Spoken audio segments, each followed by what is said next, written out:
do see the T side just taking some control in towards middle. Keeping things nice and simple. Just looking for contact, not giving away too much information before they actually make any decisions as to where they want to end up. And they've been able to make their way quite far forward on catwalk. Paz is going to realize this. He's going to hear the footsteps as the players start to make their way forward. Himself and Sensei combine beautifully. Really good work there from Paz. Looked like for a moment he might get caught off guard, but Sensei does a really good job to actually just take the bait there towards Van, and that allows for Paz to go unchecked in the corner. Sensei even goes one step further than just taking the bait. He actually gets a kill as well. Paz is the one who really seals the deal with a triple, though. Great work coming through from him. That is going to be the opening round, going the way of Fireflux. Great way, Fireflux. Great way for them to open proceedings here in 2025.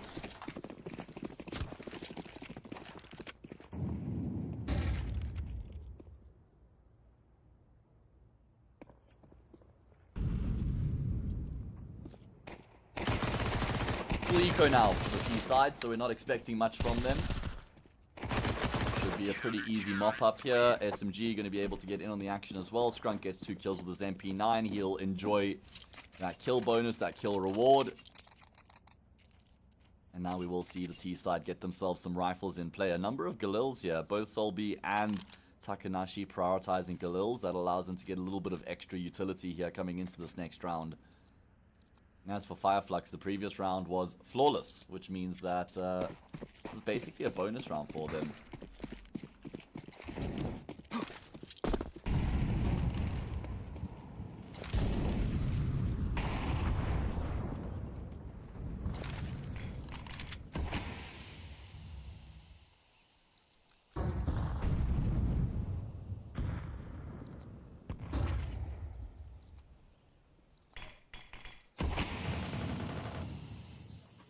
Alright, well, let's see what the plan is here. Looks like a pretty standard default coming through. A bit of a 3-2 right now. One lows, one top mid. A couple players waiting to pressure this A bomb site. And Paz has actually got the read. We saw him over towards the B bomb site in the pistol round. This time he's playing stairs. And, well, Skunk will trade Paz out, but it comes at the expense of his life immediately afterwards. That's a 2-for-1 here. Soulfly is going to try and slot in position. That's not clean from Sensei. First frag took him a lot longer than he would have liked, and that means that he himself gets traded. Dejon realizes Soulfly is playing in the smoke. And Banjo now cooped up in the corner. They know exactly where he is. He only has an MP9 at his disposal. That smoke is faded as well. Means he's left out in the open. And Highness will have no trouble in getting that kill. Fluffy Gangsters get themselves on the board there. That was quite messy from Fireflux, to be honest with you guys. Those gunfights that they were taking were not convincing. You know, from Paz on stairs, that looked messy. Then Skunk, sure, he gets a trade, but he goes down afterwards. And Sensei and Connector also just looking pretty rough around the edges in that gunfight. So maybe just some early game jitters here, perhaps.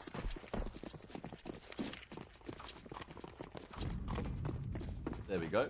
Got some game sound. We love that.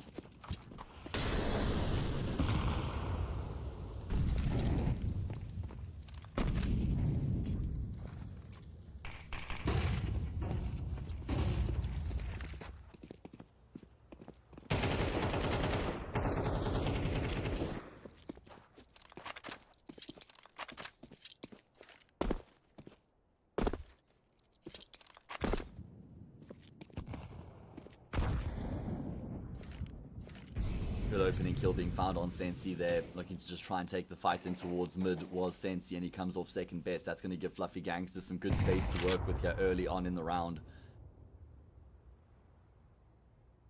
And they realize that they actually have the advantage. They don't have to force the issue. They know after you get an early kill here on the T side, there's a good chance that the CTs are going to try and respond by making a play elsewhere.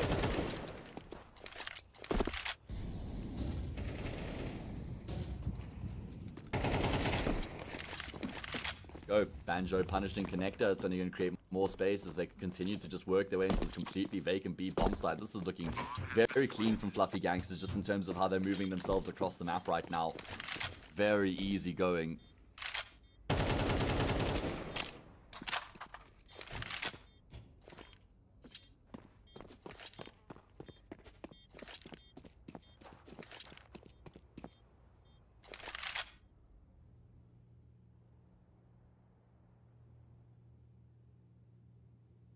That means that Fireflux's economy has been broken. They're not going to have any money to invest into this next round. They're going to actually have to save around these 2 rifles, and maybe we see some sort of an obscure play coming through from them to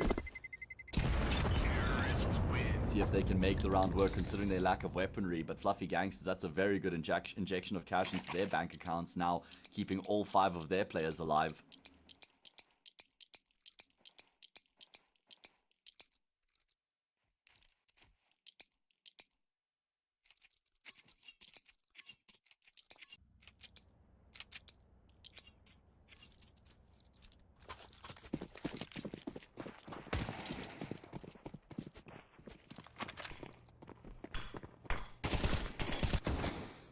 Right, well, let's see. Paz with one of those rifles, Scrunk with the other. They're the ones who are going to have to do the heavy hitting here in the round. You could see the plan there was for Soulfly to try and push first with the USP, hoping that he could enable Scrunk, who's going to follow through with the rifle afterwards. But Takanashi, well, he's gotten a kill on Paz, and Highness got the previous 2 frags, so nothing coming to fruition here for Fireflux. I must say, the individuals looking a lot hotter right now on the side of Fluffy Gangsters in terms of their individual level. Mechanically looking sound across the board. Keeping things simple in this round as well, not spreading themselves out too thin, recognizing where the rifles were, able to deal with them before they lose anybody beforehand. That's a convincing start to the map now for Fluffy Gangsters. They're able to string 3 consecutive rounds together.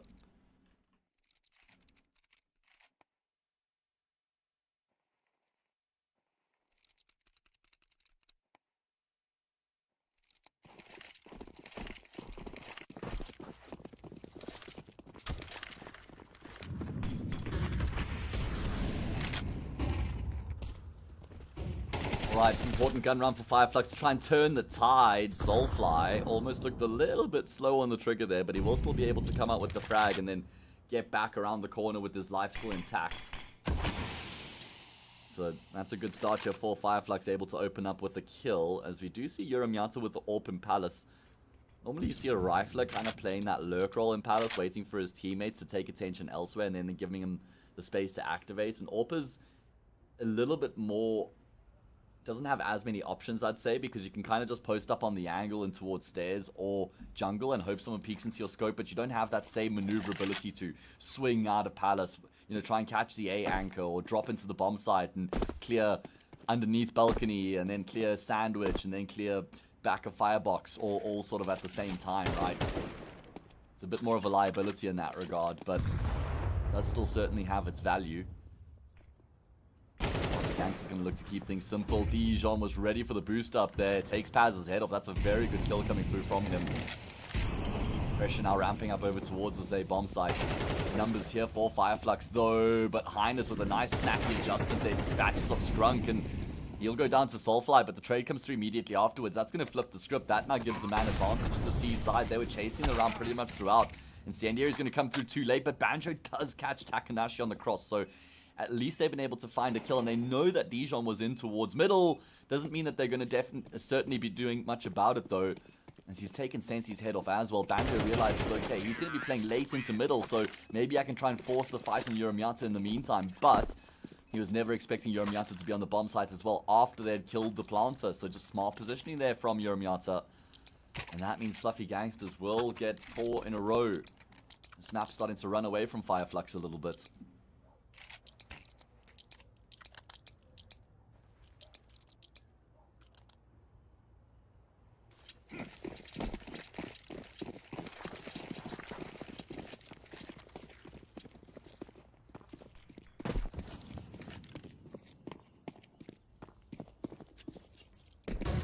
Right, well, max round loss bonus here for the CT side means they're able to afford some upgraded pistols, a little bit of armor as well. And they have got a bit of a lean going over towards the same bomb site, which is exactly where Fluffy Gangsters are headed. Shot there from Soulfly, gonna have to be a lot more where that came from though. Nice nade, man. There's a player in towards CT, so all 3 of the remaining CT players are over towards the same bomb site. Smoke starts to fade, players become exposed. Damage is nice. The damage is still decent here for Fireflux. If they could get 1 more kill, that would feel like a pretty good return here from the round. Unfortunately, that won't be afforded to them. Dijon is popping off. Himself and Highness have had a very good start to Mirage. Good start to 2025. Of course, Fluffy Gangsters have been playing officials already, right? They've played, I think it's 5 series when I checked earlier, whereas this is Fireflux's first game of the year. So I guess you could make a point for Fluffy Gangsters as being a bit more warmed up, right? Having played a few more officials, a bit more into their flow.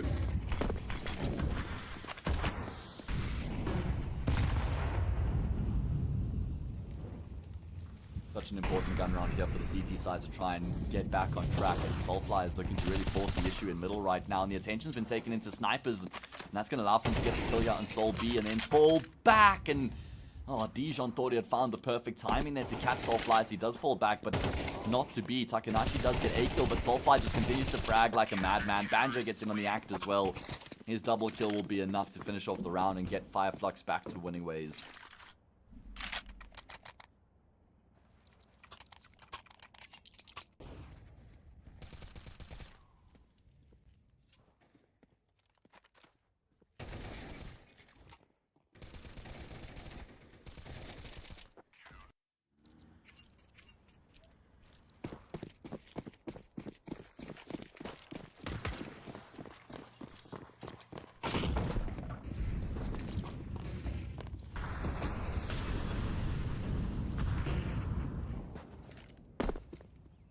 Alright, let's see if that's going to be the start of something here for Fireflux. Needs to be a lot more where that came from. Obviously, 3.5 just not going to be enough to cut the mustard.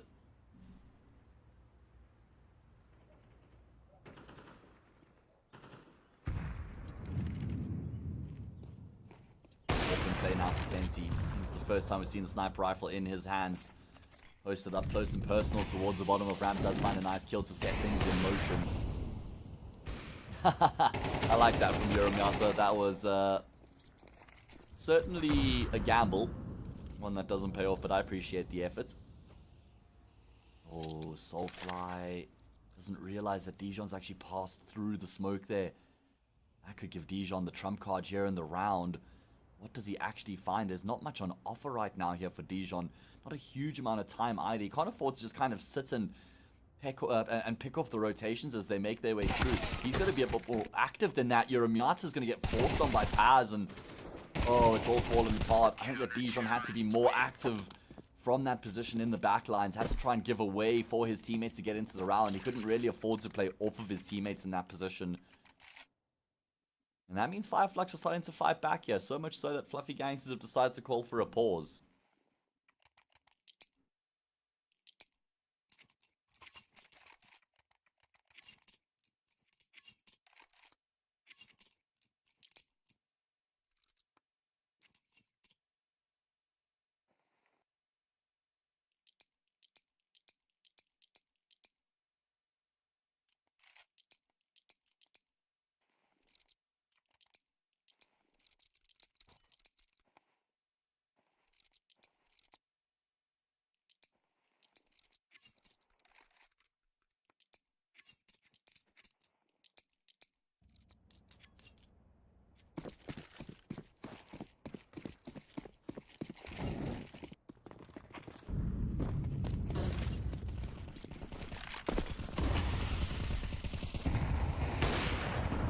Okay, and here we go. Round 10 is upon us, and it looks like Fireflux have found a bit of a fire. They've lit the fire within themselves, as we've seen some good opening kills coming through from them in these past couple of rounds, which has definitely been a change in the wins. They've had, I think, opening kills in the past 3 rounds now, including this one, and they've won the previous 2. See if they can keep up with that trend. Sensei's definitely had some impact since he's been able to pick up that AWP, right? We've seen him find 2 opening kills now. As Banjo has a job to do over towards his B bomb site. Has got some support, but that support's been dispatched of. Sensei from range is trying to stop Soul B from pressuring that B bomb site on Cat, and Banjo can then focus his attention in towards apartments, which is where the players are coming through from. Paz will get in on the action as well. And that's actually a really well managed round there from Fireflux. The way that Banjo's able to stay alive for as long as he does. The way Sensei's able to find that second kill, which means that they don't have to worry about pressure from Catwalk. The players on B can just focus solely on the players coming out of apartments. I think Sol B, did he kind of miss an opportunity to just force the issue up catwalk immediately there? Looked like he kind of lingered for 2 or 3 seconds, and that meant that Sensei was able to get the pick on him. I think had he just committed to the push straight through Cat, he probably gets onto the bomb site and makes life more difficult for Banjo and Paz.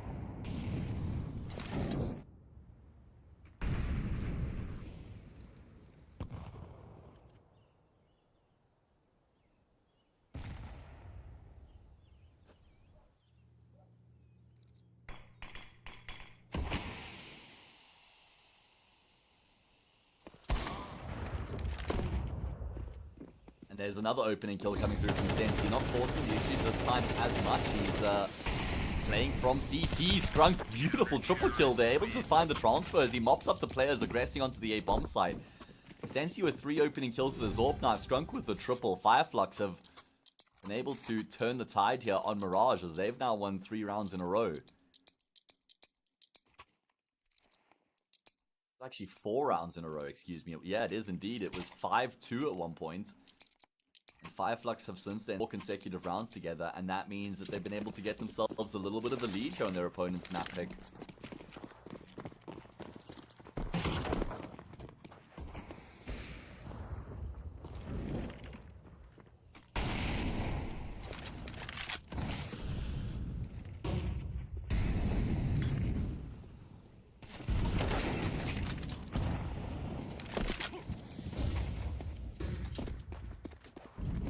Another opening kill here being found by Flux as they continue to make moves. I really like how proactive they're being on the CT side. Not just sitting by idly allowing the Fluffy Gangsters to execute on them, but the T side this time around at least have been able to force their way onto the say bomb site. It's going to net them a plancha last round of the half. They're going to share the spoils at 6 apiece, or do Flux secure themselves a 2-round lead? Looking like it should be the latter right now, especially with Banjo coming through with this massive flank. Scrunk making his way through the bench smoke as well. Miata's just seeing so much utility raining in on the safe bomb site right now. Head spot, a nice shot there from Sensei. Remaining 2 players both in towards CT, and Sensei is popping off right now. He's even going to finish the job. Brilliant work coming through there from Sensei with 3 kills. My goodness, I mean, he really found his footing once he was able to pick up that AWP, and of course it's a big struggle in CS2 for the AWPers of the economy, especially on the CT side, right? Took him, what, 5 or 6 rounds to actually get the AWP up for the first time, but once he does, he makes life so much more difficult here for Fluffy Gangsters.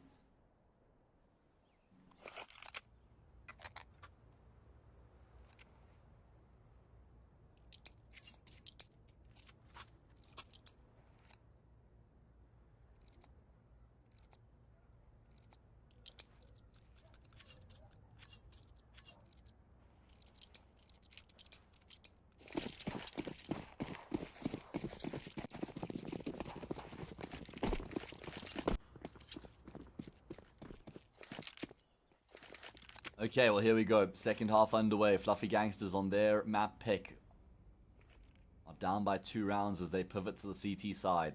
Look at the util here for Takanashi, and HEN Incendiary.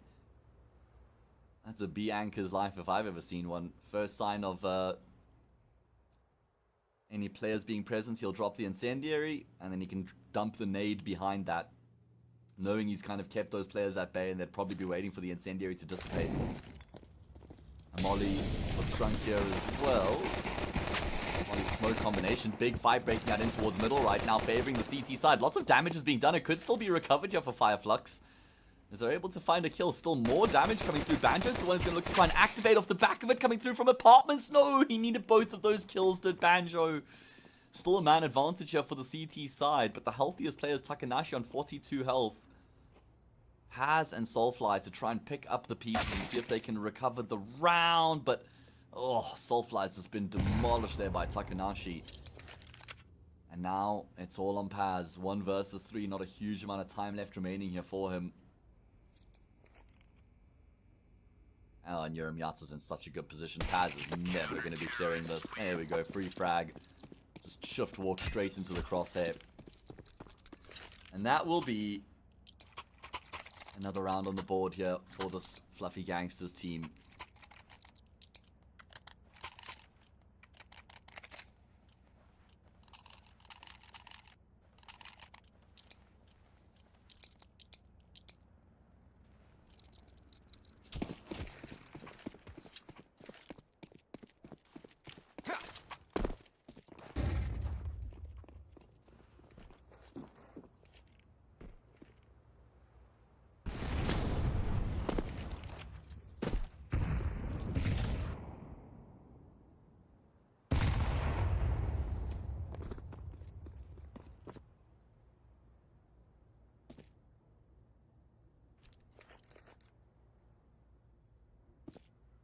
Right, full eco now, and a chance for Fluffy Gangsters to level up the scoreline. Keeping numbers alive is going to be a priority for them as well.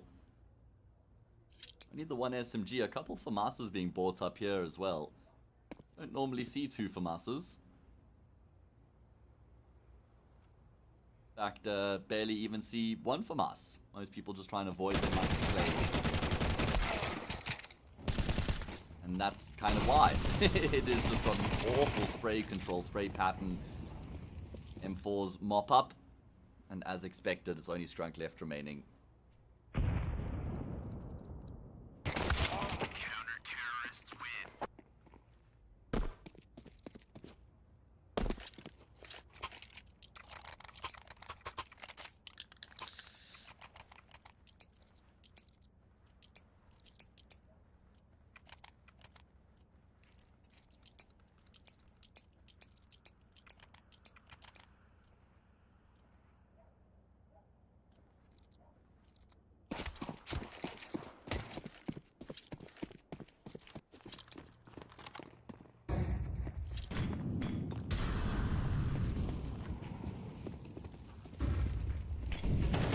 Alright, well, first gun round of the second half underway, and lots of pressure very early on from Fireflux straight into middle.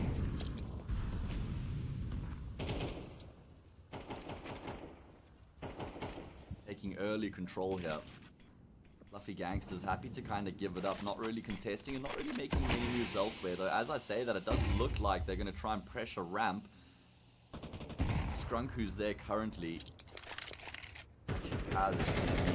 And, well, the timing, what's it going to be like? It's good for him to find the first, but would never expect Sol B to be there as well. There's the value in the double push coming through. Lots of information gained in the process as well. And with the way that Paz was looking back, they should also know there's nobody in Palace, right? Because he was also kind of considering the Palace push. So, by deduction, that is some good information. Oh, Soulfly forced out by the Incendiary. He thought maybe if he could just pause and wait for a second, then he would have been able to swing out undetected and maybe get the frag, but doesn't happen. He does lose his life.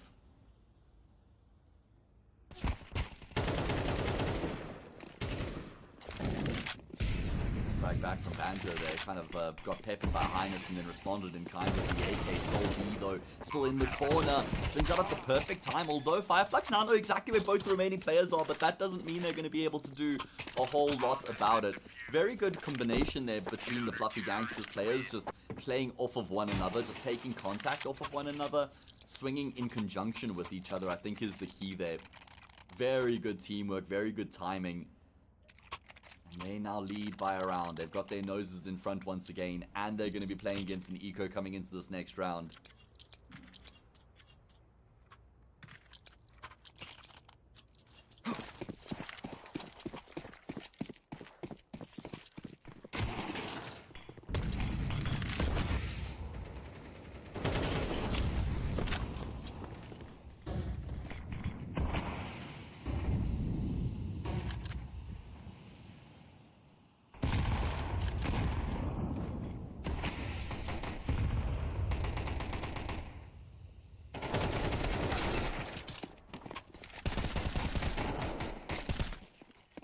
Well, Tech9 able to at least inflict a little bit of damage, but Sol B inflicts a lot of damage with his M4. Really nice triple kill, good shooting there with a couple bullets left in the magazine.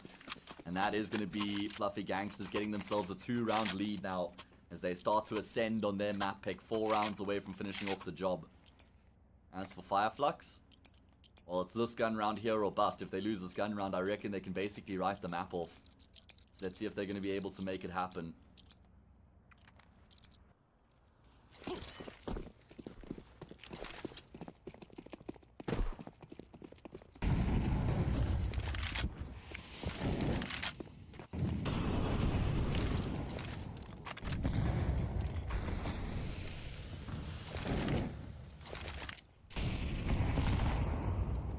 What is the plan here in this all-important round for Fireflux? Looks like it's going to be a pretty stock standard default. The last gun round, we saw them with a bit of a venomy, pacey approach in towards middle, looking to force some early fights. This time, it's a bit more of a tempered approach. 2 players top middle, 1 coming through from lowers, 1 ramp, 1 palace. So a split certainly on the cards, but Takanashi, oh, he's just walking while shooting. Doesn't give a damn I love that he's activated with that push there through apartments as well in such an important gun round. That's completely disrupted Fireflux. Never would have expected that.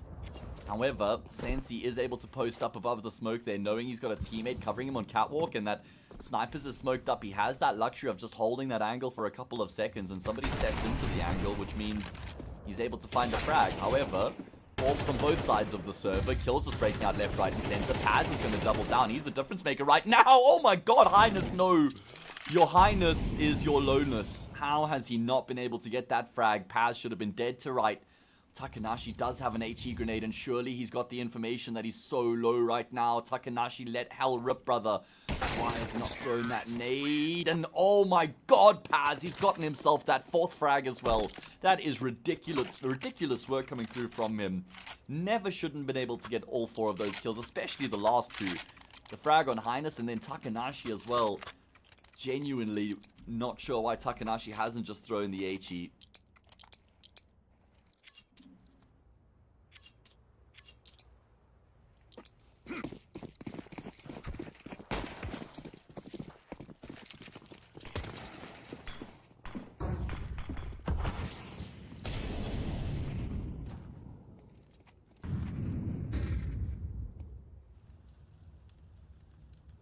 Fluffy Gangsters going to feel like they've actually dropped the ball a little bit there. That was their opportunity to, I'd say, finish off the map.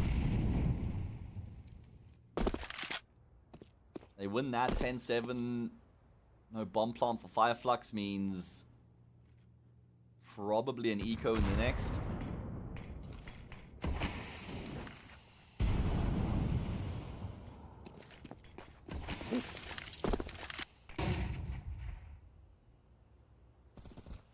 Money in the bank for either team, actually. So whoever loses this round is going to be reduced to an eco. That means Fluffy Gangsters could still do some good damage if they can win this round. Fireflux, though, wants to find the opening frag. Nice little flash peak combination there. Strunk is the one who draws blood. Soulfly going to be the next in position, and he catches Soul B on the angle. Soulfly versus Soul B. That's the Turk who comes out on top.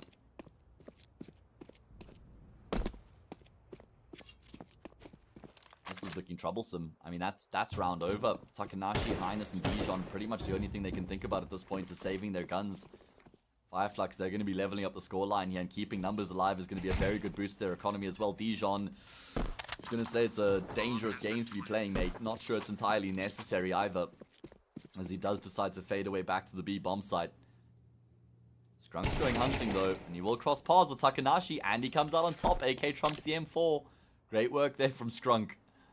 Kind of getting some revenge on Takanashi for his shenanigans and lowers in the previous round. That's 9-all. And an eco to follow for Fluffy Gangsters, so Fireflux are going to be able to get themselves the lead here at the end of the map once again.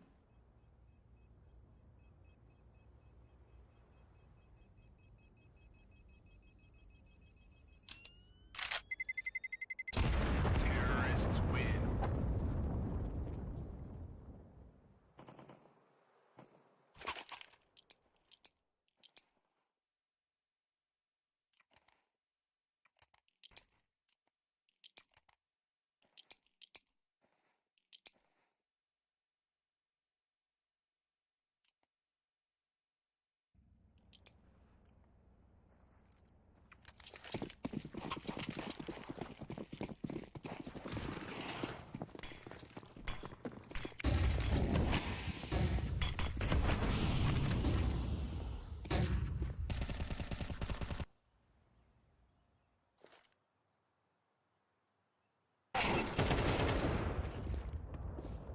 Okay, well, now a chance here, as I mentioned, for Fireflux to get their noses in front. All they have to do is make sure they don't drop the ball against these pistols, and I don't expect that they will. Of course, there is a hero rifle on Dijon, and he's playing bench right now, but oh my goodness. I mean, the fact that he's actually even able to get a kill there is pretty impressive, but surely nothing more, and there we go.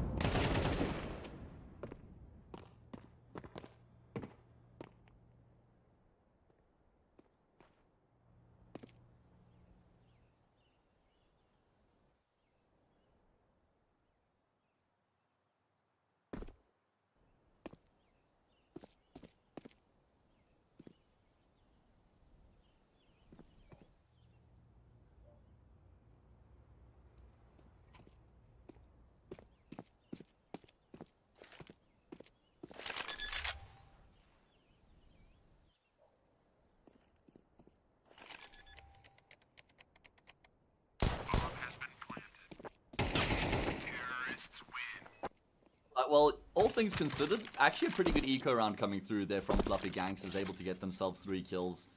Of course, Dijon with his hero rifle gets in on the act as well. But now we're at a really important, a crucial point in the game here for Fluffy Gangsters.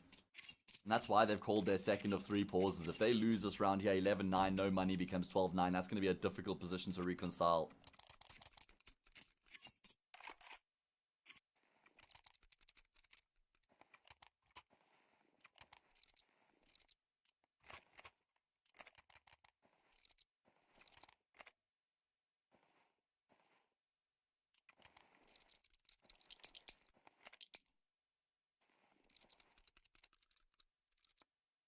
Let's see what the plan's going to be here after this pause.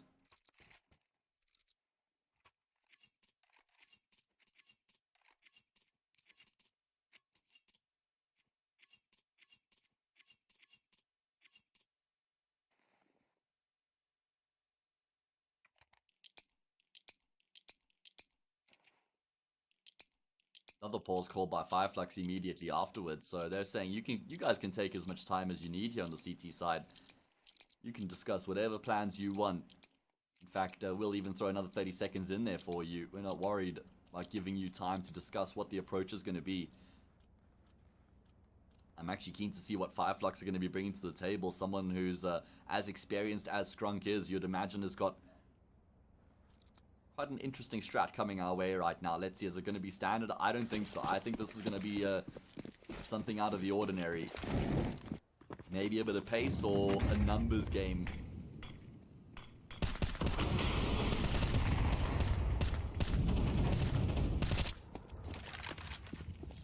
Pretty ordinary from the get-go, to be fair.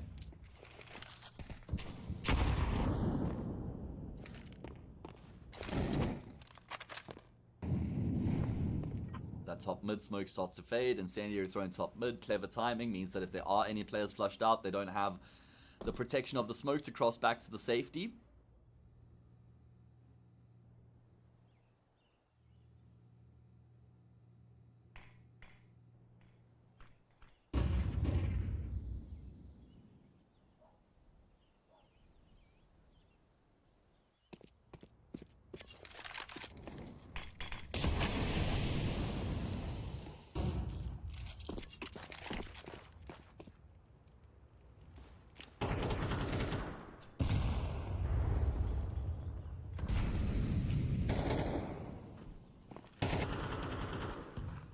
Scrunk, he's got a very good idea. He's got an inclination that there could be a player in the corner just looking to try and pepper him through the smoke. Sol B will do exactly that, and Scrunk's gone down as well.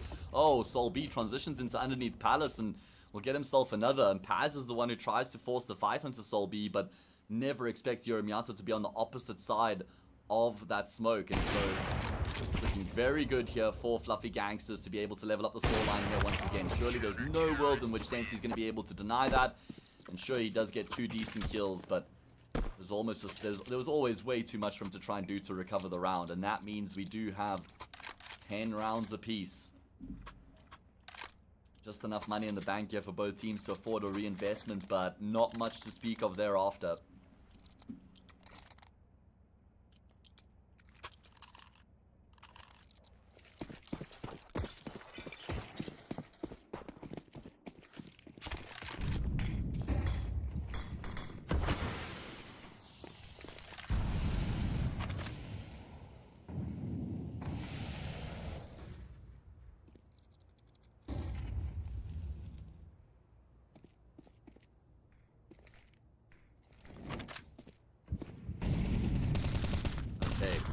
See what this all-important 21st round has in store for us. Pretty standard default coming through from Flux right now.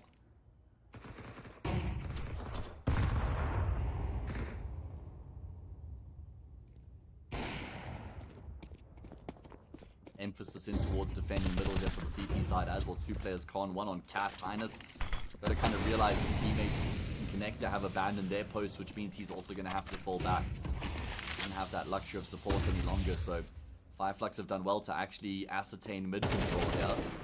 Banjo on the jiggle does spot Nashi aggressing. There's another one where that came from. Spray control, unfortunately, going to betray Banjo. kind of felt like he might have been on for the double. Oh, Highness. Oh my goodness, that is so messy. Shocked that he decides to even go for the repeat there and force that fight thereafter. Soulfly picks up Soul B, and, well, now Highness has got a tough job in his hands considering his lack of health. He'll be dispatched of as well. And Five Flux going to get themselves back to winning ways. I mean, honestly, from Highness there, that felt like a very rough play that he made. Highness was like 7-3 at one point. He's completely fallen off since then. I think he's gotten 1 kill and died 10 times since that point. There or thereabouts. Certainly doesn't inspire a huge amount of confidence.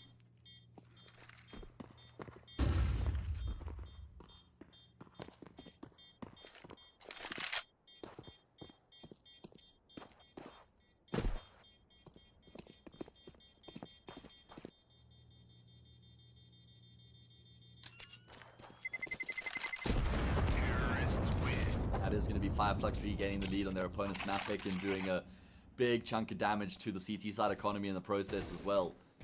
We're probably going to have to eco around the saved gun. See here, this point Chef... Oh, no, it was before that, okay, from Highness, where it looks to try and force the fight on the mid player. Just looking pretty uncomfortable now, to be fair.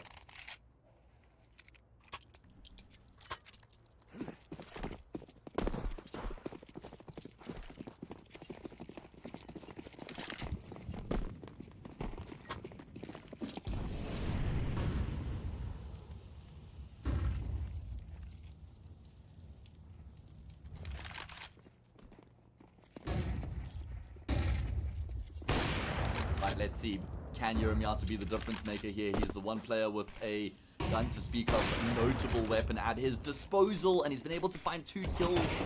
At least Soulfly has closed the gap and gotten into the B bomb site, and the orb's been recovered by Paz as he posts on the angle. Yorumiata tries to go for a third. It's Paz who doubles down and takes down the opposite AWPer in the process. Paz has had some really impactful rounds here on Mirage so far.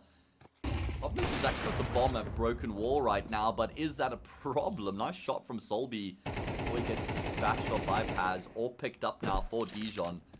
And he may just head for the hills and carry it over into that next round. I don't think it's worth actually attempting this. Not sure exactly what the round loss bonus is like here for Fluffy Gangsters, but if they can't afford him off going into the next round, then he's probably best off just carrying it across and, yeah, have a look at their finances. Yorumiata's going to have to go for a glass cannon AWP if he is going to get one in this next round, and genuinely not sure that that's worth it. 12 to 10. Fluffy Gangsters have to win 2 in a row here to force it into overtime.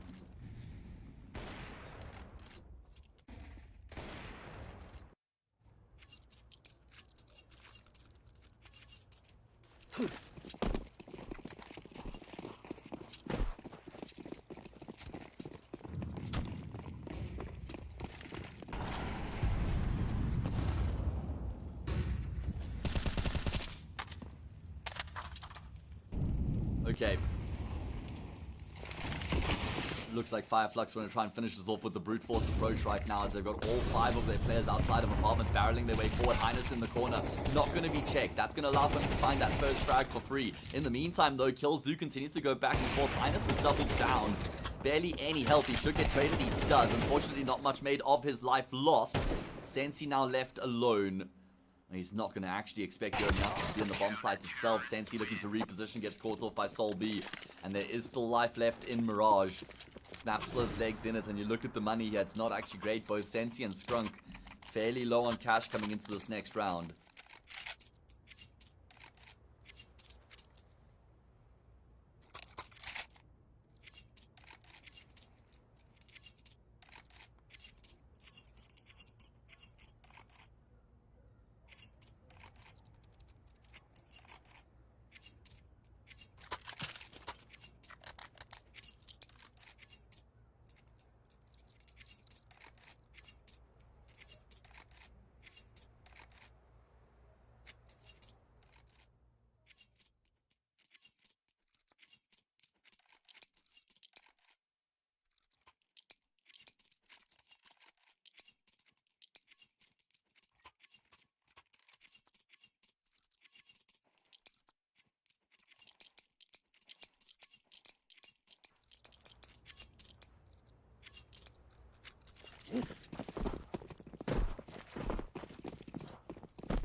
Here we go. Last round of regulation. Do we go to overtime, or is this going to be the end of the map? Scrunk, that is...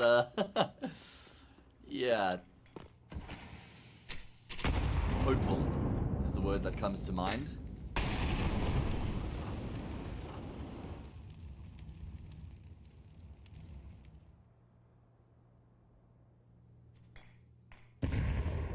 Gangsters 4 kills away from wiping the slate clean here and getting themselves into overtime. Flux, well, they have to win this round here, and then they win their opponent's map. That's what's up for grabs right now.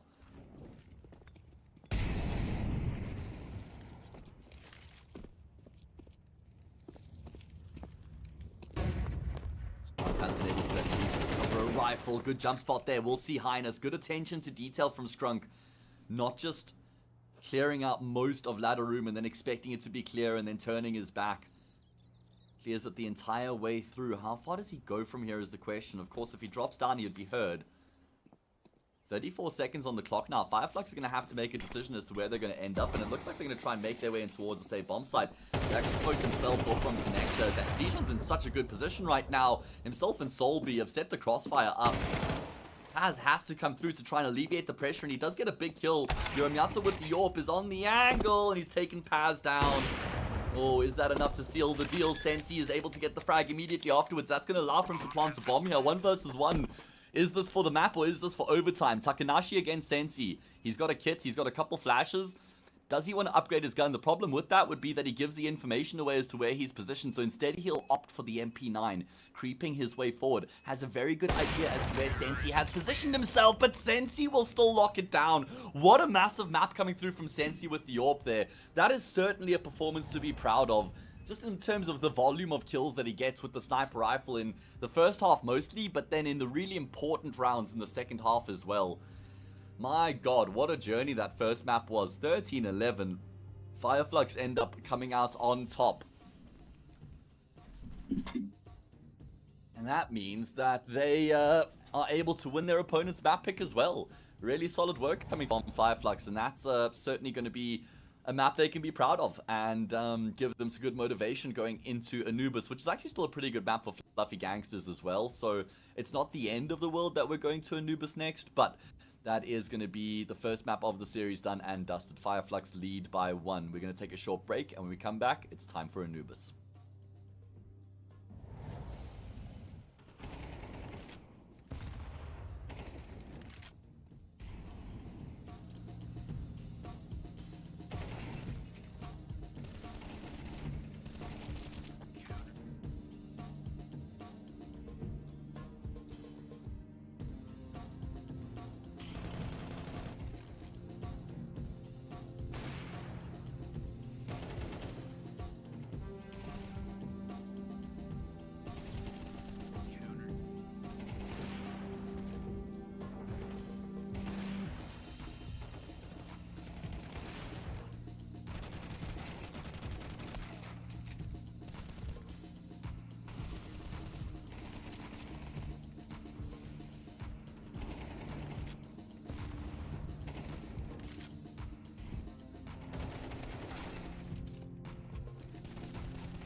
Thank you.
Okay, we're about to get into the second map of the first game of the day, CCT Season 2, Series 16. We're in the play-ins, we're in Group A, 14th of January 2025, the first day back here with CCT action after the player break. New opportunities, and an opportunity here for Flux to get the job done in two, as they do win on their opponent's map pick. Fluffy Gangsters picked Mirage, and they fell short narrowly, 13-11. They came off second best on that previous map, which means we now go to Anubis next. It's the pick of Flux. It's a map that they're comfortable on. I remember the previous Sangel team being pretty damn good on this map where, you know, Skrunk was involved, Sensei was in that team, Soulfly as well. So I think Fluffy Gangsters are going to have their work cut out for them. But let's see exactly what the second map has in store for us, as we're going to be jumping and delving straight into the action. Of course, Fluffy Gangsters get to choose which side they start on. It's the T side start for them. And here we go. As you can see, the stake odds heavily favoring Flux, and that makes sense.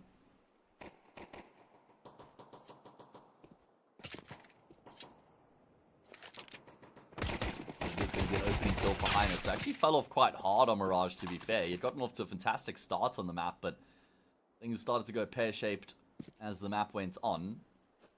Now, we've had a massive brawl breakout in Canals with that A main push from Flux, and actually been able to reduce the situation to an even numbers game. Soul B is trying to track and trace Soulfly over on this A bomb site because, well, he's expecting Soulfly to completely depart the scene, basically. It's all about the timing right now, and oh, Soulfly's angle will be the one that prevails. Bomb now in camera is going to be picked up by Highness. And try and pivot in a different direction, and he walks straight into Paz. So there we go. It was actually looking pretty good there for Fluffy Gangsters initially. I think they found the first 2 kills of the round. One of them were instantly traded, but they certainly did have a 5 versus 4 there. Good proactivity coming through from Flux from their CT side pistol, just looking to make moves, not sitting back idly waiting on that A bomb site, but instead looking to try and force the issue on their opponents and catch them off guard. Fluffy Gangsters, well, actually don't even get a bomb plant out of that round. They're still going to go for the force buy here, though. Tech 9s, a set of Julies, in fact. Yeah, a set of Julies and a Desert Eagle on Dijon, I believe. They've got a lot of utility as well, and it looks like they're just going to try and go in towards the, say, bomb site. Utility not really inflicting a huge amount of damage here. Certainly was potential for a lot more. Although, Flux, they have got 3 players over towards, say, bomb site, which is exactly what they would require, considering how many players are headed in their direction. Oh, Skrunk at range needs to be careful. If he dies, that completely opens up the B bomb site. Doesn't look like he's actually realized that he's hanging around his Skrunk. I think that's a mistake. He will still at least be able to get himself a second kill. Leaving Highness alone in this 1 versus 2. He's going to try and quickly make his way towards this B bomb site, hoping he can find a plant, but that's not going to happen. Paz is already in position. I think that Skrunk probably overplays his hand there, being the one player who's defending that B bomb site. If he goes down, then the round is completely opened up once again. But because he's able to find himself that second kill and buy time for the rotation, it all works out in the end.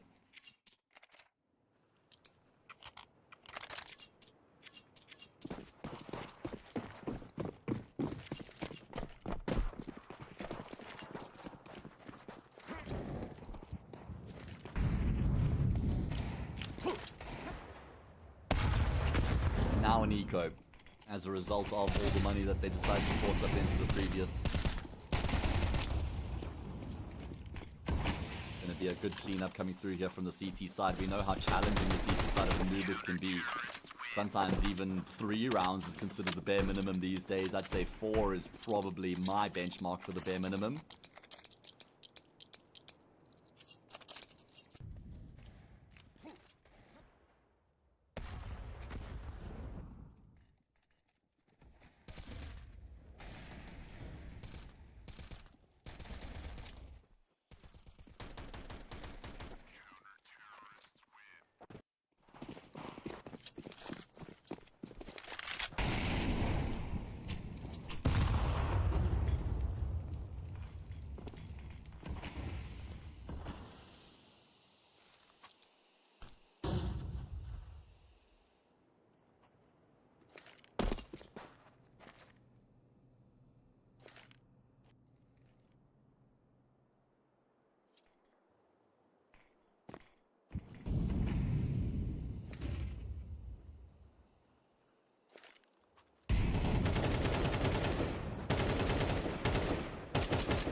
Okay, well, let's see what this gun round has in store for us here for Fluffy Gangsters.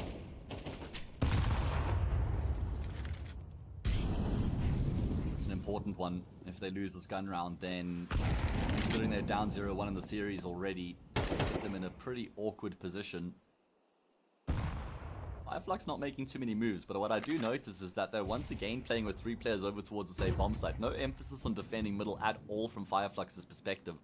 Sensei's just posting on a very tight angle with the util out so he can see if anybody crosses. Then he can relay the information through to his teammates on the B bomb site that they have to worry about connector. There's only 35 seconds left now. Fluffy Gangsters going to start to make moves in towards the same bomb site once again, leaving it incredibly late. There's still util being dropped here by the CT side. That's a huge pick out of Takanashi though. Sensei needs to get at least one, and he does. A lot of damage inflicted on the second. Paz only good for one as well though. The A bomb site's faltered despite the fact that there were 3 players in position, and that's probably round over. I think Scrunk and Soulfly, the best they could hope for from here is to just carry their weapons over into that next round.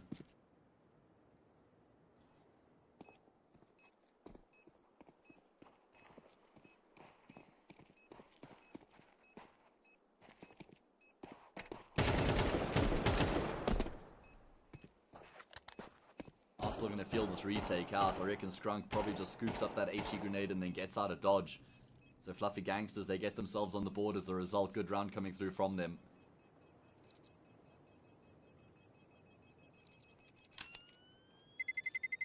Means that they are able to open up their account. It was quite a difficult round. I mean, they relied heavily on the execute, but with very good pressure coming through from middle. If Sensei gets both those kills on the camera players, then I'm not sure Fluffy Gangsters actually would have been able to break into that A bomb site.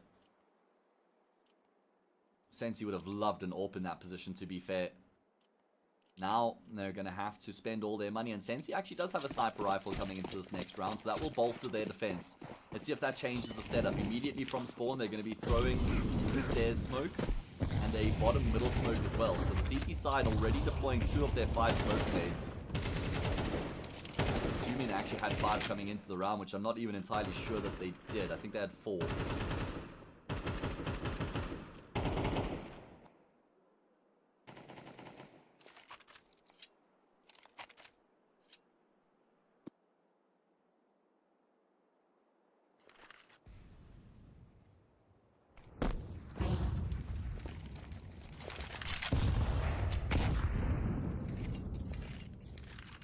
Not a huge amount of activity here from the CT side, more just kind of sitting back and allowing Fluffy Gangsters to make some moves, to take some control, prioritizing the bomb sites themselves. Again, 3 players leaning in towards Ace. This is clearly the standard defense for Flux. We're yet to see that B bomb site tested, and yeah, it's... The problem with playing 3 on A is that it's going to take so long for someone to actually be able to rotate across and throwing up the defense over on B when that time does come. Scrunk just trading utility with Dijon. Again, they're going to be forcing this round quite late here. Scrunk still has another incendiary at his disposal.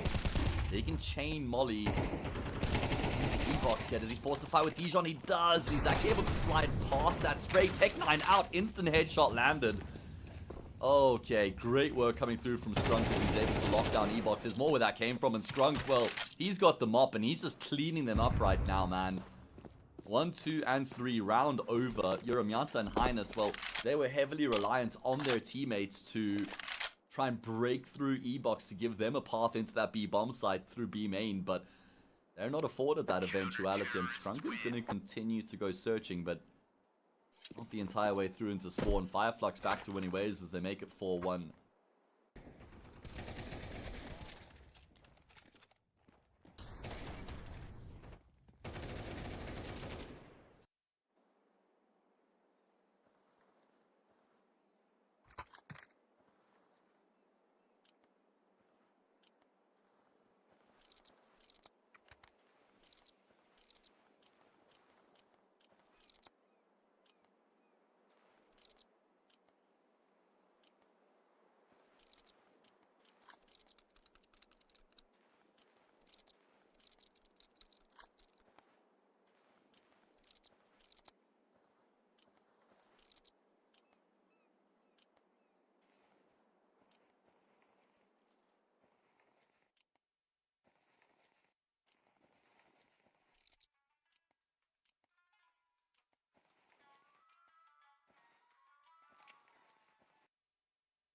Okay, well, Fluffy Gangsters going to call for a timeout here to discuss the situation because they're on the favored side of the map and they haven't gotten off to a favorable start to the map. Of course, it is Flux's map pick, but Fluffy Gangsters are still pretty proficient on Anubis. I mean, they beat Wu-Tang the tail end of last year, 13-4. Of course, that was with Overdrive standing in, interestingly enough, against the likes of Zan, top Polish rifler, Maze, Matty, another good Polish rifler as well, QQ, the Mouse NXT prospect, or ex-Mouse NXT prospect. They beat Los Tributos, and they beat Bad Guys.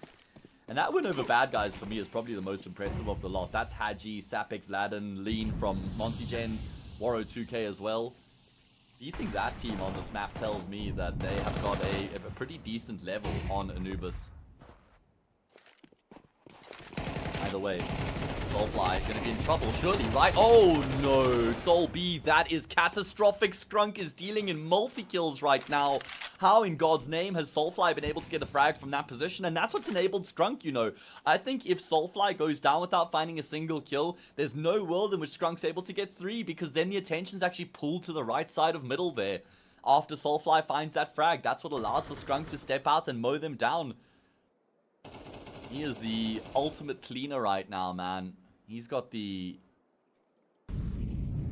the detergents, the mop, the broom. He's just sweeping Fluffy Gangsters away right now. That's going to be 5-1, and this was after an investment from Fluffy Gangsters, by the way. This is not a good look for them.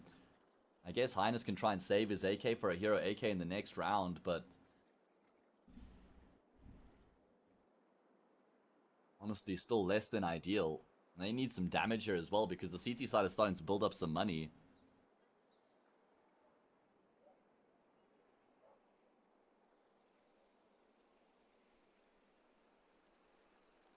Counter-terrorists win.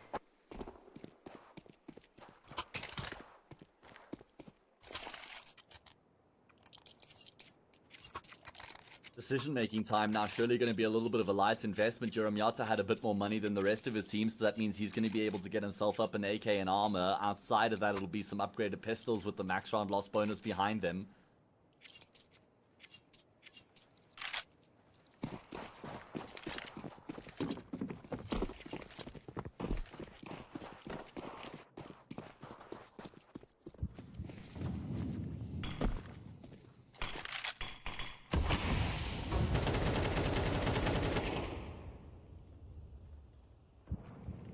Flux have to be careful in this sort of a round here, because this is where things could go completely wrong, and they've worked really hard to get themselves up 5-1 on the CT side. You don't want to drop the ball here against this half investment.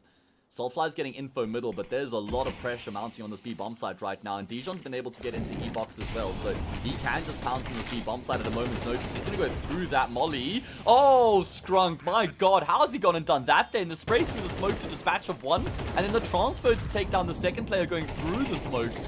Skrunk is just dialed in right now, 11-2. He's not missing a beat. Bomb plant comes through from Fluffy Gangsters, but they've been peppered down. They're in awkward positions. The util's raining on in. Yorimiata doesn't have any line of sight. Skrunk has been able to get himself his third. I think that's his third triple kill here of the map so far. Takanashi completely locked out of the bomb site. Best he can hope for is maybe a parting frag here. Looks like he'll be afforded his life. No reason for Flux to chase him down here with only a Tech 9. And that is 6-1. Skrunk is just on a tear right now, man. Look at that pivot. Look at that transfer. Loving what I'm seeing from the veteran right now. And yes, Skrunk, I think it's totally fair to call him a veteran. Must be what? I'm guessing 28 years old. I'm going to guess Skrunk is 28. Let me go have a look on HLTV. Okay, Skrunk is 29. So almost bang on. I mean, he's had a storied career.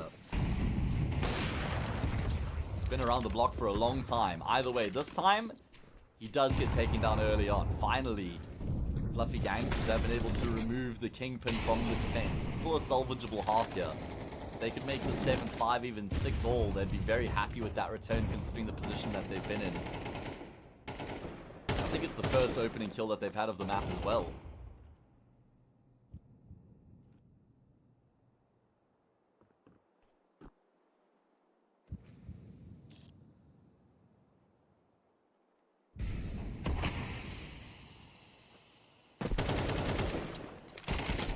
nice jump spot there from Highness, able to peer above the smoke. He spots out one, jumps again, sees a second, and takes him down as well.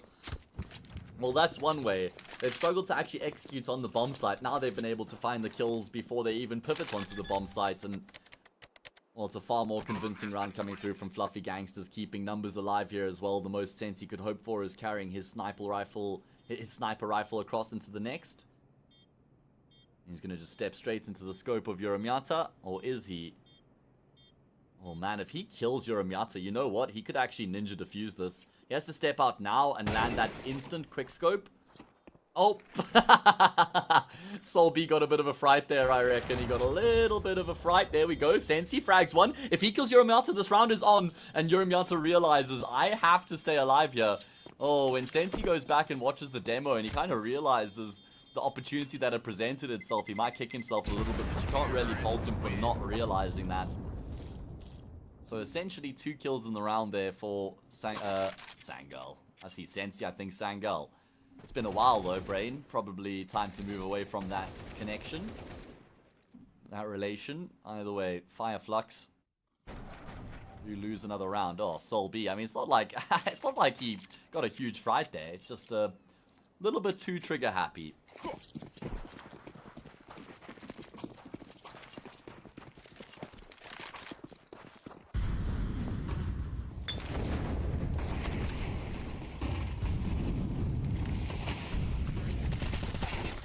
Oh, Soulfly able to avoid the utility. Sol B goes leaping through the smoke and he comes off second best as a result.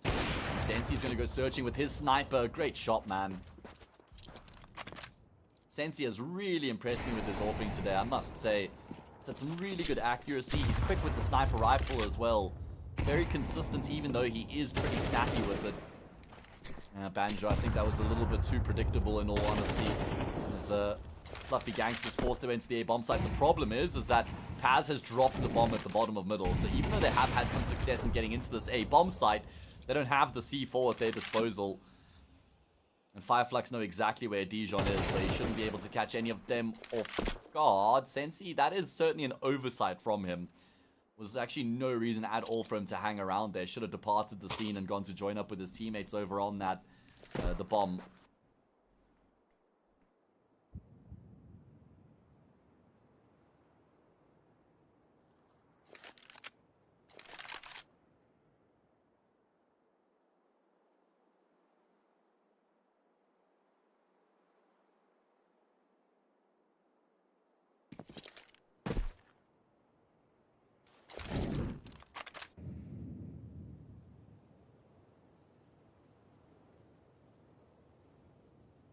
Alright, well, there we go. Fluffy Gangsters, unfortunately, kind of fall apart in this next round. I say they fall apart, but I think Fireflux kind of broke them is probably a better way to describe it. I mean, it was very brave from Sol B jumping through the top mid-smoke there. Goes down to Soulfly, but then you got to give credit to Sensei with how he goes venturing with his AWP to find that pick and B main, and then that kind of forces Fluffy Gangster's hand, and Dijon's died after the timer. Oh, that's a disaster. That's a Dijon disaster right there. He can afford Kevlar and a P250 coming into this next round. 7-2. Fireflux have now locked themselves in a half win at the bare minimum. That's going to give them a good boost of confidence.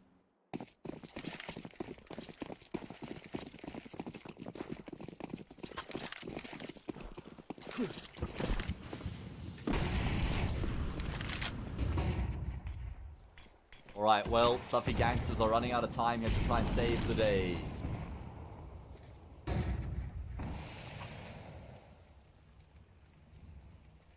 Try and go in towards the safe bomb site, but once again, Fireflux are here in position. 3 players. That has been the staple for them. Sensei's going to be forced out of position. Smoke cleared by the nade. He's able to get one as a result. Banjo in on the act as well. Flames kind of obscure his vision a little bit, but Soulfly, the 3rd player there, will be able to find a frag. Sensei gets back in on the act. Oh man, the way they ping contact off of each other is actually stunning. You know, think about it, how Sensei gets the first frag, falls back. That brings Banjo into the fray. He gets a kill. That brings Soulfly into the equation. He also gets a kill. Banjo goes down. Sensei reactivates. That allows for Soulfly to step back out again. Honestly, just a thing of beauty. genuinely beautiful from Flux in terms of how they're managing that defense on the A bomb site. And it's very rare that you see a team commit 3 players towards A the way Flux have. Normally, you see 3B or 2-1-2. But Flux have had Fluffy Gangsters' number. They've had the read here by constantly stacking up the defense over towards that A bomb site.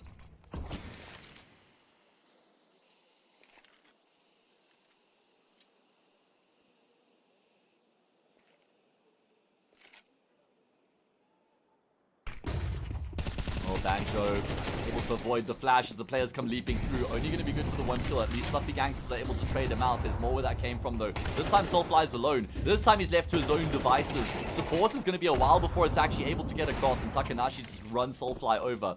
So at least they've been able to trade evenly getting into the save bomb side. It's a pretty good result here for Fluffy Gangsters, and Highness has taken more space as well. 8-3 ripe for the taking here for Fluffy Gangsters. No need to force the issue any further. Surely Paz and Sensei do attempt this. They've got plenty money still left at their disposal. Paz is clearing up bridge. Will now head back to focus his attention on A. Bomb halfway gone already, so they don't have the luxury of time on their side. Lots of players being spotted. It's very messy on the retake then. It will be Fluffy Gangsters who prevail. Slow coming through from them as they're able to get a 3rd round on the board. 8-3, they need 4. I mentioned the rock bottom bare minimum for me was 4 rounds on this T side. Oh no, I was saying 4 on the CT side, right. So, it's already a disaster regardless, but...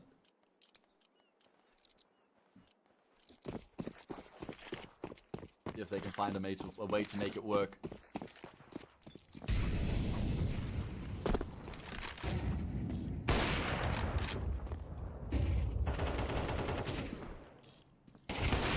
Sensei with the orb is able to find one. He then pulls away from the angle before the second player peeks. He catches a glimpse of him and then decides to actually just straight up go back for another, and he gets that kill as well. It's quite unfortunate when you look at the health here on 3 of the 4 players alive for Flux. They're all below half, which means that Fluffy Gangsters have been able to inflict a lot of damage in these fights that they've been taking, but they haven't been able to really win them out. Sensei, look at how clean he is with that orb, man.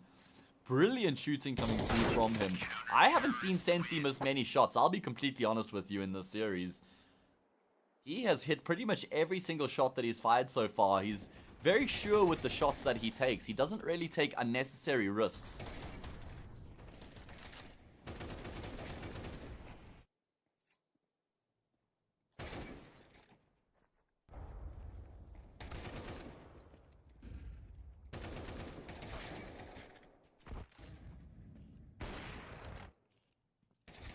This from Sensei. You see how he spots the second player, then goes back for more. And then the shot here as he's stepping out, just pinpoint accuracy. Sensei has been remarkably impressive throughout this match so far. Definitely the pick of the players from Flux's perspective, in my opinion. Skrunk had a fantastic start to the map, but... well, here we go. There's going to be a lot of pressure ramping up over towards this B bomb side. Highness and Solby are the 2 players over on the side of the map to try and deal with the T's. Oh, Highness does find a second, but Sensei has matched that with 2 kills of his own, and Paz has been able to gain the lead now, gain the advantage for his team with that kill. It's on Dijon and Takanashi to try save the day. Not sure if there's actually a kit on the floor or not. There is. There we go. Dijon is going to be able to recover a kit. So at least that enables them a little bit more on the retake as they creep their way forward. Paz in a good position. It's going to be the wide swing, but Dijon's lost his head, and Paz will conclude proceedings. A triple kill there to complement Sensei's 2 that opened up the bomb site. And remember, Highness found the 2 first frags of the round there. He was the one to set the round in motion. You see, there's the first. Second isn't so clean, but eventually comes through.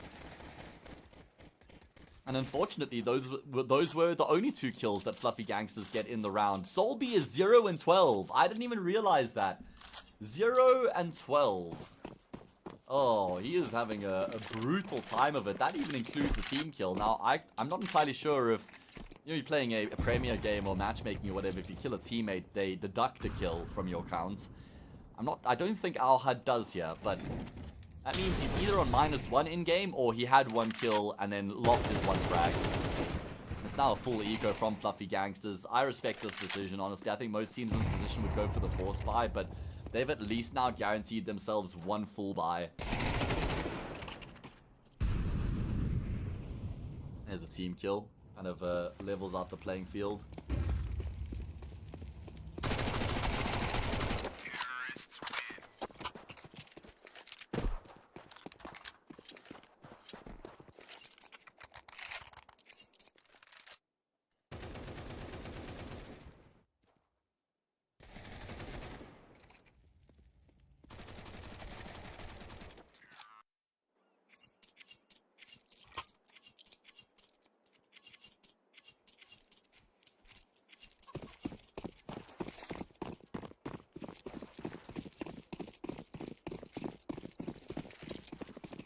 Alright, well, it's now or never for Fluffy Gangsters. It's now or never. There's a lot of players running in towards the bomb site, but there are numbers here for the CT side as well. This should be an easy lockdown. Myatsa and Takanashi combine. Fireflux just going for the brute force disrespect approach to see if they can finish off the map in the series, but they're going to have to work a little bit harder than that as Fluffy Gangsters shut them down.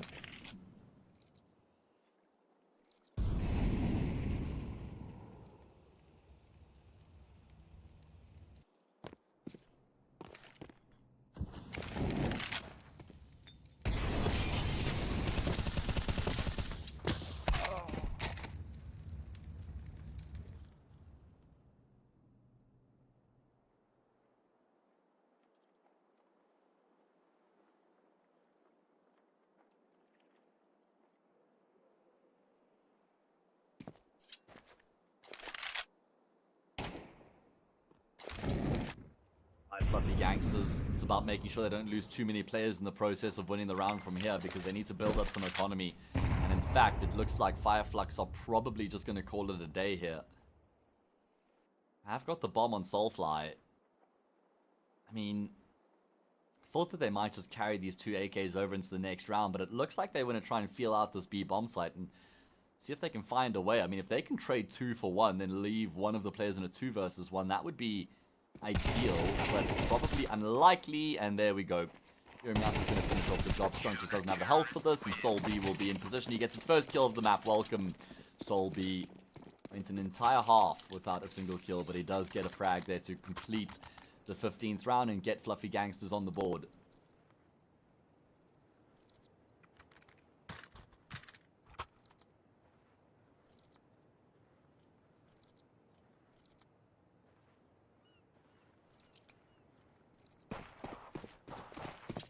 Alright, well, like I said, Fluffy Gangsters, yeah, I mean, it was one of the, probably a slightly easier round for them, all things considered. Considering that they just had to shoot the players coming through smokes that were rampaging in their direction, there wasn't a huge amount required from them there. And Fireflux will go back to a bit more of a standard approach now.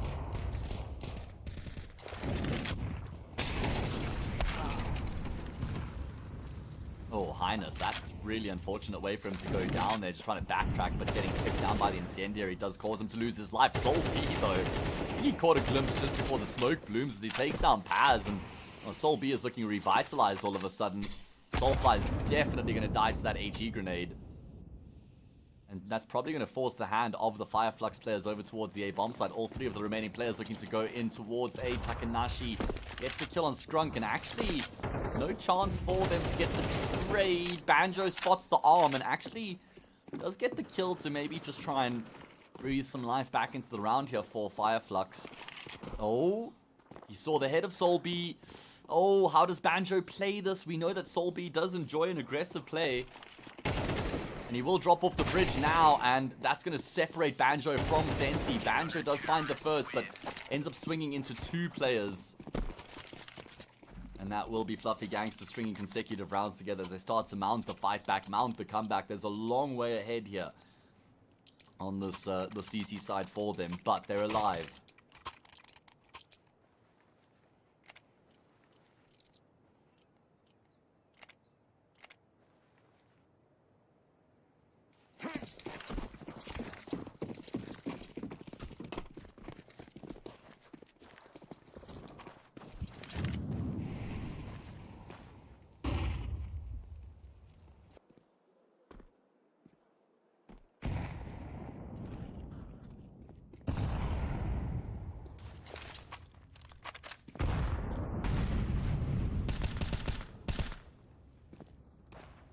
go around now. A reprieve, a chance for Fluffy Gangsters to catch their breath a little bit because they've been under the pump throughout the entirety of this map so far.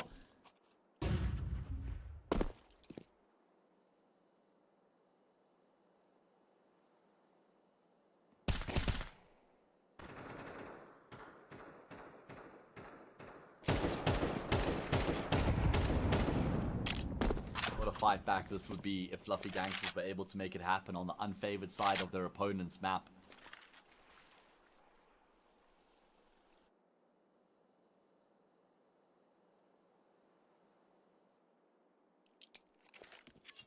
Guess that Flux are just kind of using this opportunity to maybe also discuss what they're going to look to do in the gun round that follows. Really don't have much going for them here. At least they're able to get a single kill. Surely not going to be a lot more on offering around here. Banjo's hoping he can kind of use that pillar as cover to maybe bypass Takanashi, and Paz without armor doesn't stand a chance. So that is going to be Fluffy Gangsters closing the gap to 5 rounds. Makes a far better reading than 11-3 ever did. Still no AWP in play for Sensei, which is still something we have to keep in mind here that could be a difference maker. Until we've seen Fluffy Gangsters win a round in which Sensei has an AWP, I'm still not entirely... I don't have much faith. Because I think when Sensei gets the AWP, it's going to be more difficult for Fluffy Gangsters, right? That AWP on the T side is menacing. Able to get in positions, just hold angles, punish players who try peek for information or take space. Talk about taking space. That is very aggressive there from Soulfly. I think that Linus realizes there's a second player as well. There's actually 2 more in 4 T-bots. Fireflux really trying to turn up the pace and the pressure over onto the speed bomb site right now. Good neutral usage has Linus grouped up in the corner, but as long as his life intact, bomb carrier will get across. C4 to be activated. No, C4 not activated. Good denial through the smoke there. Maybe now they'll be able to get the bomb down. Yes, they do. So extra money's been gained. Just about trying to lock it down in the post plant now. As that smoke fades, kills continue to come through. Going back and forth right now. Sensei doubles down. It's all on Yoramyata with the AWP. Finds the first, picks up the rifle. Low health on Paz makes it near impossible for him. Great decision making there from Yoramyata to switch between weapons in the middle of the clutch. Picks up his AWP once again. Very good rotations from Fluffy Gangsters to get the numbers across towards that B bomb site in time. A lot of chaos ensues on that B bomb site, but the CT side come out on top.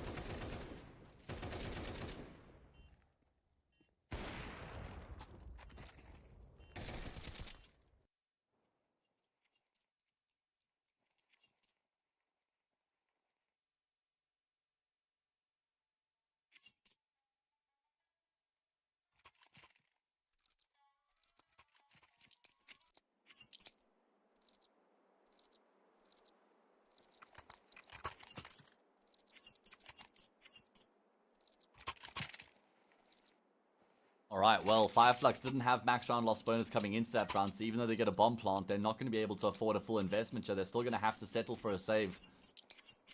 I guess an eco is probably too light of a term for this round, considering that they have got that round loss bonus behind them. It means that they can afford to get upgraded pistols.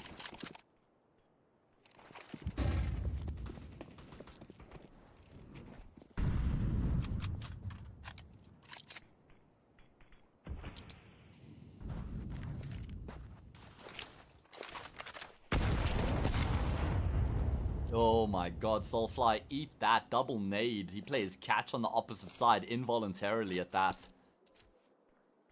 Perfect way for Fluffy Gangsters to offset this anti-half-fire round.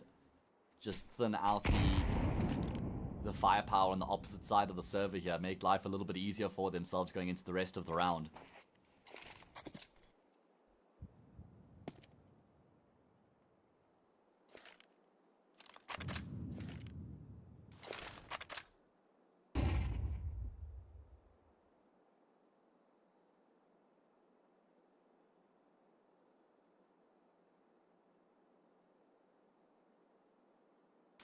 Okay.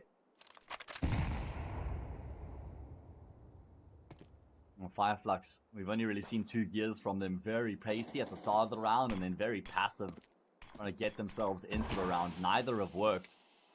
Quite a lot of space that's been afforded to them on this B bomb site, to be fair. Soul B is going to find a kill, but he's been traded, so that's going to be a bomb plant at the bare minimum for Fireflux. I don't think they're going to be able to get anything more, though.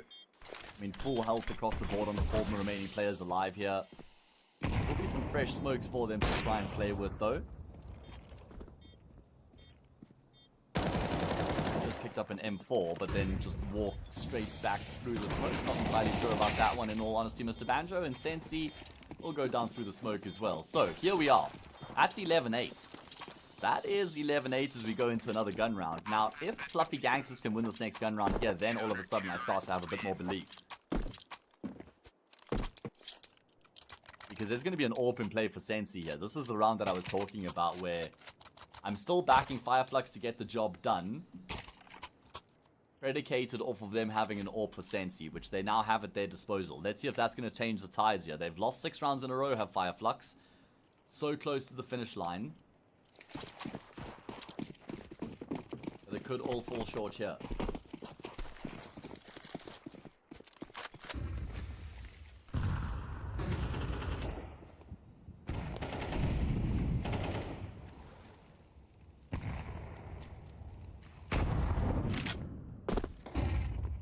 Let's see, what's the change up from Fireflux? What's the approach going to be? Where is Sensei with the Zorb? He's just posted on E-Box right now, knowing full well that Solby has been kind of poking and prodding in that part of the map throughout most of the second half.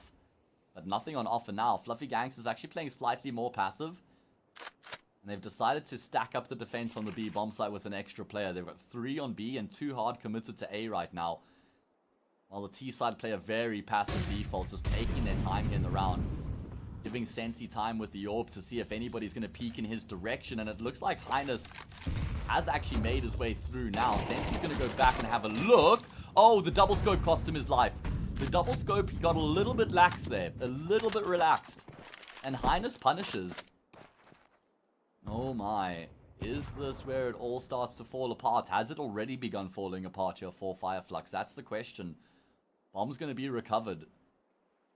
Highness going on that little excursion, finds an opening kill. It was really brave from him. Now it's Yorimiata with his all posted in position. Kill found, Incendiary dropped. He's got Highness to play off of now as well. I don't actually see a world in which Fluffy Gangsters lose this round. You know, you've got Skrunk who's got a massive flank going for him right now, but the problem is he can't actually activate on the bomb side. He needs his teammates to be able to come out of E-Box to give him a way to get into the round. That's what he's heavily reliant on right now. 12 seconds left. They decided to go A. They're going A instead. Skrunk is just running through E-Box. Oh, man. Late decisions. If they had probably... They should have committed to B. They had everything going their way there to commit into that B bomb site. I'm shocked that they decided to go in towards A instead. Maybe some misinformation, but a poor call there.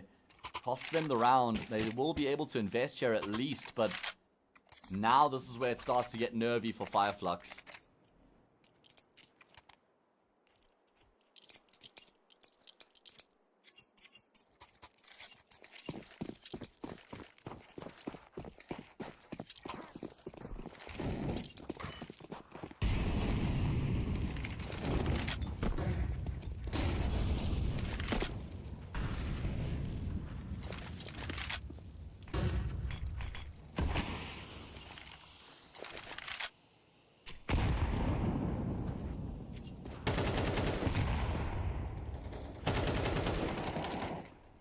Oh, another opening kill. Another opening frag coming through for Dijon. This time onto Skrunk. Skrunk's fallen off heavily. He was 12-3 right now. He's having a far more difficult time of it. Fluffy Gangsters. I mean, if only they'd had a few more rounds in that first half, this map would have basically been over already. But they're still in the fight. They're still in the contest. And you can say the same for Fireflux based off of that very successful first half, that they're still in the conversation as well. But their opportunities are dwindling very quickly. Oh, Soulfly, a lot of damage inflicted onto 2 players there, but isn't able to finish off either of them.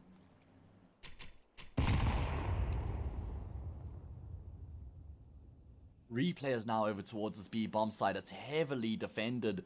Paz is going to look to try and phase his way through the smoke. He catches Dijon on the opposite side. Solby goes down. This is where Highness could be the difference maker. That third player, though. Problem is, because he's so low, he's taking a very passive angle. Paz will finish him off. Sensei with the AWP gets in on the act. First AWP frag for him in the second half. And it looks like it's going to be the first round in a long time here for Fireflux as well. No need to peek Yorimiata here if you're Banjo. Discipline is the name of the game. And there you have it. That is going to be Fireflux getting themselves up to map and series point. They're going to have 3 opportunities to finish off the job here on Anubis and win the series. But I'm not writing Fluffy Gangsters off from overtime here, because they've proven to me already that they have what it takes to be competitive on the CT side.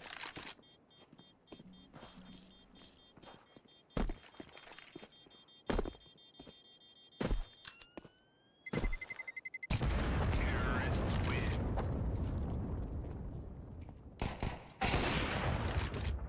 Oh, Sensei, what is that shot onto Uramiata? That's insane. Oh my god, lightning fast reflexes. Uramiata goes for a little bit of an exit kill there, and he is the one who exits the round. I mean, it doesn't really have much impact. Takanashi, surely you buy an M4 for Solby. Yeah, there we go. Because you see, they've still got rifles across the board. They still have the AWP. So, and even if they lose this round, it's not like there's looming or lingering economic consequences, because they just lose the map straight up. Either way. 12-9. 3 rounds in a row is what Fluffy Gangsters required to take us into overtime. Soulfly is going to be the one to kickstart this round. First frag found. Takanashi's been good in A main throughout the half. This time he doesn't work out for him. Sol B though. Oh, he's got quite a few tagged up players making their way forward. That kill there will give up his position, but it's not going to stop him from being able to find the multi.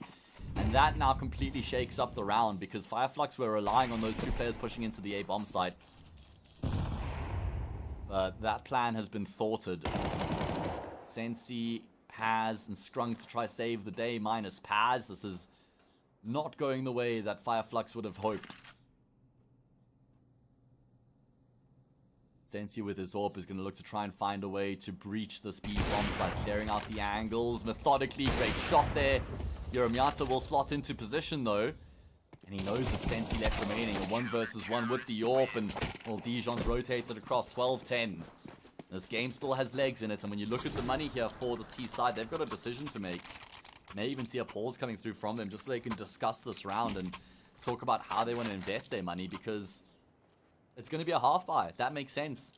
Leaving themselves at least a full buy in the tank going into that next round, but it means that they're not going to have much to work with here.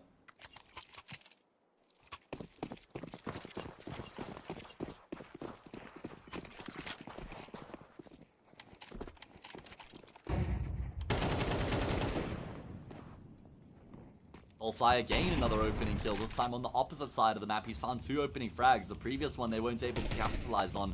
They're trying to ride that wave of momentum straight into the A bomb site, but Sol B cut him down. This time Sol B will take, Soulfly will take off Sol B's head. Uramiata with the AWP is going to get caught backpedaling by Banjo, and this is how it ends.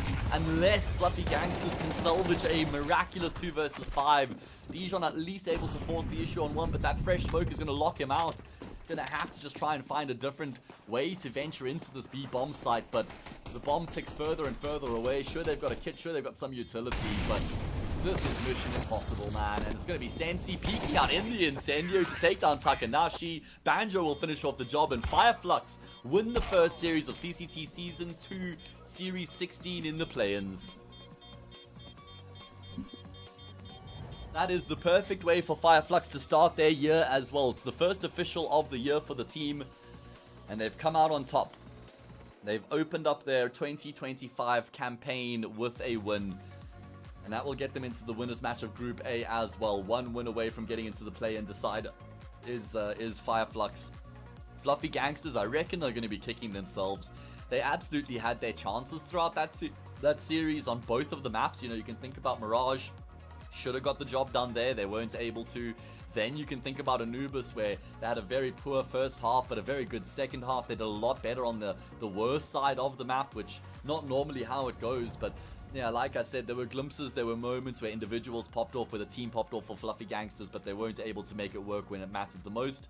Props to Fireflux as well, as they do prevail as the team. Some good individual brilliance there. You know, Soulfly in particular, when the going got tough, he was the player to put his hand up and find some really important opening kills towards the tail end of Anubis. And that means that Fireflux, as I said, into the winners match, Fluffy Gangsters into the losers match. So Fireflux will play the winner of Alaska versus Yano. Fluffy Gangsters play the loser of that matchup. And Group A starts to take a little bit of shape, while we will take a little bit of a break. As you can see, Alaska versus Yano, that next match coming up. in about an hour and 15 minutes. So with that, we're going to throw it to a break, guys. Don't go too far. We'll be coming up with that second match in, like I said, an hour and a quarter or so, and we'll be jumping into the rest of Group A. We'll catch you then.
try, cannot let it go. We're running from the past, wanting to be sure. Chaos in my mind, constant deja vu. But every time, it comes back to you.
Right, we're back, and we're going to be getting into the second game of the day. CCT Season 2, Series 16. It is the play-ins in Europe, and we're in Group A at the moment. We've already concluded the first match of Group A, where we saw a pretty hard-fought game between Flux and Fluffy Gangsters.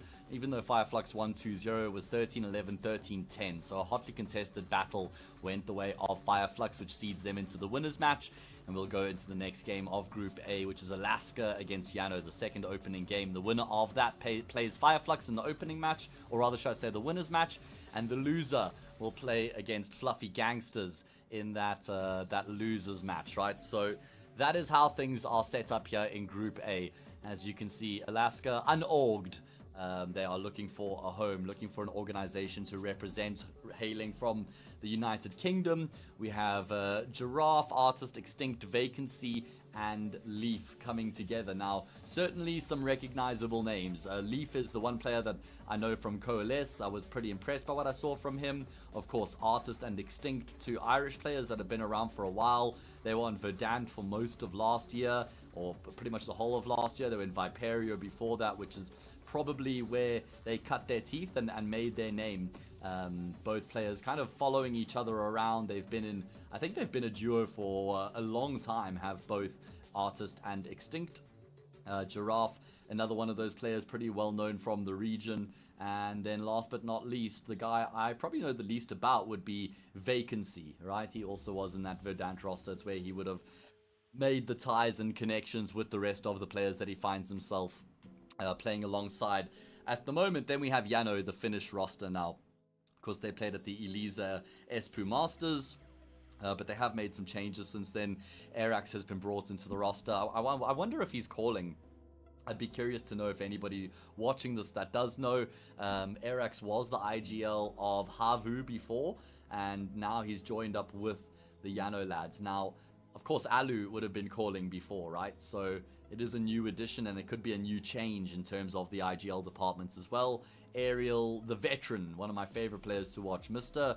Reliable, I think, is a pretty good name for Ariel. He's just so reliable, so consistent. He's actually 31 years old, which is surprising when you look at the picture here on our graphic. He looks as young as Yellow or Henu, two of the young, enterprising, up-and-coming players from Finland. Of course, Henu, 22 years old, was a part of the Ents Academy project for a while. And then Yellow, 25, also a well-recognized prospect, has played for Yano before, then went to Havu, and he's back again. Let's move things forward. We can have a look at the veto here, see which maps are going to get played between these two teams. I wonder, are we going to get Train? Do we get Train? That's the big question. The map that recently replaced Vertigo. Let's see how it's going to unfold. We have very little information about the map pool for both of these teams, more so Yano than Alaska. It's because they really haven't played much Counter-Strike.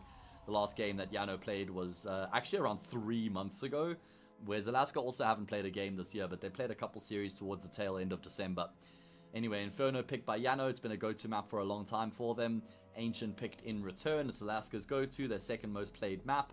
Nuke is their most played map, so I'd actually be surprised if, well, I guess not anymore, Yano decided to leave Nuke as one of the options along with Train. So this is the decider now, and it's going to be Nuke. I mean, it makes sense, right? It's a strong map for Alaska. It's a map that they're competent on, a map they're comfortable on in terms of the volume that they've played the map. So I think playing train would be more of a risk. Obviously, when a new map comes into a pool, it takes a bit of time before teams start to pick it. You do get some time and prioritize a new map once it's come in, and it was floated here in the first phase of the veto, but not picked by either of the teams. So that means we'll be deprived of train for yet another series, but hopefully it will be coming soon. They will be leaving the station and entering the map pools more consistently with the teams that are going to be playing. Either way, there you have it. Inferno, Ancient, and Nuke, the three maps that are going to be played here. It is their opening game for both these teams in Group A. And I think we're going to have to wait a little bit here before we jump into the series. So don't mind if we throw this one into a little bit of a break and we wait for the players to get ready. And once all 10 players on the server and ready to jump into the action, we will be as well.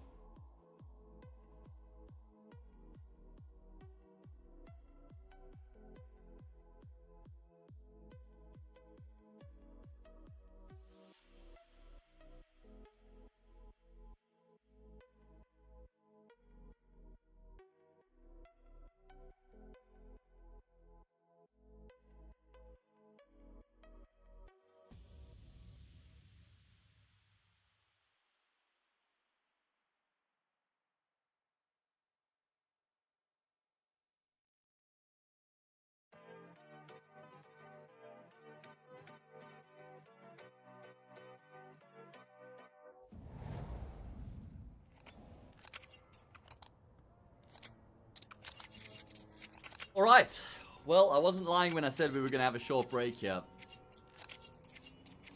And we will be jumping into the first map. It is the pick of Yano. It means that Alaska get to choose which side they start on now. Alaska is a very cold state in America, and Yano are from Finland, a very cold country. So I guess we're going to have some icy action on the server here between these two teams. And it looks like Alaska want to try and make some moves here as well. Vacancy going through apartments early on. They get found out by Yellow, and that's going to prompt the push in towards the safe bomb site. Artist has gone down as well. The rest of the players for Alaska are on the complete opposite side of the map. They're going to have to rotate across from that B bomb site. Yano get full site control. Bomb plant follows suit. And this is going to be a very challenging retake here for the CT side.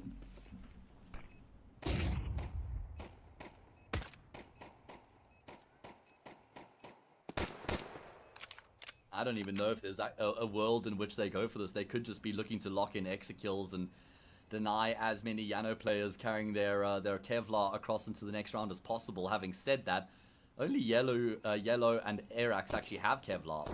So it's not even like there's a huge amount for Yano to try and carry over.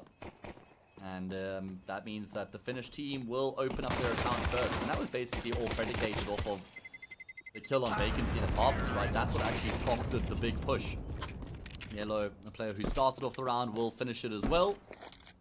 And it's going to be the Finns on the board first.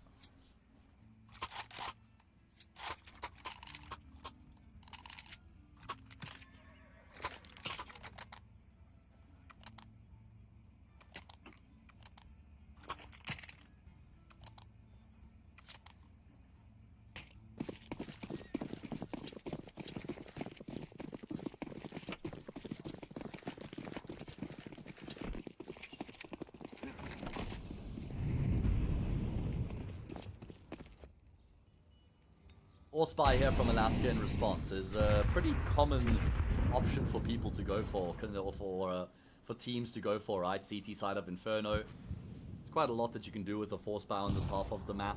Narrow choke points, you can try and take the round as deep as possible with smoke grenades, delaying proceedings. Lots of little corners and nooks and crannies you can try and hide in to catch people off guard. And try and force some close quarter battles. And what Alaska have done well in this round here is get some early banana control. That's going to allow for them to kind of realize what's going on here and try rotate across to A. It's actually a pretty good timing right now for Yano to force the issues to say bomb site rotations were actually about to land over towards A. But Yano are able to get side control before that. So that means it is job done here in the round. Yano will get their second on the board as they're able to stave off the force spy.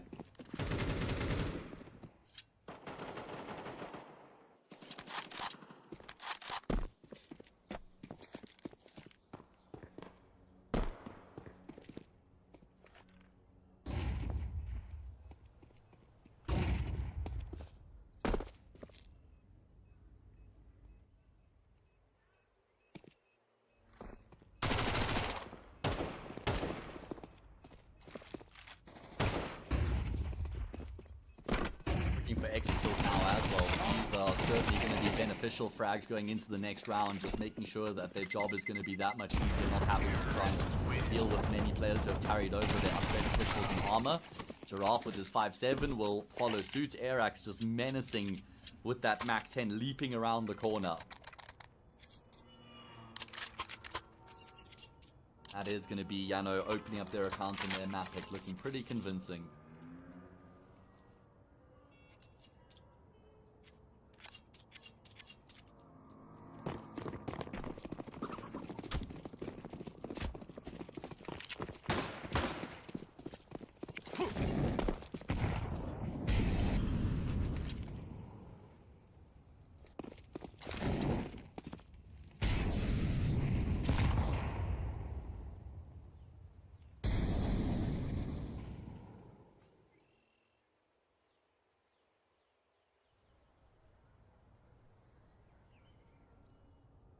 This round here for the T side is just about keeping numbers alive, really. Building up their economy. It's always interesting when you see a team who are looking for an organization, right? Because they banded together despite the fact that they don't have an org support. They have faith, they have the belief. I wonder how hard they've been working in the off-season. Of course, this team only came together recently. Quite a lot of history between a lot of these players on Alaska. I don't know the UK scene as well as some of my colleagues. But, yeah, like I was saying, the likes of Artist and Extinct have been playing in teams together for a long time. A lot of them would have been in that Verdun squad towards the end of the organization's Counter-Strike team. That iteration of their roster. Of course, no longer sporting a Counter-Strike team of Verdun. Work from Alaska to find 2 kills, though. Probably the bare minimum to regard an eco round as somewhat of a success, I would say.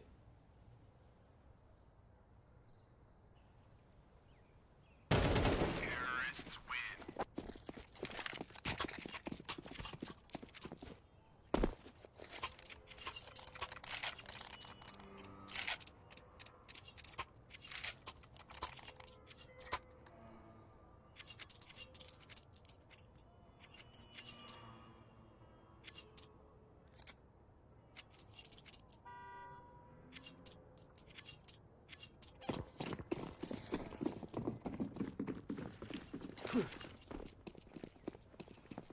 Alright, first gun round is upon us here. Let's see what Alaska have in store for this all-important gun round to try and get themselves off the tarmac, get this campaign underway.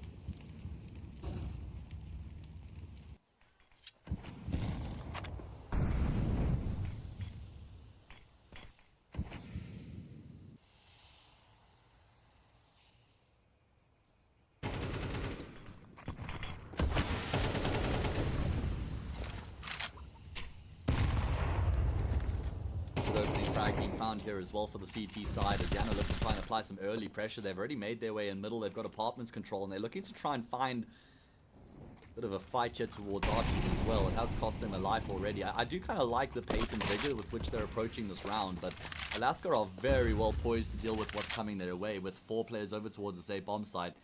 Artist with the AWP is just posted at the B bomb site watching the top of Banana, but there's no pressure or presence from Yano, so no reason for Alaska to second guess the setup, and the numbers are going to make a difference as well. Just way too much here for Yano to try and overcome as they do push in towards A. Quite disjointed there, and you could tell that Yano were playing with a little bit more liberty and freedom considering they had that 3-round lead coming into that gun round, but just with how early they were trying to pressure apartments. It's kind of like that, you know, just trying something different, just trying to get a little bit cute and quirky.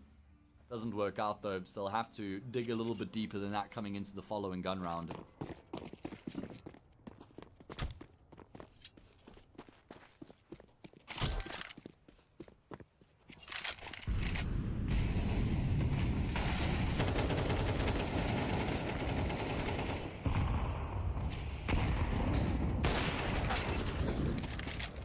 Nice shot there from Artist, but not actually going to be able to fall back. The opening frag found, but very good trade there from Hen, who immediately swings out and connects on the headshot. That wasn't an easy one.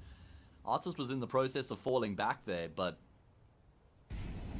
still loses his head. And I think he's going to be the one feeling the heat and feeling the pressure in towards Quad, but still, he will prevail.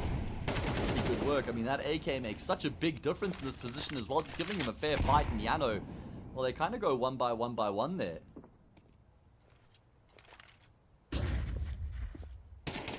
Counter-terrorists win.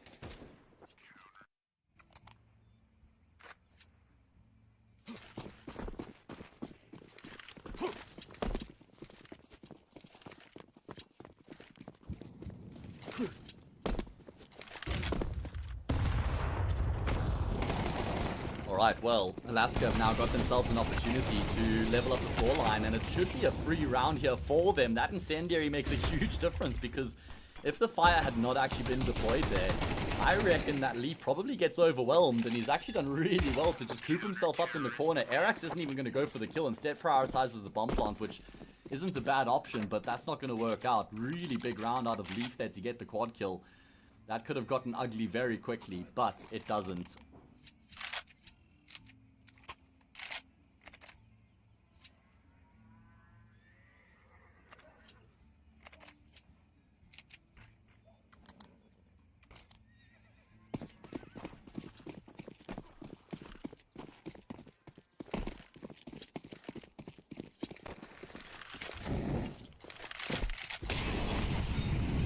Gun round now, scoreline leveled up. Alaska have got themselves some momentum. 3 rounds in a row. How far can they take it is the question.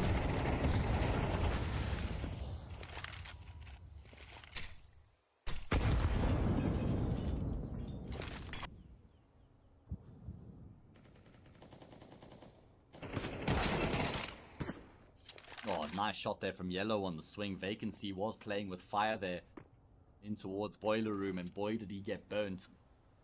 Galil looking crispy. And an opening frag found for Yano to try and push this round home.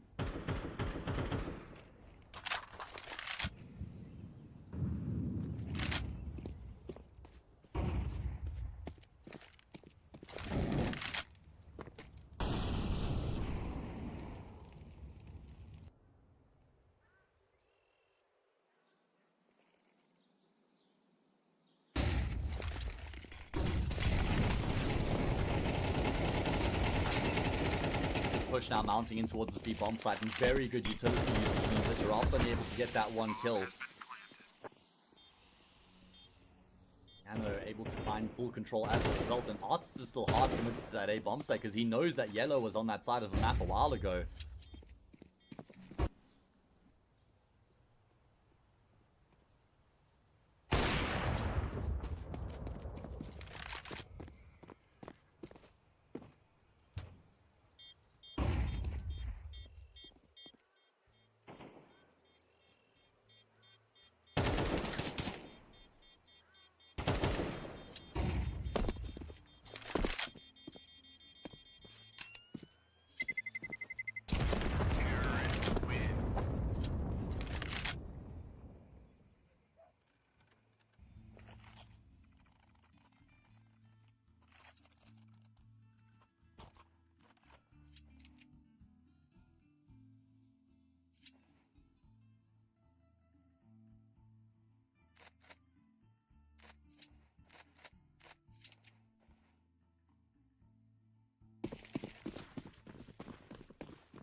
Okay, I'm back. Apologies, guys. I messed coffee all over my keyboard, and it meant that I had to run to get all of the cloths that I have at my disposal. I have cleaned my coffee up. I do not have a cup of coffee anymore, and hopefully my keyboard can be saved.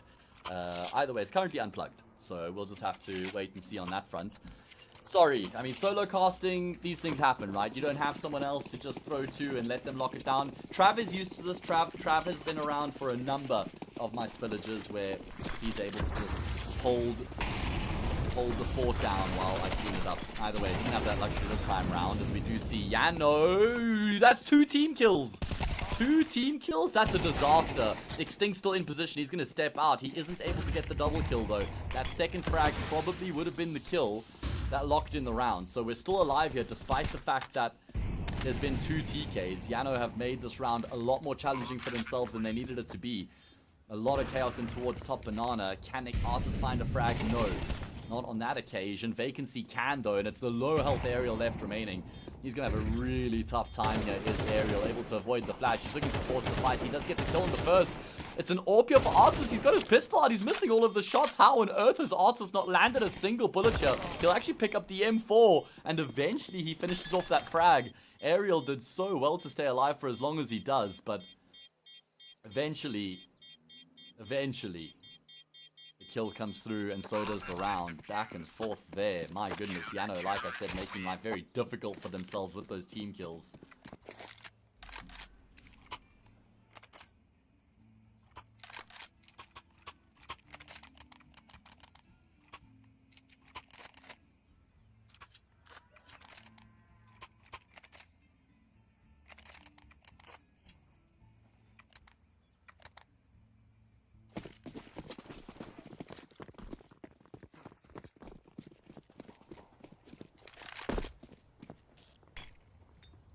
Right, well, let's see. Can Alaska continue to close the gap here? Nice shot there from Artist to actually tag Alu. Both orbs exchanging glances with one another. Alu doesn't connect on his shot.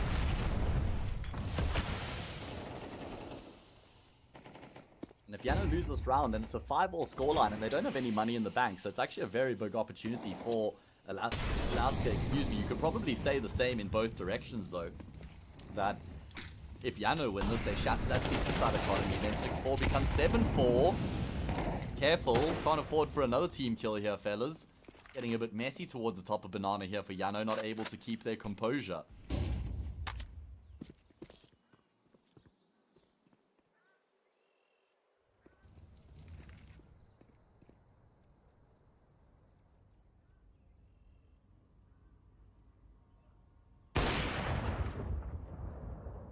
Nice kill there from Alu. Just posted up on the angle. Catches the re-aggression coming through from the CT side.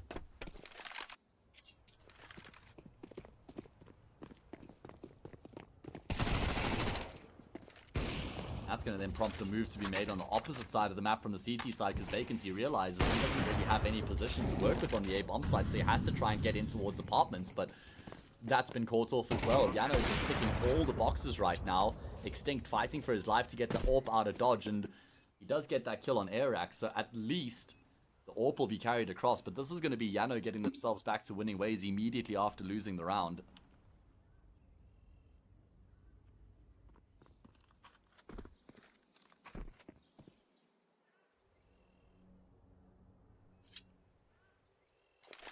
Okay, I'm going to try and put my keyboard in front of a fan now. Is that a good idea? I've got like one of those massive metal industrial fans that blows at like 1,000,000 revolutions per minute. So bear with me, guys. Bear with the solo caster who knocked his coffee all over his keyboard and is trying to save it.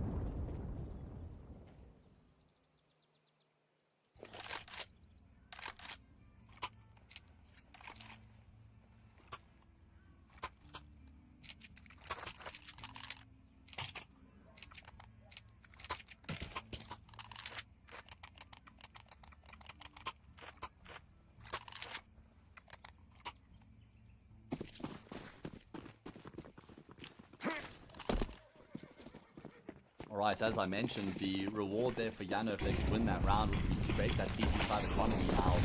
Alaska have decided to invest around the guns that they've carried over into this next round, the AWP M4, and then it's 3 MP9s to plug the gaps. And this is Yano's opportunity to actually really run away with the half. If they win this, 7-4 almost certainly becomes 8-4. Henu, that is cheeky. And it works out for him, just phasing through the smoke there. Giraffe was spamming the smoke and doesn't expect an opponent to step through in that fashion. Good opening kill found. Yano have been very active on this T side so far, forcing early fights in pretty much every single one of these rounds. They've constantly bossed Banana as well.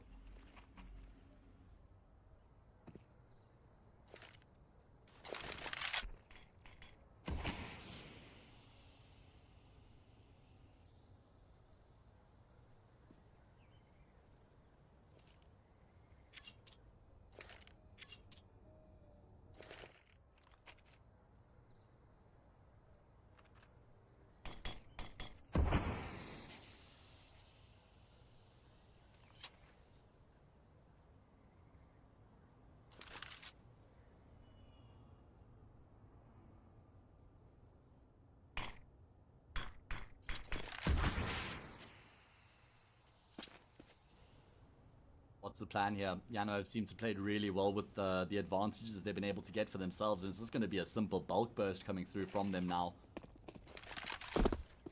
Three players making their way through. Henu has been caught off, but unfortunately for Alaska, they've got such a massive false sense of security and information now because of the fact that Vacancy is pushed down mid. They're thinking they've got Yano bopped in Banana, but unfortunately not. They wove their way past by pushing through apartments into that A bomb site, completely catching Alaska off guard, and none of these guns are going to be saved either. At least nobody but Leaf, who will be able to carry his M4 over.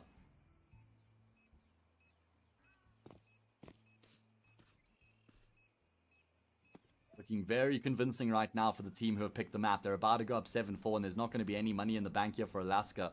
At least Leaf will carry an AWP across, but not a huge amount to get excited by, I'm afraid, considering the other weapons they'll have surrounding that AWP. Terrorists win.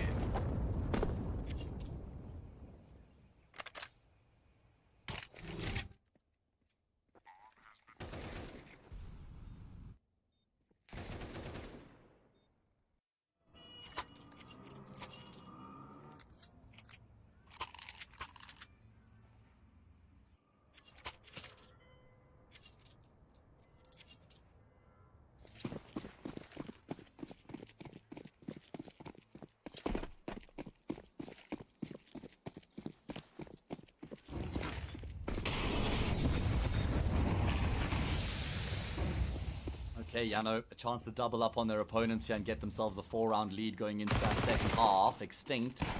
Go exploring through apartments with that MP9. He's found a kill. Giraffe with his 5-7 up close and personal. Also gotten a kill. This time a little bit more success at the start of the round here for the CT side and towards Banana. Leaf will eventually extinguish the flames. Some damage has been done. Very good awareness there from Aerial though. Extinct continues to venture, and that's going to cost him his life.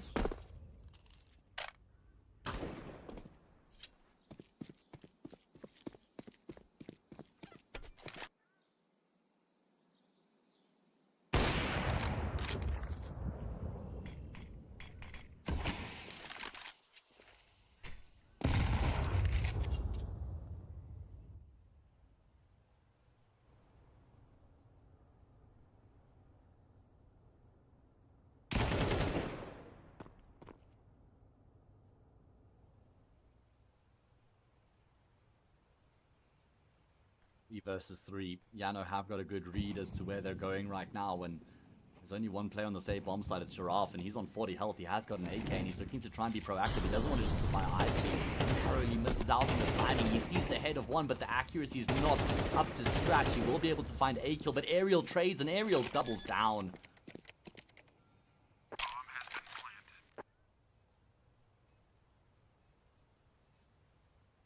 Fantastic round coming through from Aerial here, just in terms of how he's gone about his business, because remember, he was the one who kills Extinct initially, and then he gets 2 kills to open up the A bomb sites, and he finishes off the job as well. Honestly, couldn't have asked for anything more. Quad kill. In fact, it's an ace out of Aerial. An ace from the big man there to win the round for his team. Fantastic work coming through from Aerial.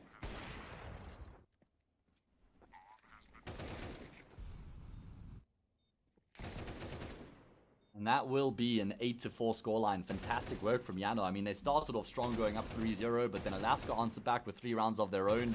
Thought we might have a competitive half on our hands as a result, but once we got the gun rounds underway, thick and flowing, Yano was certainly in a league of their own.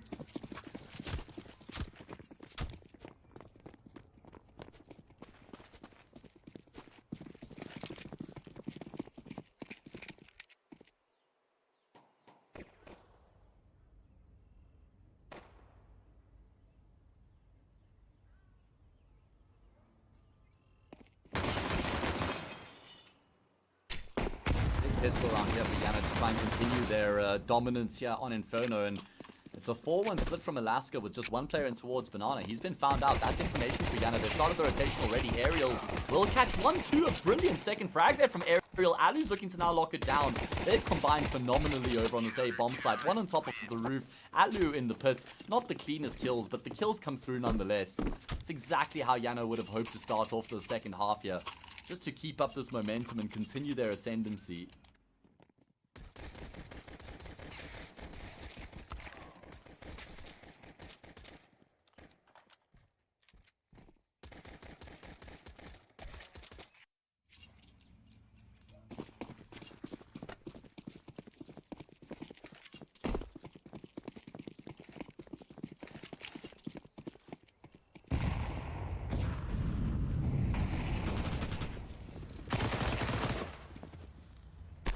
Right, well, it's going to be a pretty elementary round here for Yano, and you can see they're not pulling any punches either. They are running at Alaska, despite the fact they're on the defensive half. They're just flexing their muscles all over Alaska right now. And it will be a clean-cut round coming through from the Finnish squad. 4 players stay alive, and they're now 3 rounds away from finishing off the job. Alaska, well, this game has certainly gotten away from them, but they do have a big gun round coming their way now. If they can win this next gun round here, then they're still within a chance.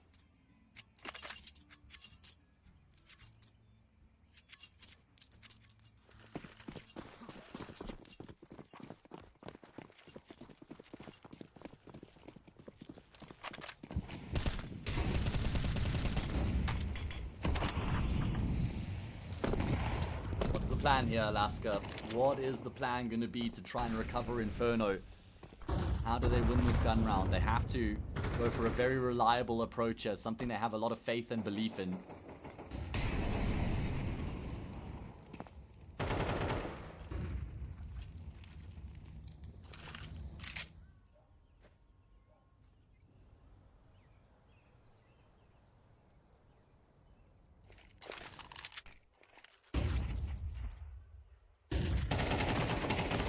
Wants to go for a play here towards the top of Banana. He's been spotted out by 2 players. Yeah, there was no way he was ever going to get out of dodge of that one. Henry's going to deploy the smoke to try and keep these opponents at bay, but not only does he keep them at bay, he finds 2 through the smoke. That is criminal.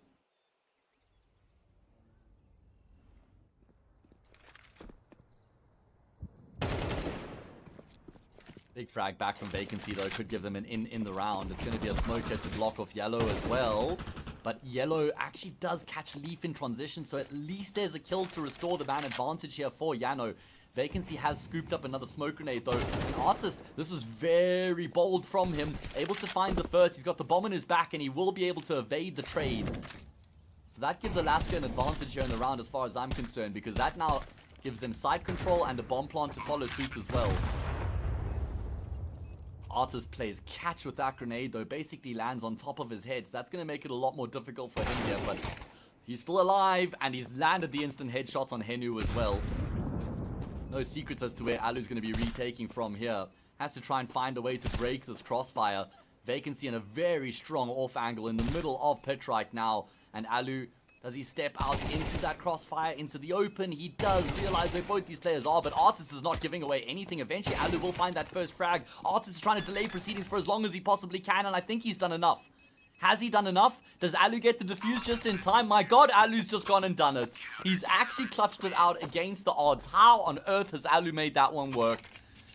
They weren't giving him an inch, they weren't giving him a centimeter, a millimeter, a nanometer, they gave him nothing. But Alu took from them everything. He tried so desperately to force the peak to come through from Artist and nothing does. Eventually he swings Vacancy, gets the kill. Artist can't trade. And the USP comes out in the nick of time. Alu gets both the kills and the defuse. That's a disaster for Alaska. The round was right there, ripe for the taking.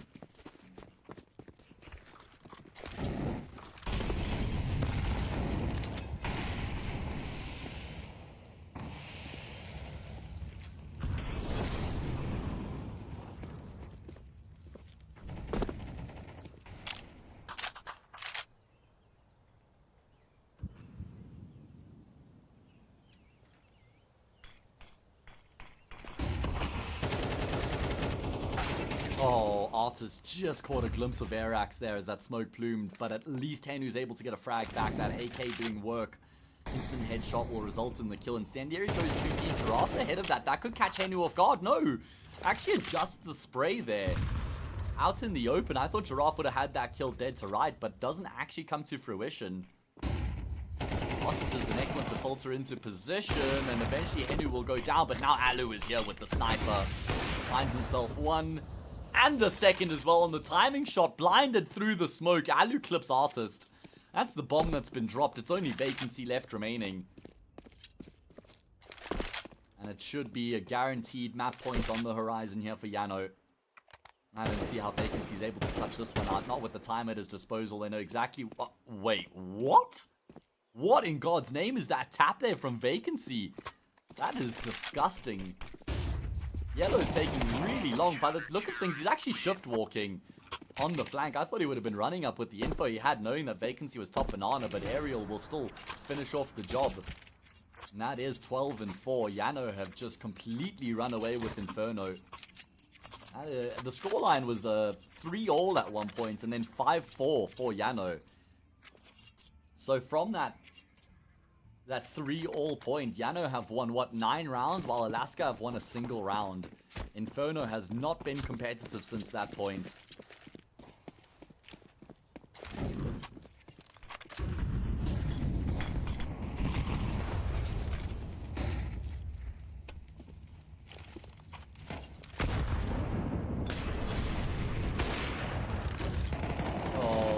Perfect place, perfect time. Can't pull back with the AWP. He's got the support there from Airax as well. They combine beautifully in towards the top of Banana.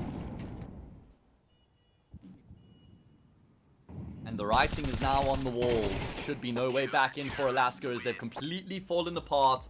Yano romp to victory here on their map pick. That is a dominant display. Everybody contributing and chiming in when they were required. Great work from Alu in particular, 17 kills to his name, including that wonderful 1 versus 2 clutch retake on the A-bomb side. Aerial had some superb rounds as well with that ace, where he also saved a round for Yano. There were certainly moments for Alaska, but when the game started getting away from them, they were never really able to get back into the action again. And yeah, you got to kind of wonder where some of the pauses might have been for Alaska, right? Because that game got away from them quickly, and I don't recall any pauses from Alaska to try and slow things down and figure out an appropriate solution to get their campaign back on track. So yeah, Yano, they ride that momentum from the 3-all scoreline, winning out the rounds in the first half, and then they didn't lose a single round in the second half thereafter. Certainly a performance to be proud of, and a performance that puts them up 1-0 in the series. Going to throw this one across to a break now, and when we return, we will have their opponent's map.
Okay, we're back, and we're going to be getting to the second map of the second game of the day soon enough here. We have got Yano, who are currently leading the series by a map, as they were able to win on Inferno. And that means we're going to be going to Alaska's map pick next, which I'm pretty sure is Ancient, if memory serves. Let's go back and double check. Yes, indeed, it is Ancient that will be following up here, the pick of Alaska. And we're going to be hoping for a far and away improved performance from them, because they never really gave us much to get excited about, to be fair, on Inferno. There were moments maybe in the early stages of the first half, but outside of that, they got steamrolled, I think it's fair to say, by Yano. And the likes of Ariel and Alu were both very impressive across the board on that previous map. And good to see them playing with vigor and pace, and they were playing with confidence as well, which suited them, right? On that T side, they were making a lot of moves early on in the round, forcing a lot of fights. They were bossing Banana. And then on the CT side, it's not like they were playing idle or passive or fearful Counter-Strike either. They were striking fear into their enemies. And that is, yeah, that is how things went, really, on Inferno. A 13-4 victory. Yano were up 8-4 on the half, where they'd started on their T side, and then they finished off the job on their CT side. Made it look pretty easy. They didn't even lose a single round, winning 5 in a row to get the job done. So, with that, we're going to be going into map number 2. It is going to be Ancient, and it's the pick of Alaska, like I said, so we need to see an improved performance from them. Let's see how this one unfolds. Well, that's one way to kick things off with their air axe. Just a couple taps through the smoke there. The frag does come back, though, and that might kind of persuade Alaska to change up the plan. Maybe not. No, they still continue to commit in towards the speed bomb side. Air axe holding a tight angle. Narrowly misses out on the tap there. Good timing on the peak from Giraffe as Henry tries to scale the boxes, and, well, Leaf is able to get in on the action. Can he double down? We're down to a 3 versus 2 man advantage for Yano here on the retake. Trying to buy time for Henry to actually flank around, but Leaf lands a brilliant headshot. He has to do more, though. And unfortunately, there's just too much expected of Leaf in that position. 3 kills was impressive, but those are the only frags found in the round for Alaska.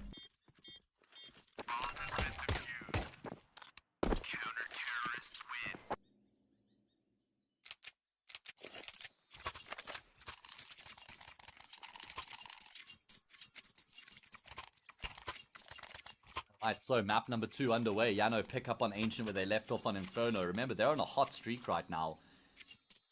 They won 8 rounds in a row to finish off Inferno. And they've added another one to that tally here at the start of Ancient.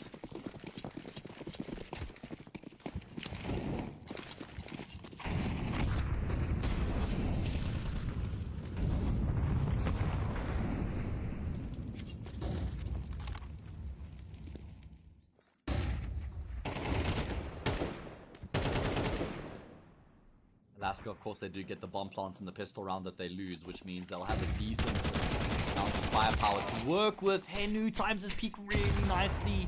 So close to finding both those kills with the FAMAS. It's only going to be the one extinct with the Desert Eagle. Up close, fantastic shot from him to dispatch of Yellow. Completely opens up that A bomb site. And he's not done with just that control either. He's going for more. He's actually pushed through Donut in towards middle.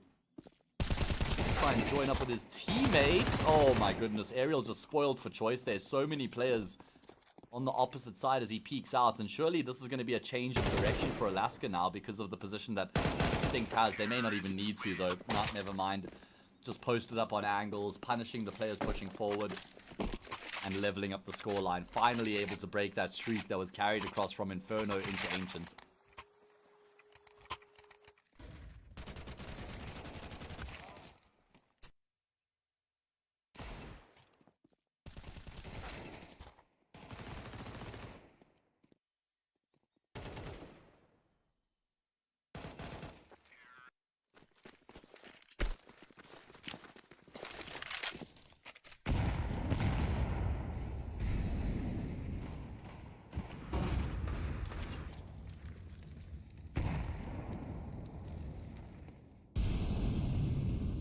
Force buy in response here from Yano, looking to try and clap back immediately after losing to a force buy. They don't have, it's not as convincing as a force buy, though, as what they just lost to, right?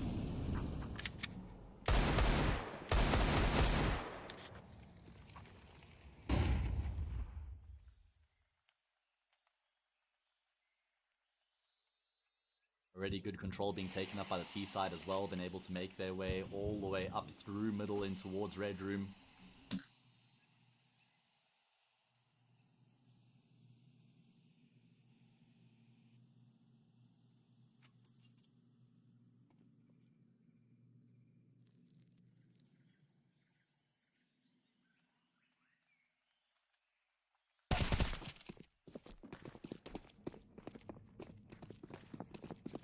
Alaska just taking their time, working their way forward as a unit strength in numbers right now. And they will get full control of the save bomb site without much of an issue, much of a struggle. I think that Yano are probably just going to pull the plug on the round altogether, call it a day, head for the hills, carry their forced up weapons into the next, and save their money in that next round, but still have, you know, some firepower and some armor at their disposal.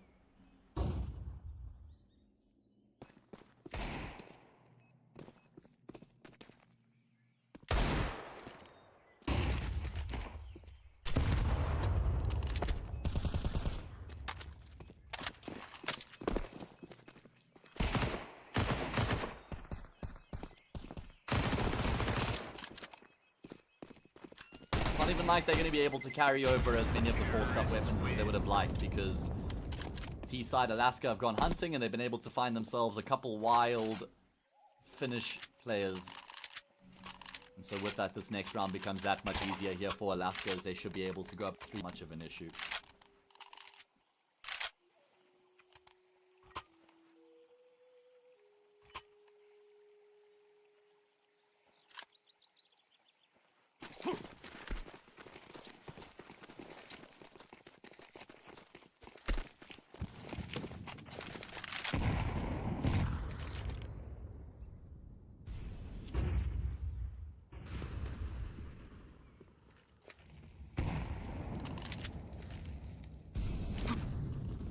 One of the issues for me, one of the concerns for Alaska was the lack of pauses when things were going wrong in that previous map there.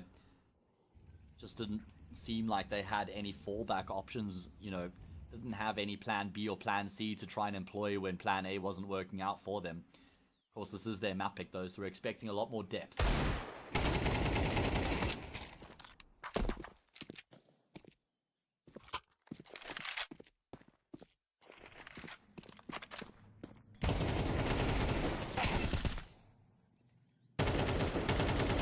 Coming through here for the CT side as they are stacked up on the correct side of the map. The USP, enough to find one. Low HP on Extinct means this is still very doable for Yano. The rotations have come through just in time.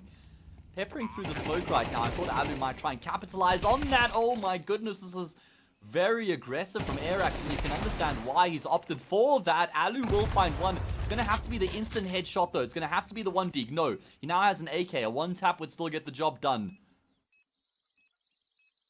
And he's waiting for Leaf to offer something up, but Leaf is not giving him anything.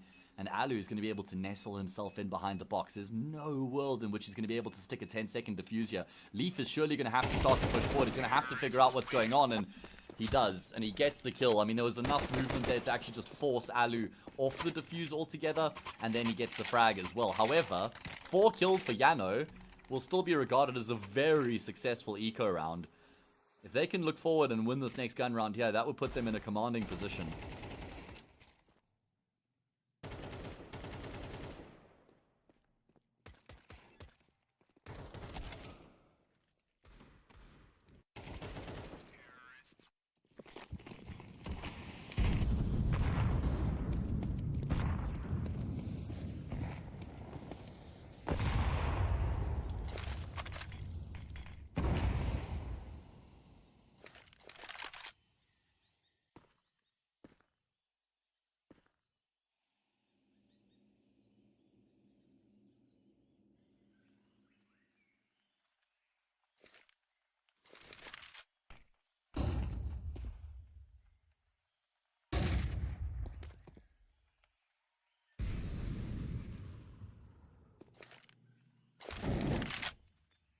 Alaska looking to make moves early on in these rounds as they get full control of middle.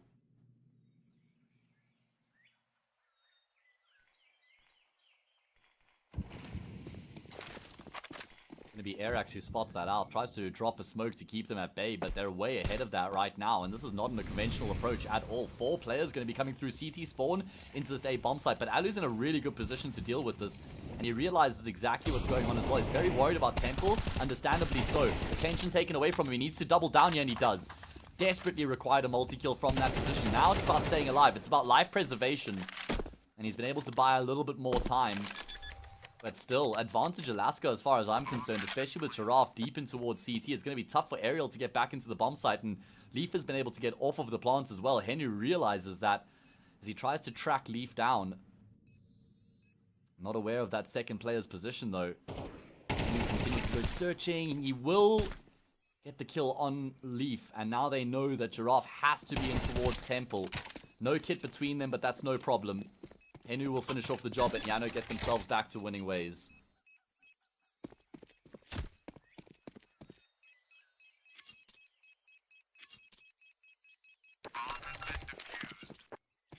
Counter-terrorists win.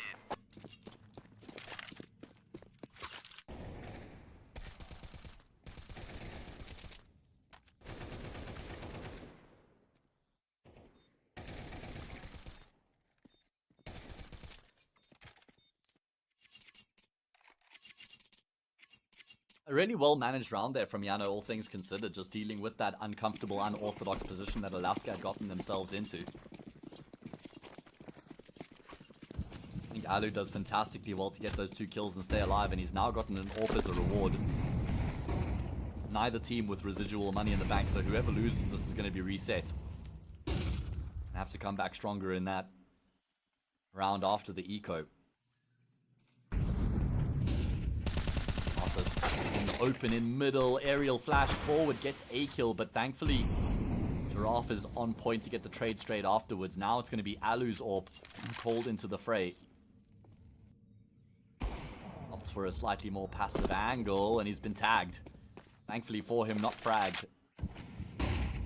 Kinda has an inclination here by the look of things as to where Alaska are going to look to try and finish this round here.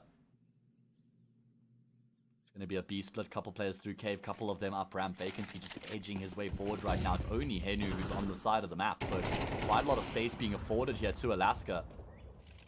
Alu missing a key shot there means that Henu has a big job to do with 2 Mac 10s, and he's only going to be good for the 1 kill. Frags continues to be traded. This is advantage Alaska now after they're able to get the bomb down. It's going to be a pretty challenging retake here for Yano. Alu still yet to connect on a shot, and well, he won't be able to find one. Go, and he's going to be able to combine with Yellow. They both find a frag apiece, trades the name of the game. Leaf narrowly surviving that HE grenade. It's only a USP on Yellow, but it will still be enough for him to prevail and get the kill. Back-to-back retakes here for Yano. Very difficult one. I mean, both of them have been challenging, though, and they've been able to come out on top. That's a really impressive round from Yano, just keeping their composure.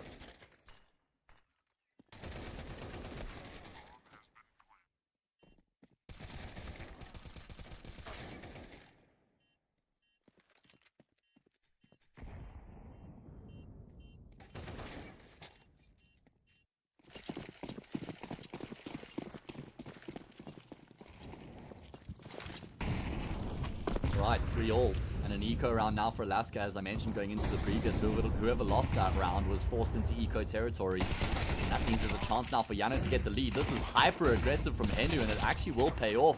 Can he get more? Absolutely.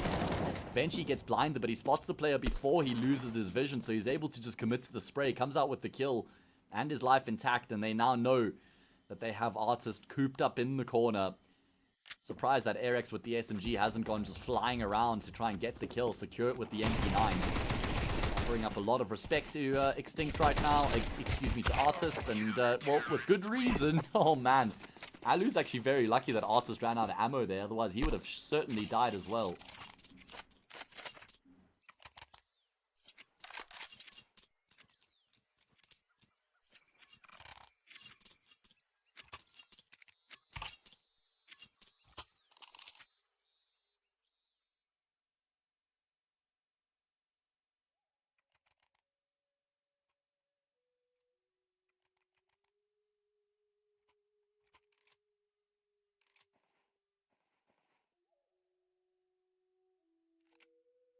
All three, and Alaska do opt for a pause here. Just to discuss the situation and talk about the way forward on this T side. They can't afford for it to fall apart like it happened on Inferno. It was 3-all at one point there. They lost the map 13-4. So we've seen how deadly Yano are with momentum behind them.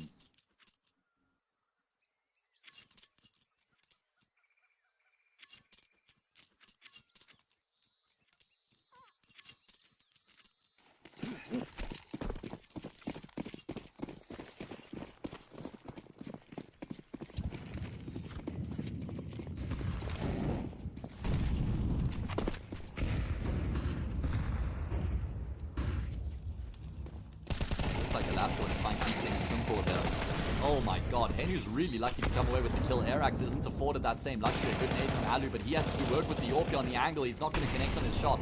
Backpedaling now. Will fall back into cave, so at least he's able to keep his life intact, but has to relinquish control of the bomb sites in the process, and might actually be a world in which Yano up for the save. Art is not expected in that corner, and that certainly will sound the save, even if they're allowed to get out of there. Alu does at least find the kill. Job not done just yet, and Extinct ensures that AWP is dropped.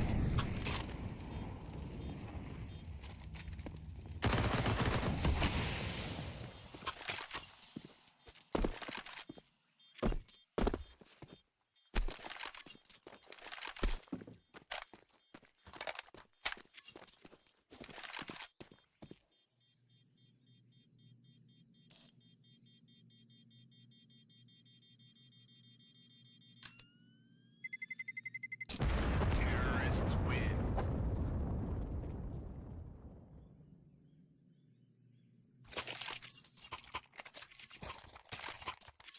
Okay, just enough money here for Yano to kind of have a look in for the investment. Yellow can drop a gun.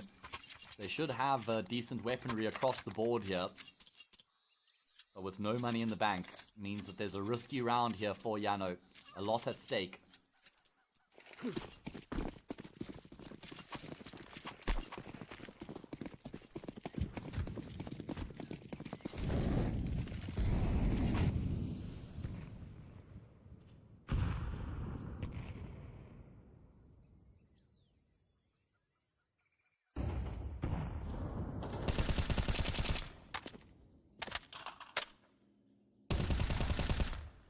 Oh, perfect lineup there from Henu. Perfect lineup. Attempted the wall bang. He's currently spraying now and then goes for the wall bang in towards mid. Gets the kill. That's a really nice way to open up. Normally you see players using the A4 in that position just for the extra ammo. Not only in the magazine, but just the residual, the extra ammo that you have in the pocket means that you can afford to go for a lot of wall bang damage or attempt a lot of wall bangs and still have bullets left to work with in the round. Doesn't need all that ammo. Still able to get a kill anyway. Rounds being traded back and forth. Is that going to continue to be the case? Can Yano get their noses in front here once again?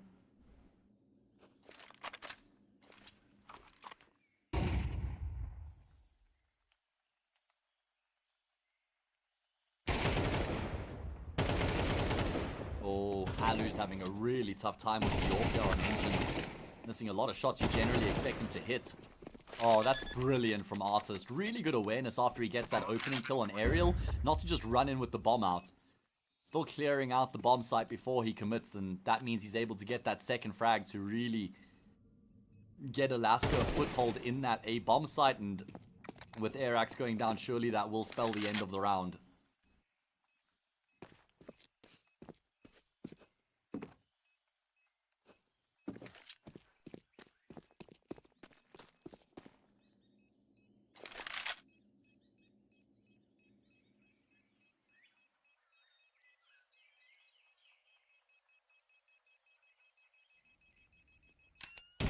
Terrorists win.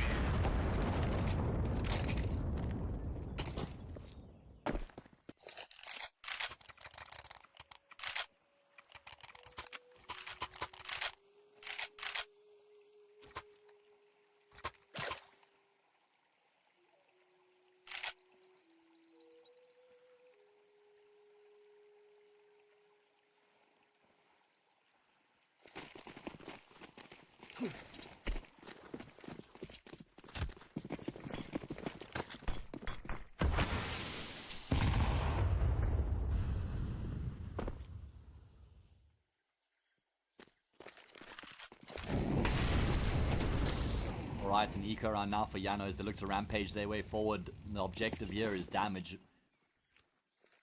Alaska have pieced together a successful T side so far.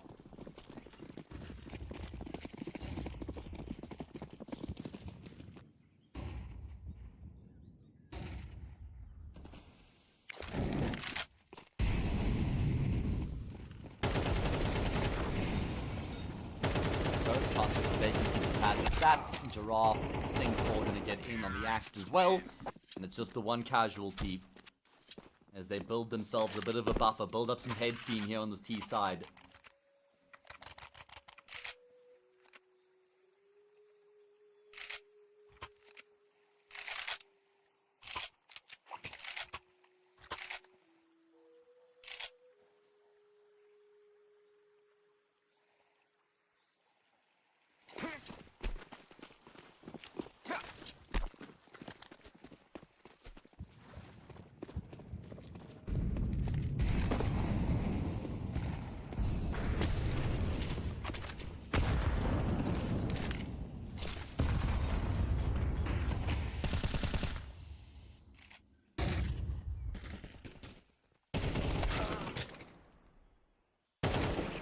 Gun round immediately afterwards is going to be a big fight for middle. Yano putting heavy emphasis in contesting middle, and they've come off second best. Henu looking to be the difference maker, is able to get one. They're not going to expect Arax there as well. Problem is, even though Alaska have been able to get themselves onto this B bomb site, they don't have the C4, but Arax is never going to expect Artist in this position already. So deep, having pushed his way up ramp into that B bomb site. And it means Yellow is left alone in the clutch. He has got time on his side because of the fact that Alaska have to go back to recover the bomb. And actually a bit of a window of opportunity to slide into this B bomb site, perhaps undetected.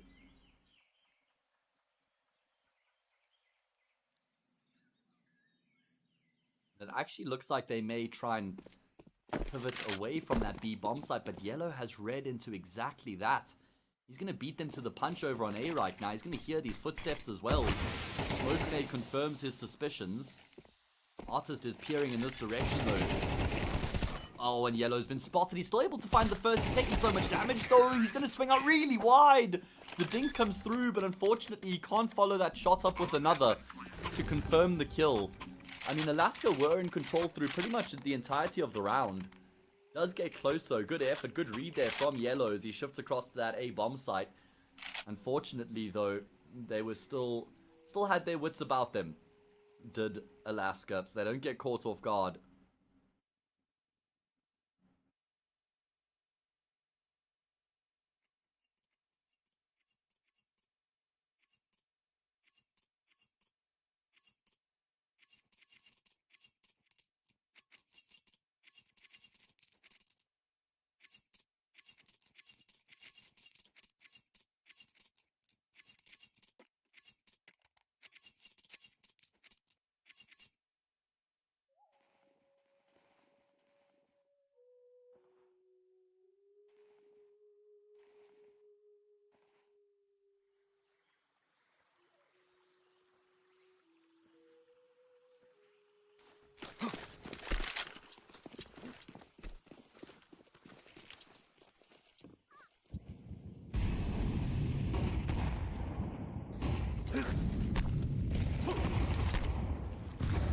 Alright, well, we had an 8-4 halftime scoreline on Inferno in favor of Yano. Can Alaska replicate that here on their map pick?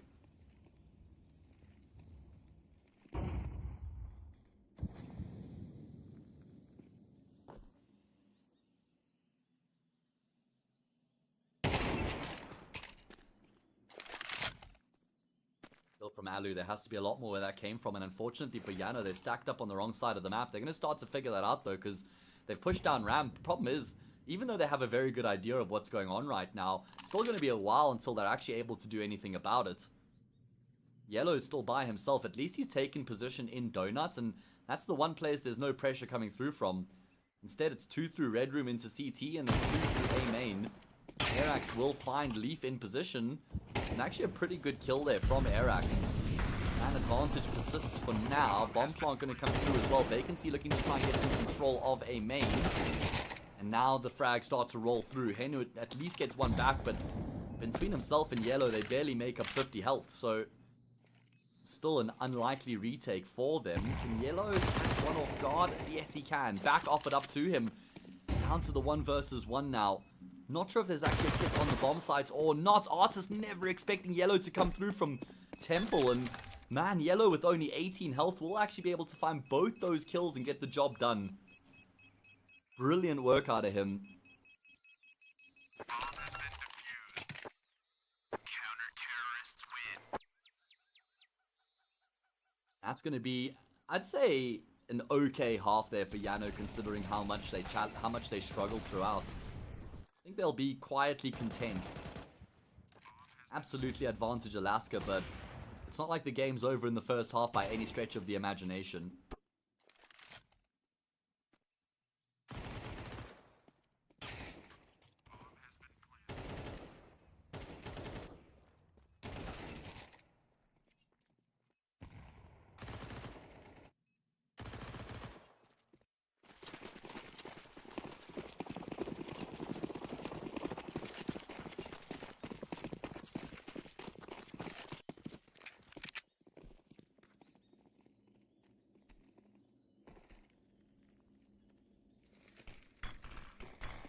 I feel like Yano have to win this pistol round, you know. I feel like Yano have to make this pistol round work here to try and keep themselves alive on the second map. Big trade out of Aerial to take down Leaf through the smoke. That will enable the bomb plant even numbers game on the retake. Not sure if there's a kit on the ground. None at the disposal of the players still alive here for the CT side. Looks like Giraffe wants to wait for that smoke to fade. Instead, he's going to try and force the issue through it in conjunction with his teammates. He will find that first frag and a second. Now all on Alu. They know exactly where he is. Artist is on the defuse already. Alu has to get 2 kills before he can even think about trying to get on top of that diffuser. And it won't work out for him. Vacancy takes him down 8-5. Alaska start off the second half exactly the way they would have hoped.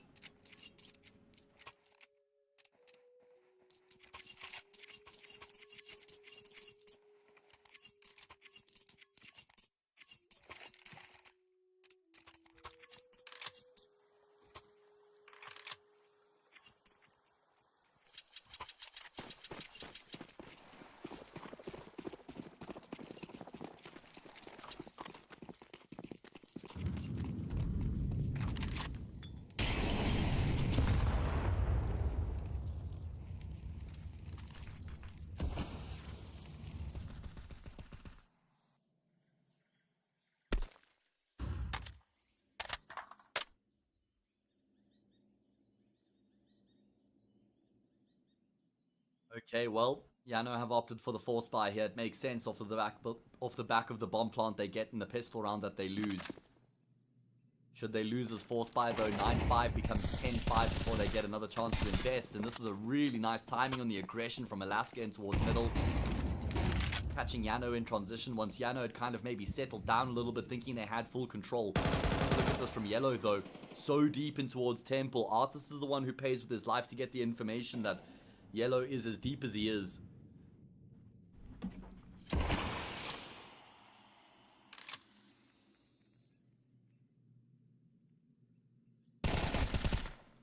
Oh, Giraffe edging his way forward. Very good crosshair placement there as he's able to get that kill on Yellow. 40 seconds left now. Yano down by a man. And they've shifted their focus in towards this B bomb site instead. Notice how Vacancy's just jiggling on the angle there, making himself a bit more of a difficult target. So he's going to be air axe. He could be in trouble.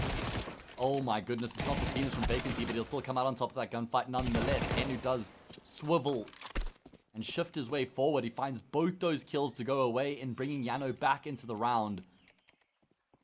Leaf is going to try and make his way through cave. He's loud and proud with his progression. And it's now left on Henu in the clutch. He knows exactly where both these remaining players are coming through from. So at least he has the information at his disposal. But that's only the first step in the process.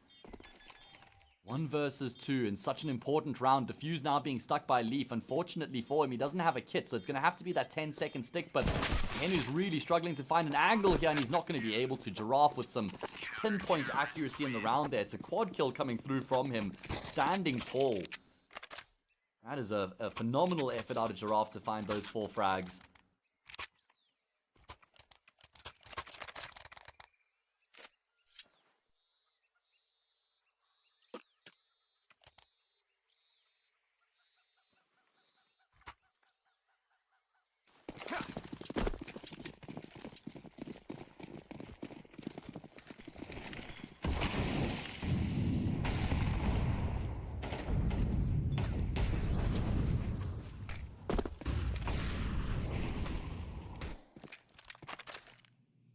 Yano, well, they've got a hero AK this time on Alu and Henu. 3 players have saved, so kind of trying to distribute their firepower, have something to work with here in this round, while knowing they'll still have at least something to work with in the next. But it means in that following gun round, if they lose this round here, it's not going to be a full gun round. Distributing their wealth over 2 rounds instead of committing all of it to one. And Alu, well, he's probably better off passing that AK across to someone because he's taken a chunk of damage through the wall there.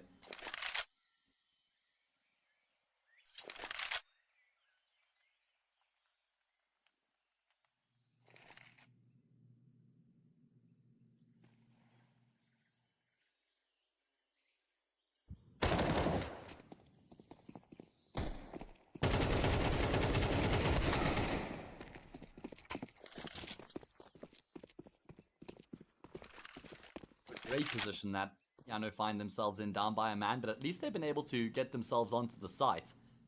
Henu is low. Artist is just a thorn in Yano's side right now, so him staying alive is actually just the priority, and that allows for his teammates to filter into position. Henu with another clutch attempt, but this time he only has 5 points of health, so this one's impossible, surely. Giraffe even has a kit, so that defuse being stuck is going to just spell the end of the round off the bat. 10-5.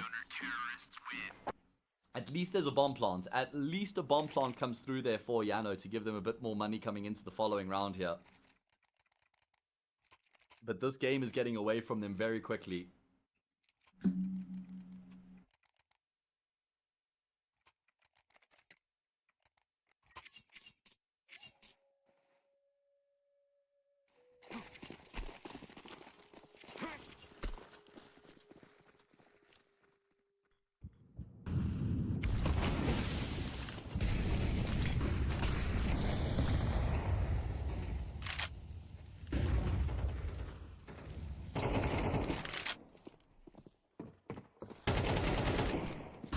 Great defense over towards the B bomb side. Yano trying to turn up the pace here, trying to turn up the heat over towards B, but they run into a brick wall. My goodness, Alu, the only player left alive here. Yano's T side just being ripped to shreds right now. It's getting more and more convincing as Alaska just have a very strong foothold on Ancient. You can see why they picked this map. I mentioned when we spoke about the veto how both Ancient and Nuke certainly do play into Alaska's hands. Both very good maps for them. I mean, Nuke is their most played map. That's going to be the decider here. It's good to see that Alaska have kept the faith, even though Inferno fell apart the way that it did. Yano now going to opt for a pause. Lose one more round. It's map point for Alaska. Map 3 is looking like destiny at this point.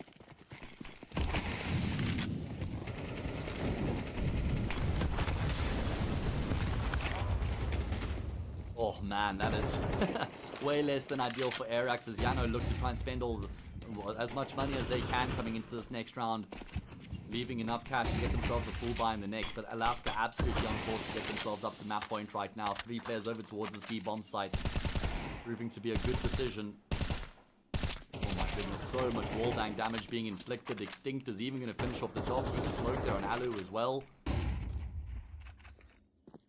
And this map has completely fallen apart. It was 3-all at one point, and much like Inferno, which was also 3-all at one point, it's been dominated by the team who picked the map.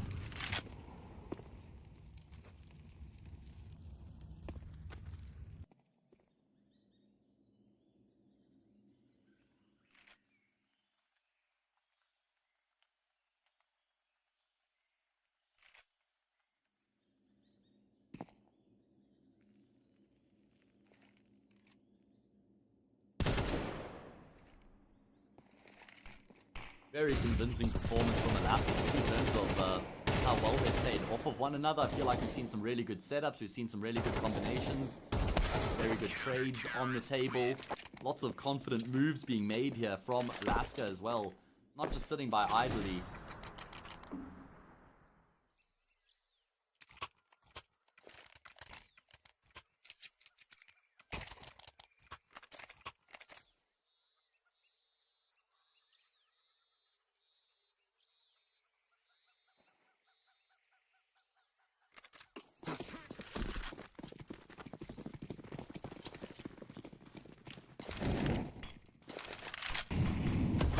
All or nothing now for Yano. They have to win 7 rounds in a row from here to force us into overtime. A massively tall order for a team who are yet to win a round here in the second half. This T side has not provided the goods, I'm afraid. And Nuke looks like it's locked in at this point. A dominant display from Yano on their map pick and a dominant display to match that from Alaska on their pick as well.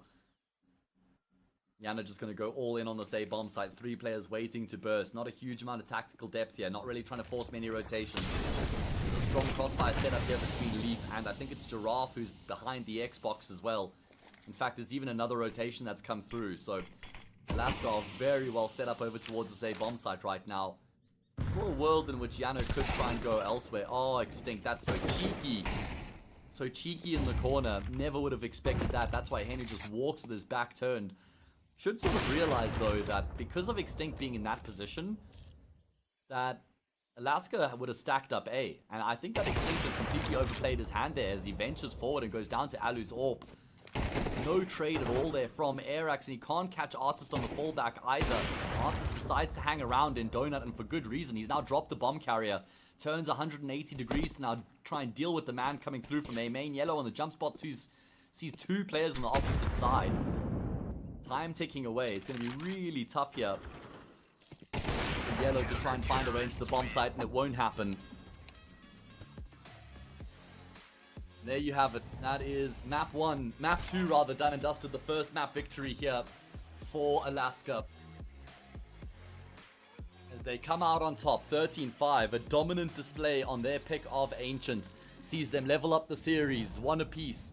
And that means we're going to have to go to Nuke next.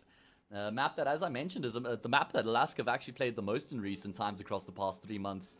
Yano were very convincing on Inferno, but unfortunately we saw a completely different look from them coming into Ancient. The question is, what sort of form can they bring to the table on Nuke? Can they reset the same way we saw their opponents reset, the way Alaska were able to reset after that first map and come out the gate swinging on Ancient?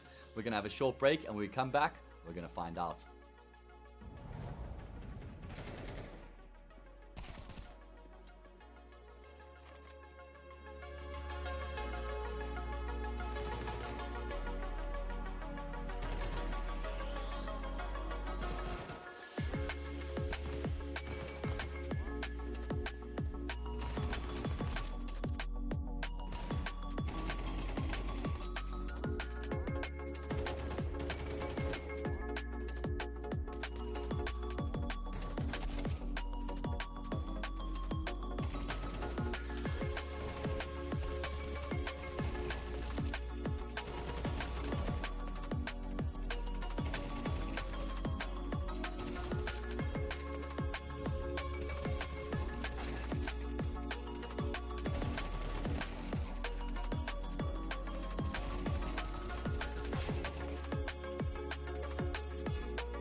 Do I wanna try? Can I let it go? We're running from the past, wanting to be sure. Chaos in my mind, constant deja vu. But every time, it comes back to you.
Match number 2 of the day requires a third map here to see which of these two teams will go into the winners match of Group A, and which of these teams will have to go into the losers match. Of course, we had a game already in Group A take place earlier on today, and now we have Yano against Alaska going to a third map.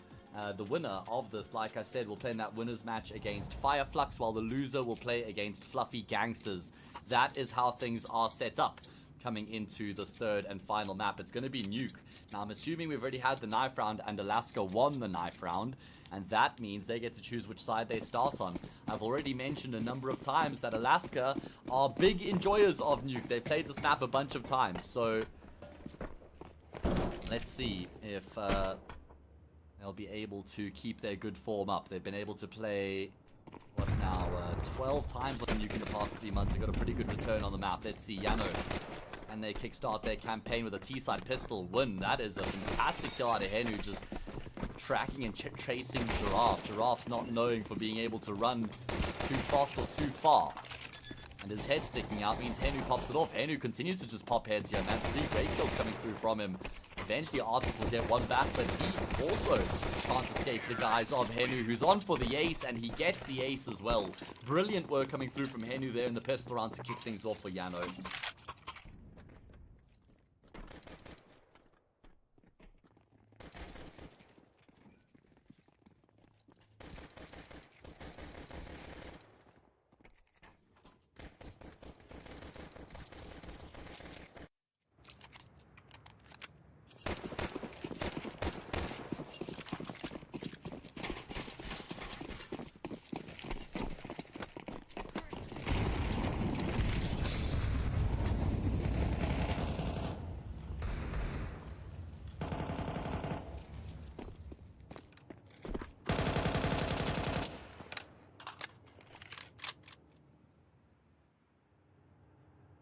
Yes, sir. Force fire from Alaska. Looking to try and answer back after losing that pistol. I remember that when Arax was calling for Havu, it was actually the one map that they were pretty good on. I remember Havu were in some really rough form. They could barely win any series. But I'm pretty sure the one map that they actually were fairly competitive on, even in that really rough run of form, was Nuke. So, going to be interesting to see whether Arax is able to keep up that level now with Yano. He's got much better pieces to work with here as well. And if Yano can win against the Force Fire, it'll put them in a very good position early on. Arax normally not max in if there is one in play here for his team, but it's the MP9, that's the SMG which populates the kill feed. Good couple kills coming through there. Arax has to go back to clear out lobby, and that's going to cost him his life. It's only Alu left remaining. Best he could hope for from here is the bombs aren't, and well, he will only just activate the C4, but that force fire works out perfectly for Alaska.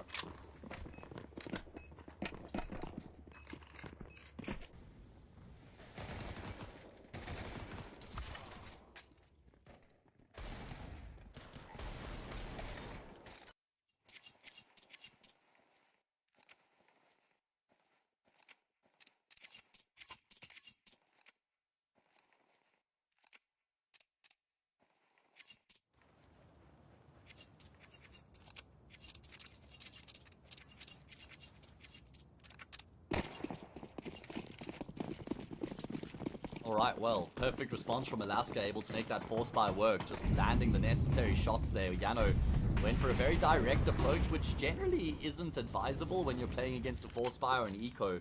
You want to try and let the round marinate a little bit more, try and take time to build into the round.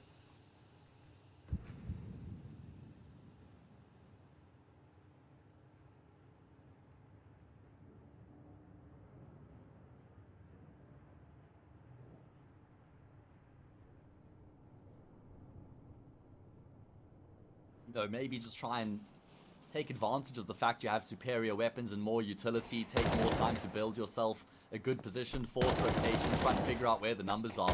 Because when you just commit blind like they did, well, things can go wrong very quickly, and they're going wrong very quickly here in this round as well. Extinct at range with the M4. That is a very impressive triple kill. I suppose it is just against the pistols, but still good shooting from him nonetheless. You can't take that away from him. as Alaska will get themselves a lead here. Now you look at the money, the finances for Yano. They did full save in the previous, means there'll be rifles across the board here, but pretty light on utility.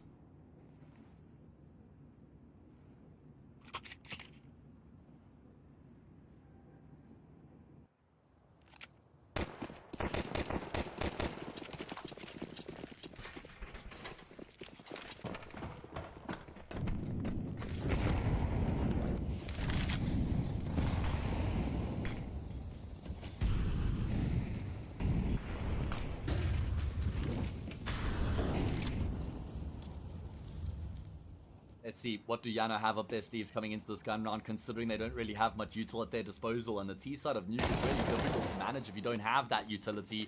Giraffe has gone venturing through ramp. He's going to clear out lobby completely as he takes Henu down. At least Yano are able to make moves elsewhere as they start to make their way down secret, but Alaska have a very good read on this as they've been able to clear lobby out, so they've kind of figured out what's going on here. So there's two players set up, Vacancy and Extinct. Who's going to take first contact? That's the question. And then the teammate's going to play off of that other player. But for now, they're both just sitting very passively. Apprehensive, one might say. As Yano just edge their way forward. Vacancy will get the contact. And it's Extinct who reaps the reward as a result. You can see Ariel kind of looked away there as soon as that gunfight took place over where Yellow's positioned right now. And Yellow should get the kill on Extinct. He does. But there's still so much heavy lifting required here in the round. 1v4 turn 1v3. Love the moves being made here by Alaska in the round. The confidence to push their way through ramp into lobby, get the info, and then commit the two players to the setup in lowers. Works out perfectly.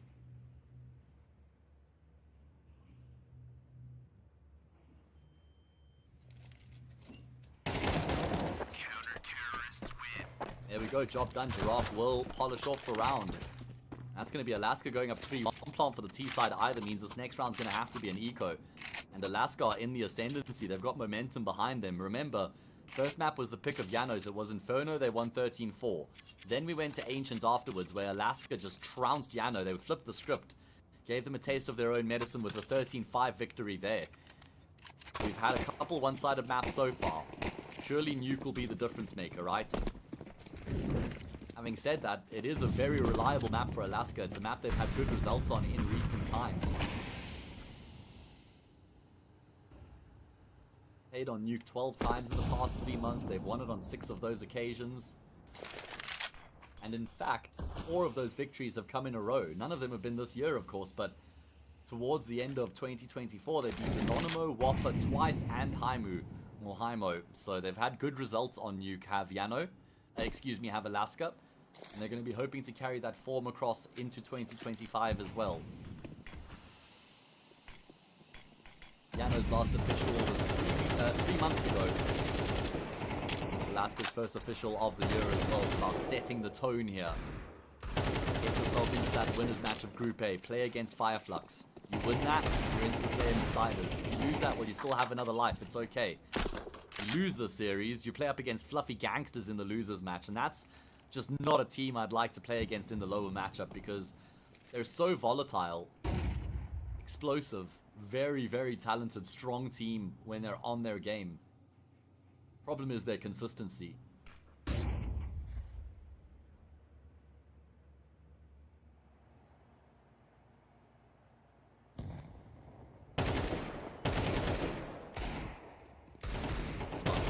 For Extinct, Giraffe can combine with him to just give him a little bit of extra support now that he is feeling the pressure. Remember, this is an eco round with a couple counts of round loss bonus behind it. So it was upgraded pistols and armor, but Alaska make light work of the round regardless. And that means it's going to be a very strong start here for the mix. 4 rounds in a row as we do get into another gun round. This time, it's actually the first gun round that Yano have had AKs across the board and full utility. So let's see what they're going to cook. What do they have up their sleeves coming into this all-important gun round here? This is where you want to fall back on your percentage-based plays, on your reliable strats.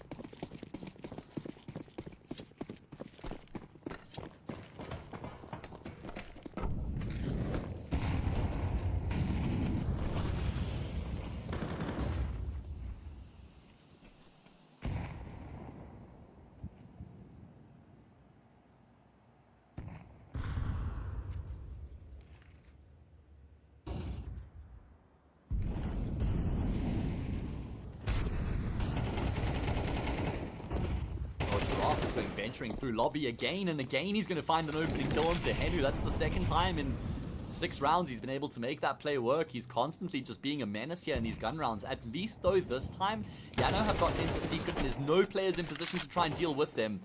Vacancy is the one to drop down, and he pays with his life to get the information. Giraffe at least gets a frag back to restore that man advantage, though. Still work to be done here. Bomb plant going to come through. Big frag from Leaf. Now they can shift their focus in on this B bomb site. They know they have a player locked in on the site itself, and Extinct will deal with him. And that leaves Yellow in an incredibly challenging clutch. He's been able to find the first, but takes a heap of damage there in pursuit of the second. And Artist will get the job done. 5-1. At least a bomb plant for Yano, but I'm actually surprised how quickly that round fell apart for Yano, considering that it seemed like they were in a good position. Sure, they lost Henu in lobby, but they had numbers in secret. They killed the player dropping down the vent, so Yano were actually able to shift into that B bomb site without much resistance. But as soon as the rotations got on the scene, the kills came through thick and fast for Alaska. And also, I guess, Leaf getting that kill on the Lurker also played a big role, right?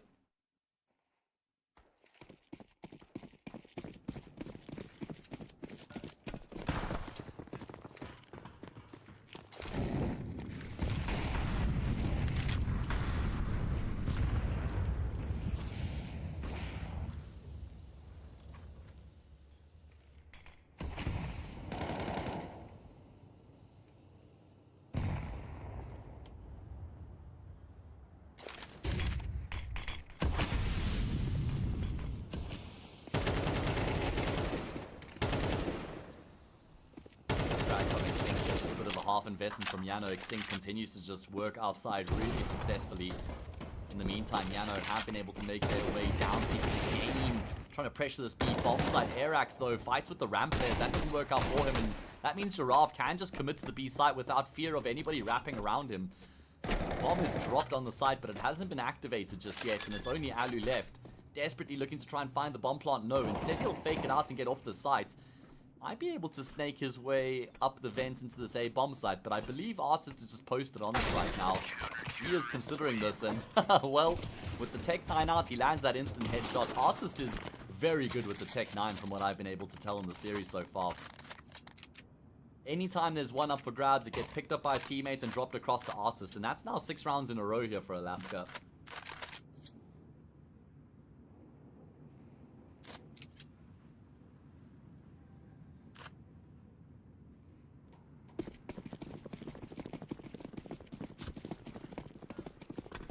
Artist with the Orb is going to be able to find a good opening kill. It looks like Yano trying to turn up the pace as they pressure Squeaky Door early on, but hasn't worked out the way that they would have wanted. Airax is probably going to die to the nade. No, Vacancy will just get the kill with the wall bang. At least Alu's able to find a frag elsewhere to create some space.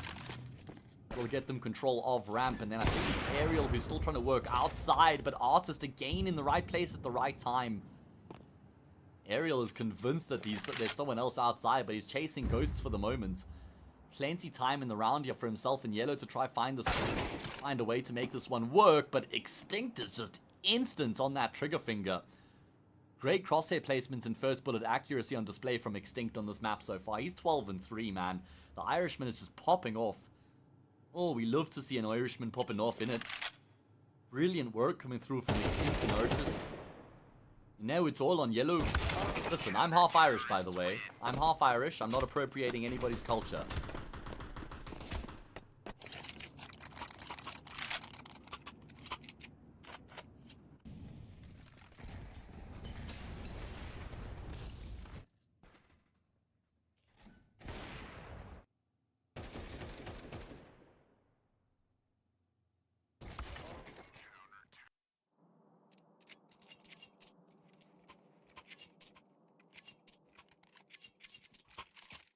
7-1. This map has completely fallen apart for Yano. They started off Nuke successfully by winning the pistol round, but they've barely been competitive in any of the rounds since then. Just adding up their kill count, we've got, what, 6, 12, 14. They've got 16 kills across all 5 players. Extinct has 13 frags to his name right now, so he alone is nearly matching the entire count of the Yano team in terms of their kill counter. Alu had a very tough time of it on Ancients, and unfortunately that's bled into Nuke as well.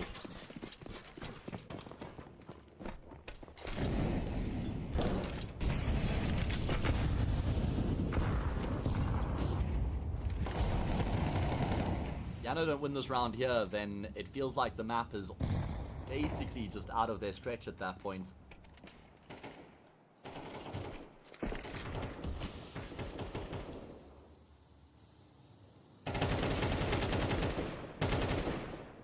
Instinct again towards outside will find an opening kill. He continues to boss outside. At least Aerial has been able to actually find his way through, and you know what? Combined with Enu, they get onto the A bomb site. Extinct though, how's he gotten both those kills? That's remarkable work. At least Yellow's able to activate the bomb, but he only has a Mach 10 in position right now. Artist is trying to make his way up the bench ladder, and he will do exactly that. Yellow is desperately trying to isolate these fights right now, and he's done so to perfection. Giraffe has dropped down silently. Yellow hasn't actually clocked it. Brilliant. Brilliant silent drop there from Giraffe. Oh, Yellow was still hard committed to the rafters. But it doesn't work out.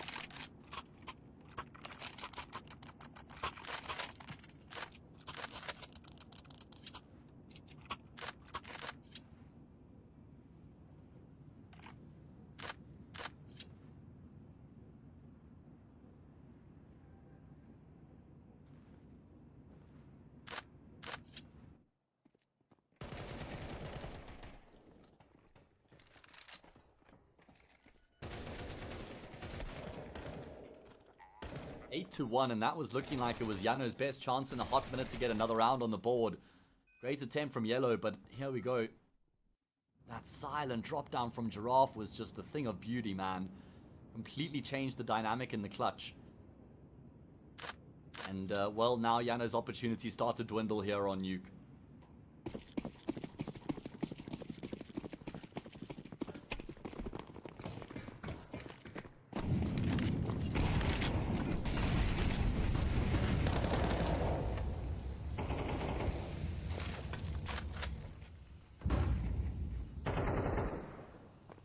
Massive round. If Yano loses and go down 9-1, I don't see a way back into this game for them. Alaska have been able to build up a decent amount of money in the process of winning the 8 rounds in a row. So they have a couple buys in the bank. And look at Extinct. We haven't seen him take up this position throughout the whole half so far. He's been so difficult to contain outside. Aerial does clear him, but that's only the first part of the process. And that's going to give up an AK to Extinct as well, who's been so deadly with that rifle throughout this half. And that's going to be enough to send Yano packing and force them to reassess the situation and consider their other options.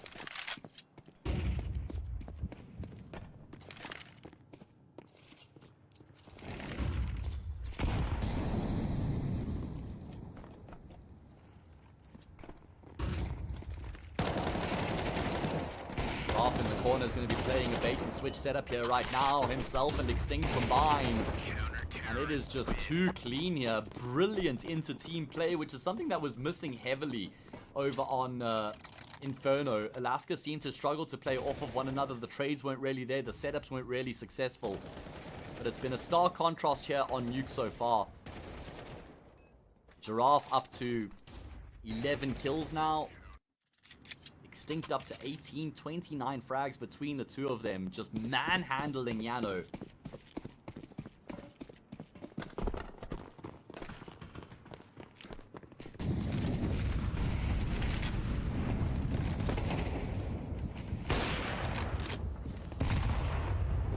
Again, it's another opening kill. Man, it feels like Yano just don't really have a way to find a solution for outside. Artist and Extinct, the two Irishmen combining again and again.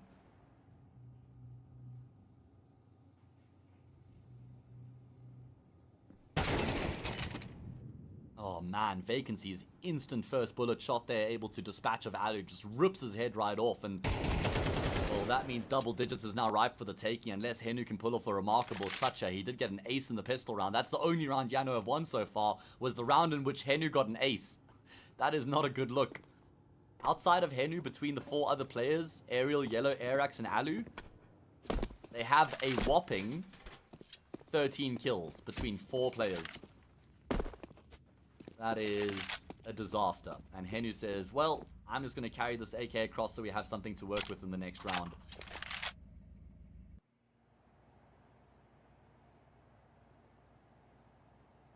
I must say, Extinct has been incredibly impressive throughout the CT side so far in terms of how he's played outside. He's made himself so big. You know, in football, when a goalkeeper's in a penalty shootout or he's facing a penalty, he's always trying to put his arms out as far as he can to make himself look as big as he can. I feel like Extinct is doing that outside here. He's not cowering away. He's not just trying to stay alive or prioritizing his life. He's constantly looking for fights. He's on the front lines. He's getting his hands dirty. And he's been so damn good in the process of it all. Look at that. Never shying away from a gunfight. Artis there to support him as well.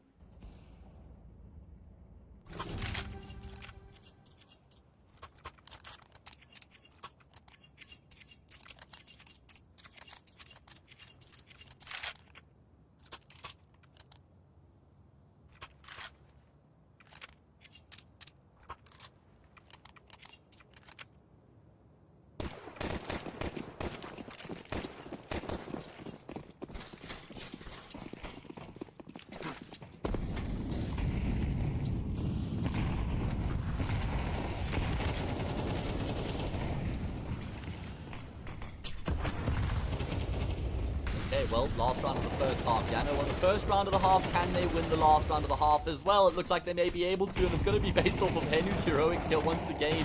He continues to do the heavy lifting to win these rounds for his team. Is he going to get another ace? There's no world in which he gets an ace in the first round and an ace in the last. And that's the only 2 rounds his team wins. Well, no, not possible anymore. Vacancy has felled him. Alu's dropped down. Thankfully, Artis missed the shot. It's not clean from Alu, but the kill comes through anyway. And Vacancy is left alone in the clutch. Gonna reposition, just try and use this time being afforded to him as he makes his way around ramp. And he'll come back up through heaven. Surely this eventually gets considered by Yano. There's a kitcher for Vacancy. How far does he go? He's gonna go the entire way around through Mini. Oh, this is extra from Vacancy. Just wrapping around through heaven was already extra. Wrapping around through Mini? That is as extra as it gets, really. And there we go. Now it's impossible for him. Has to give up the information, and Alu will take him down. And with that, Yanu will double up their round count. 10-2. What a dominant display coming through there from Alaska.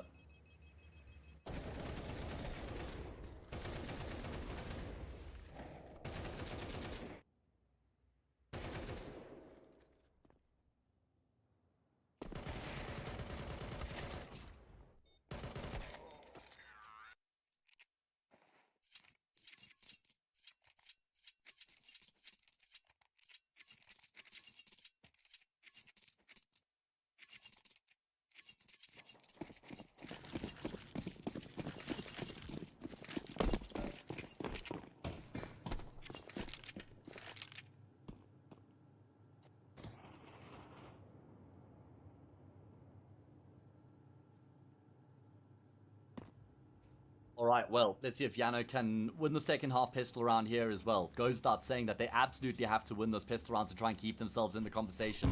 And Airax is going to have a job to do with the Julius who's out in the open right now. Players running forward. Vacancy leads his way forward. Airax gets the first. Tapping away. Only good for the 1. Kills favoring Alaska. Henu does get in on the act as well. It's down to a 1 versus 1. Giraffe against Alu. Plenty time left in this round as well. And Giraffe is, well, completely changed up the approach here. Taking a very different avenue of entry than what I was expecting. And I guess that's just based off of the time that he has here. And Alu's thinking, well, I'm just going to stay in the corner here because there's no need for me to do anything else, right? Might eventually start to get worried that there could be a wraparound from outside coming through the longer that Giraffe takes, but with things set up the way that they are, Giraffe is about to walk straight into Alu's crosshair, and there we go. Alu's patience perseveres. And although Yano have only won 3 rounds here so far, they've won both pistols.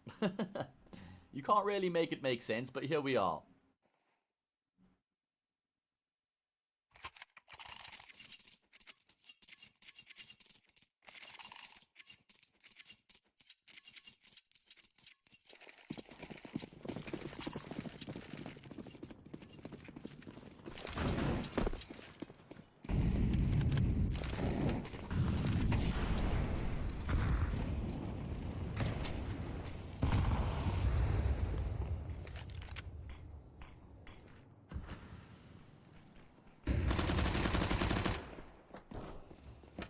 Alright, well, Alaska are going to have to save in this next round here, so it's just pistols across the board and a chance for Yano to add a fourth to the tally and churn out some of these kills with the SMG as well to bolster their economy going forward. Is there a world in which Yano could do the unthinkable? We've had very dominant maps preceding this. Inferno 13-4 won by Yano. Ancient 13-5 won by Alaska.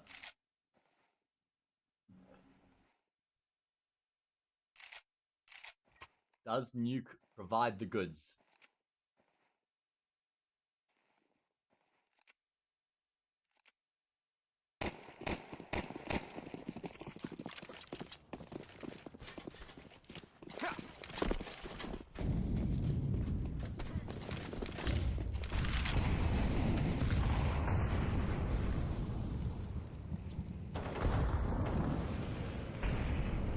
Round here, and I'm surprised that Yano have decided to carry over as many MP9s as they have, considering the fact they're down 10-4. I think this is an oversight. I would have preferred to see them maybe keep one at most and decide to pick up a few more M4s, but perhaps that won't prove to be a problem. Extinct goes for a bit of a cheeky phase through the smoke there. It's going to cost him his life, but at least Giraffe is able to get a kill back elsewhere. Ali knows that Giraffe is tagged though, and a good little peek there from Locker Room is able to finish off what Ariel had started. And advantage for Yano now.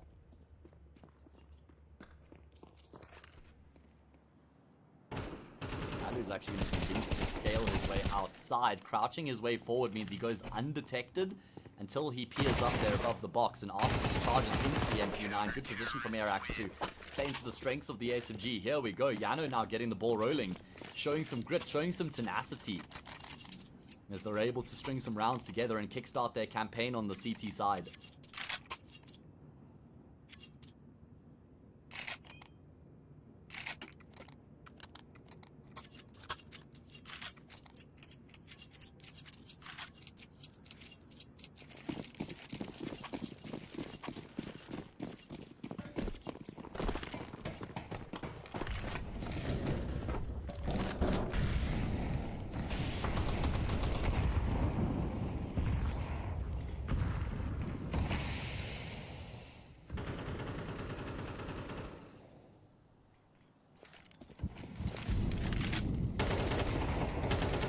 Well, the round loss bonus, it means that Alaska is able to get some upgraded pistols here to work with, and those pistols will result in a frag towards ramp, and that's going to mean the B bomb site's actually been compromised.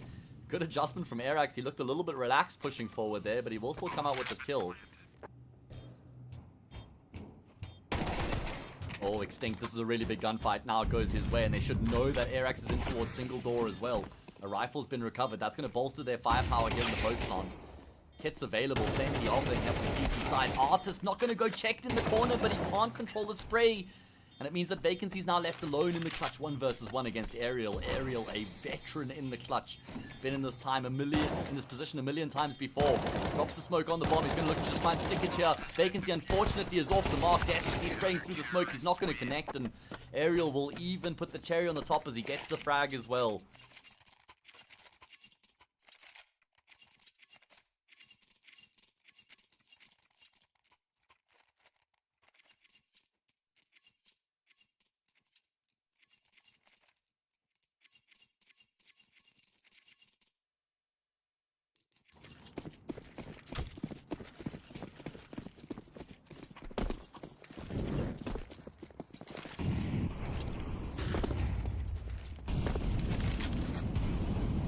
Okay, well, Yano maybe giving us something to think about here for a moment. We saw a very good comeback attempt from Fluffy Gangsters on Anubis earlier on, where they were also down, I think, 9-3 or something of the sort in the first half, and they eventually lost the map 13-10. Yano are going to be hoping that they can go a little bit further than that with their comeback, not just make it a comeback attempt. No fake comebacks here. That's what the Yano fans are going to be hoping. 1-4 trade to start the round off, and Extinct wants to continue to try and ride this wave into the B bomb site. Oh, we had a good opportunity there to get the kill on Henry, but doesn't prevail. Trade certainly available, but trades are the name of the game as Alu gets in on that action as well. Bomb's been dropped as a result. Just delaying proceedings. Artist is just trying to find a way to pick up that bomb and avoid the might of Alu's orb right now, but he won't be able to. At least Leaf is able to get a kill elsewhere, but still a very challenging situation that he's faced with right now.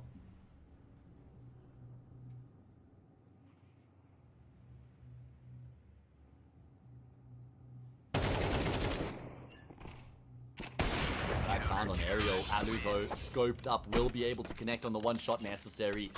And Yano continued to fight back. All of a sudden, if you've just tuned in and you're seeing, oh, it's 10-7 and Yano on the CT side and they've got money, game is on, right? That's what you're going to be thinking.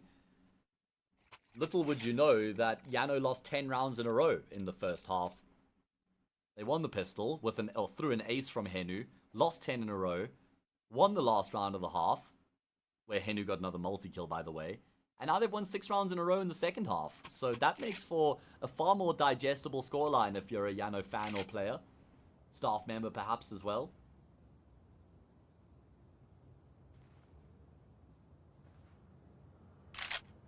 And I wonder if Alaska are going to start to get a little bit nervy here. Look at those stake odds and how they've actually shifted back towards a bit more of an even ground.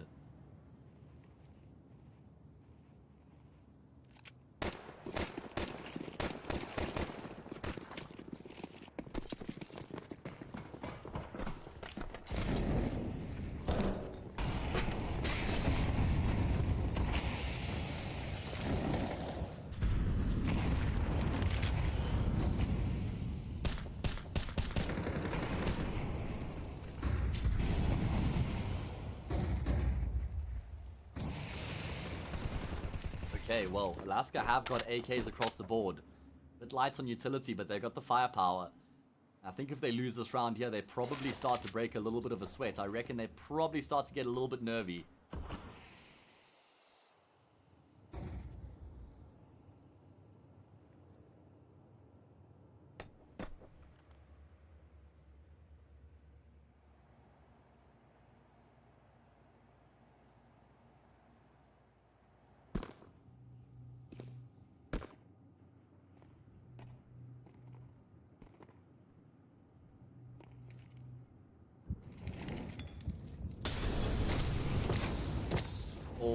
Arax was hoping the molly might go a little bit deeper and he wouldn't take any ticks to it. Some information gained as a result, but Alaska just trying to pull some attention away from this A bomb site, which is eventually where they're going to finish off the round here. Setting themselves up for a big burst in towards A. There's only aerial on the rafters right now. I'm not sure there's anybody else on the A site itself. There may be Henu in position as well. Here we go. Round takes shape. Vacancy clears the first on the rafters, and he doubles down by finding the frag on yellow. That will enable Leaf. Oh, look at that sea of orange in the kill feed. Finally, Alaska have been able to find the formula, the recipe for success. Patient. Notice how it's not like they were just sitting around waiting. They were still making moves elsewhere on the map while the players were waiting to pump in towards that A bomb site. They were still giving time and space for the player in secret to make moves there and pull some attention elsewhere. Attention to detail. And Henu will go down as well. So, that is an 11th on the board. Finally, Alaska break the deadlock as they're able to win a round here in the second half. And actually, when you look at the finances for Yano, despite the fact they won, what, 5 rounds in a row here on the CT side, their money is fairly bleak. They only got $1,400. Alu has enough money to buy, but I don't think anybody else does. I mean, Henu's got an M4 Kevlar. Oh, this is looking disastrous. Alaska have got a prime opportunity here. If they can win this round against the broken buy, it's an even worse buy going into the round that follows.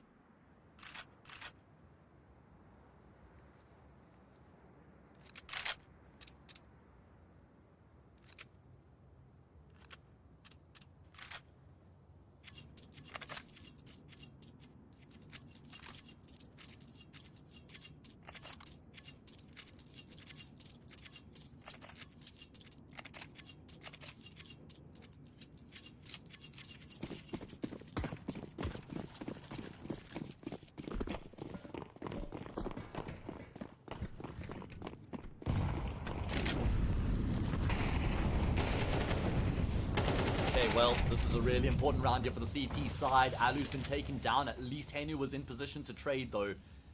You probably still take that, though, if you're Alaska. 1-for-1 trade to start off a round against the CT side is certainly a valuable one. And, oh, man, they're getting really cheeky here as well, playing around the squeaky door smoke. Looking to boost themselves up, seeing if they can find anybody napping.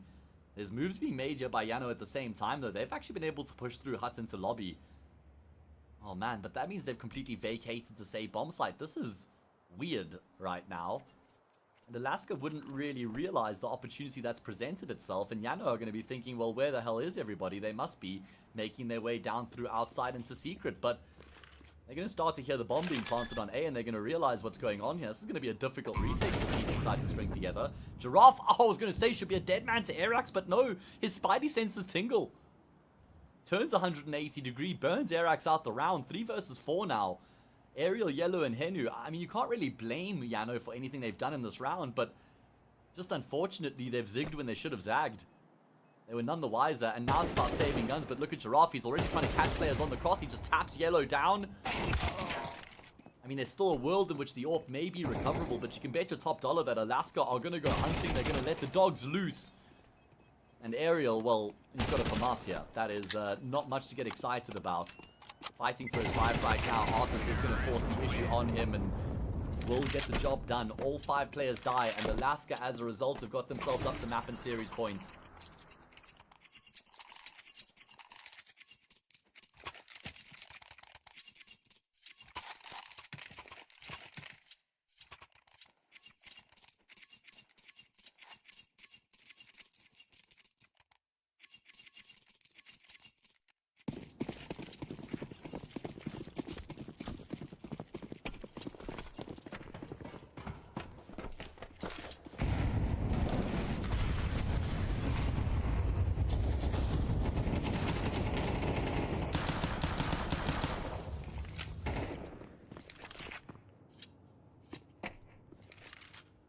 Man, look at what Yano have to work with here to try and stop Alaska from winning the series. Yano started off so strong in Inferno, winning 13-4 with a very dominant display.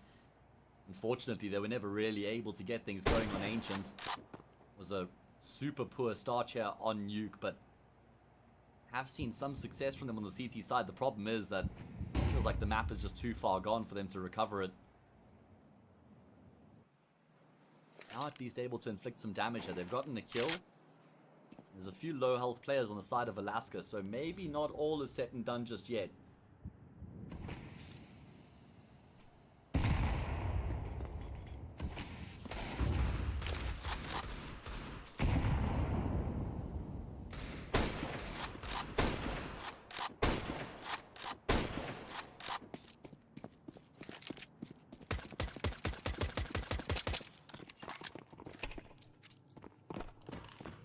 Alaska don't have many options available to them. They have done quite well to get a couple players across in towards Secret here.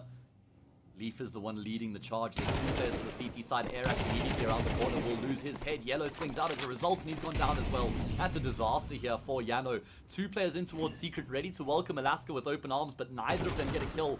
Like I said, though, Extinct and Giraffe are both low, so Alu's scout might actually find some success, but Giraffe has taken that scout down. Henu gets a bit of a shadow advantage, so it heads up on that gunfight, and he does find a kill, and it's all on Ariel in the clutch of 1 versus 3. The one thing he has going for him is that all 3 of these players left alive are incredibly low, so 1 bullet from the Desert Eagle anywhere on the body would be enough to find the frag. He doesn't know that, though, so he might go for headshots, which is exactly what he does to find that frag on Giraffe. A player on top of the bomb site, though, on top of the silo, is able for Ariel to deal with, and that means Alaska will win the series. Brilliant work coming through from them there. I mean, it looked a little bit shaky at one point in the second half, but as soon as they found their footing, as soon as they got their momentum, they were impossible to stop. And that means they will get themselves into the winners match of Group A, where they'll play against Fire Flux. Yano condemned to that losers match where they'll have to play against Fluffy Gangsters. That's a scary affair for them. Big congrats to Alaska. That was a hard-fought battle, but deserved as they come out on top. Really strong display on Ancient there, map pick, and then on Nuke as well. Dominant on that CT side. My MVP has to be Extinct, especially for that performance on Nuke in that first half on CT side towards outside. He was dominant.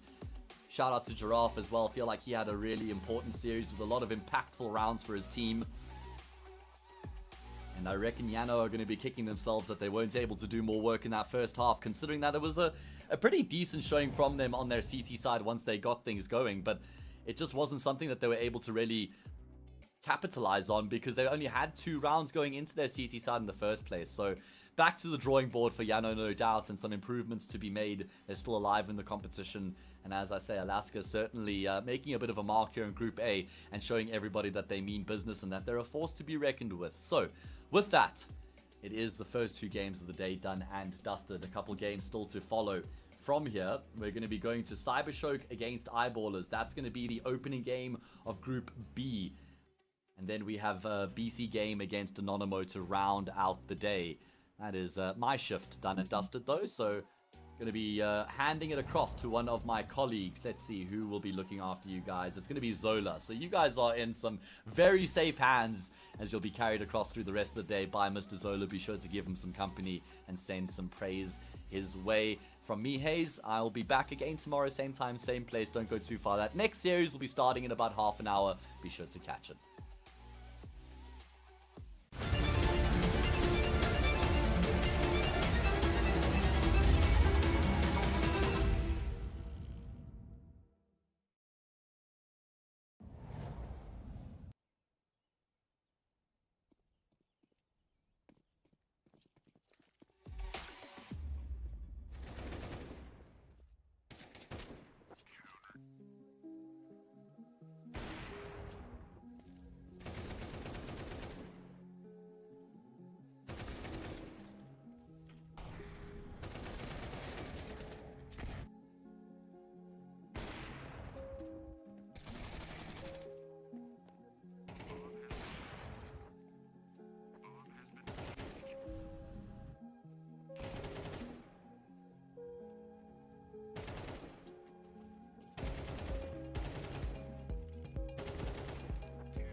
Welcome back, everyone. We are going to be heading into the action here within the CCT play-in stage. Obviously, we have seen already 2 best of 3s today, with a couple more to be seen for the rest of this evening. So I'm going to be the one behind the mic, setting the scene, setting the tempo of how today's games are going to go. But look, we've had an exciting day already. I feel like already getting back into the CCT season. Obviously, we had a little bit of a break over New Year's and Christmas, so everyone's sitting at home. I hope you guys had a lovely time. I know I did. But look, I'm happy to be back. I'm looking forward to it and kicking it straight off with the play-in stage here for Series 16. Obviously, we've got a fair few days of the play-in stage dictating which teams can progress to that all-important group stage starting on the 20th of January. And then obviously playoffs right around the corner, in 17 days time.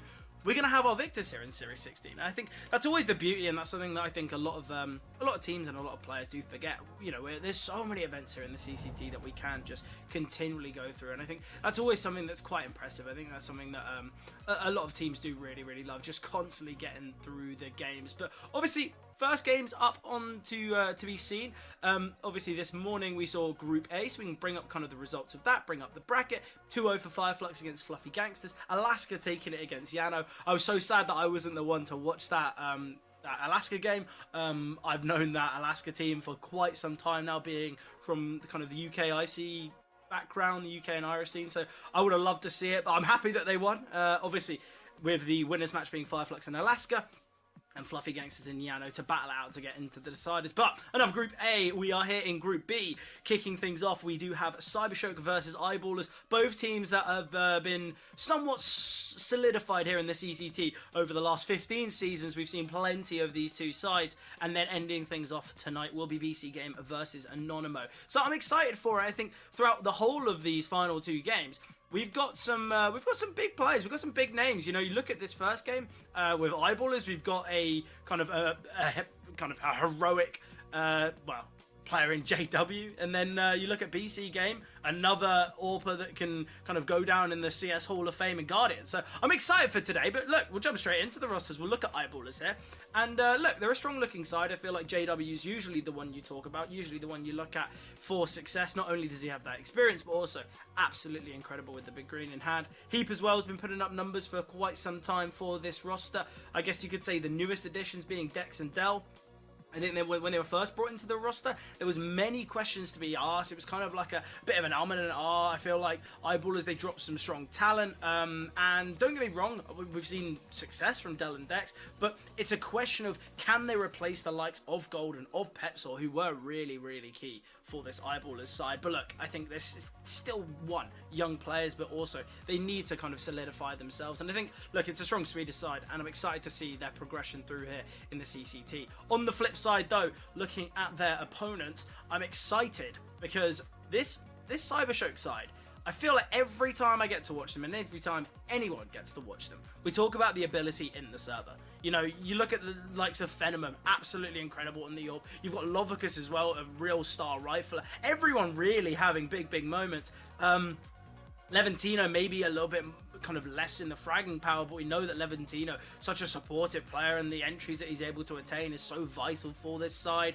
We've seen a kind of a roster change over the Christmas period with Trunic coming in from Team Space. I feel like Trunic was always a player that when we saw Team Space here in the CCT was always putting up numbers. So I'll be honest, I think it's a good upgrade. I'm not too sure as to reasons for why the change for Stinix. I feel like Stinix did have some good moments as well, but look, who knows? Trunic's a high octane player that can provide that real difference making ability, and look, I think he will be the player to do it. He can have a big game today. But onto the vetoes. Obviously, we've seen the removal of Vertigo and the addition of Train. Will we be seeing Train here today? That's the question. It's always going to be the question on my mind for these vetoes. I'm basically waiting for the day we see it. And Eyeballers, you've just ruined it. You've taken away my absolute love. But oh well, no Train, no Inferno.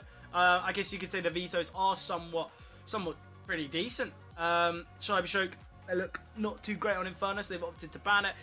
It's an adequate map for Eyeballers as well. Mirage and Ancient to kick things off. Very interesting, yeah. I think Ancient's going to be a bit of a coin flip. I think Mirage should go the way of Eyeballers. But look, again, we talk about these maps. We talk about the firepower here for Cybershock. We've got Mirage, we've got Dust. I think maybe less so for Mirage, but Dust is a real map that can gravitate towards firepower and, you know, can just be dominated by individuals on the aim. But yeah, I think it's going to be an interesting one. I have to say, Eyeballers have done very well on this veto. And I think that's always something that's going to go in their favor against a team like Cybershock, because you look at the successful maps for Cybershock, you've got your Anubises of the world, which is Eyeballers' kind of general ban. Obviously, with the change from Vertigo to Train, they're having to secondary ban Anubis and have it as their kind of middle of the pack map. But the fact that there's no Train, no Anubis in this veto is always a strength for Eyeballers. You look at Cybershock's strong maps as well. As I said, it's kind of Anubis, Mirage, and Dust. These are also strength for Eyeballers as well. So I think Ancient is going to be the one to highlight. I think if Eyeballers can take Mirage, then we're kind of questioning, look, Ancient, are we going to be seeing a 2-0 for Eyeballers? Obviously, we have seen some 2-0s already, well, a 2-0 already this morning in that Fluffy Gangsters game. I think this game is going to be the one that goes the distance. I assume we get to Dust. I'd be a little bit disappointed if we didn't get to Dust.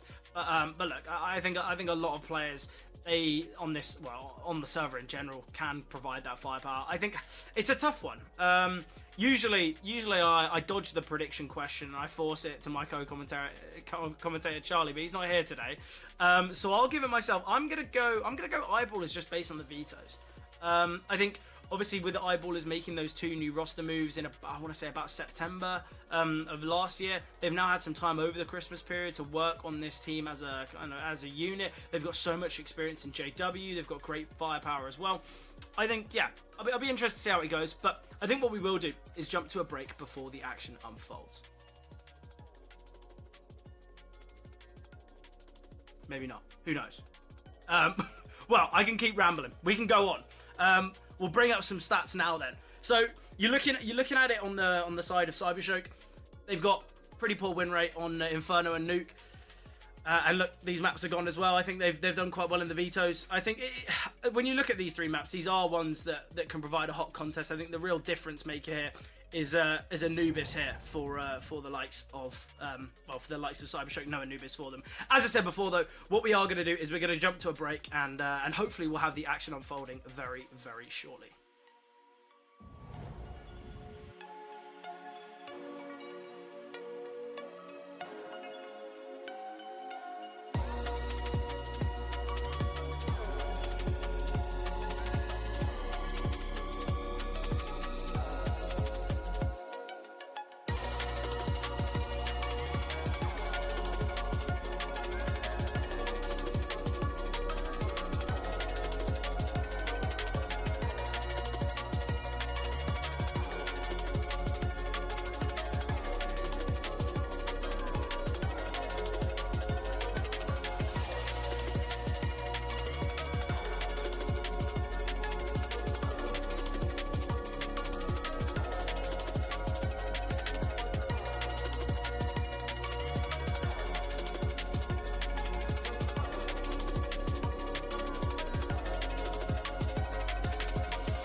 Into the action we go now.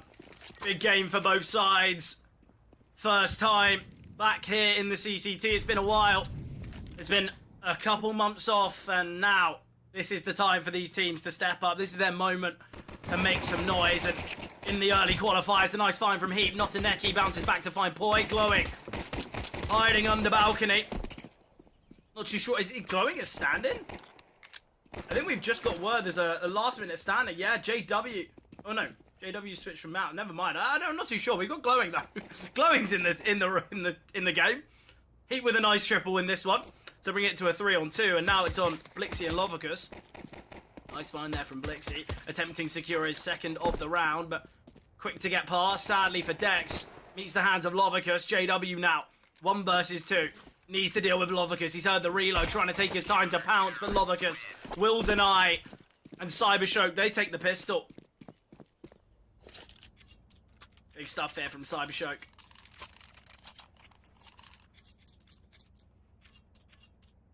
I said Ancient's got a point of contention, got a bit of a question mark as to who to find it. You look here on Mirage, if we can have a strong start for the likes of Cybershoke, that's where, we can still see a 2-0. I think that's the beauty of this series with Mirage, Dust, and Ancient being maps that, in these teams, maybe they're top 3 or kind of 3 out of the top 4.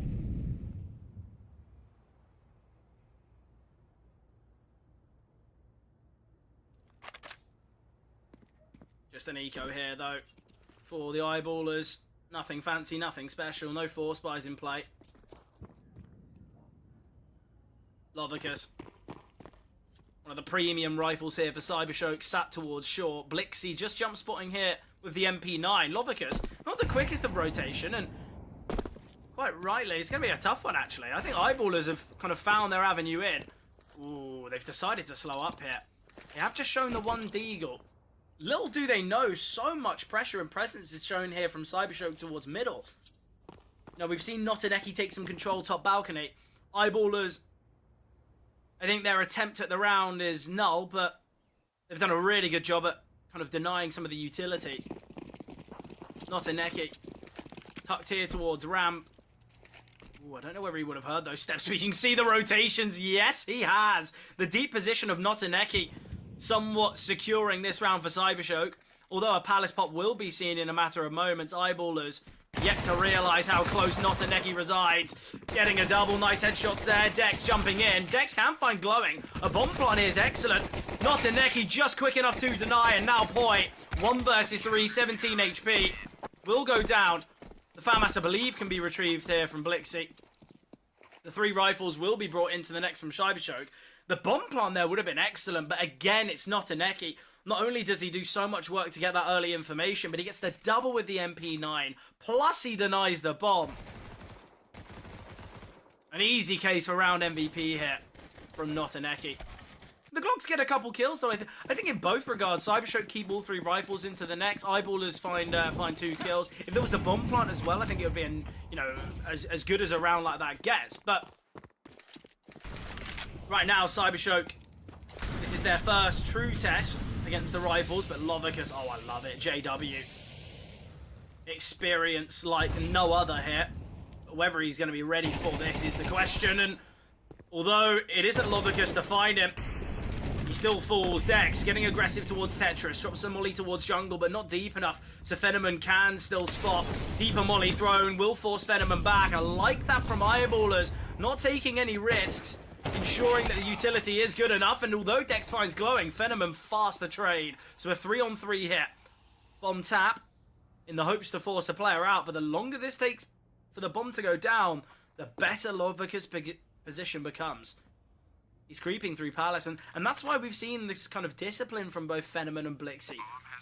No one needs to make that move. Oh, Lovicus will spot 1. He spots out 2, in fact. Does get the kill, but a bit awkward for Lovicus. Can keep himself alive, and now with information of doubt, 42 HP. It's not going to be an easy one. There's HE grenades, there's smoke grenades, but none used. Blixie with the bullets confined. And we do see this continuance now from Cybershoke. They will get themselves another round on the board. And this is where you have to ask, Eyeballers, a slight worry there, slight nerves, it's got to be said. We see JW go down in middle. A nice find here from Dex, but the instant trade is just so good.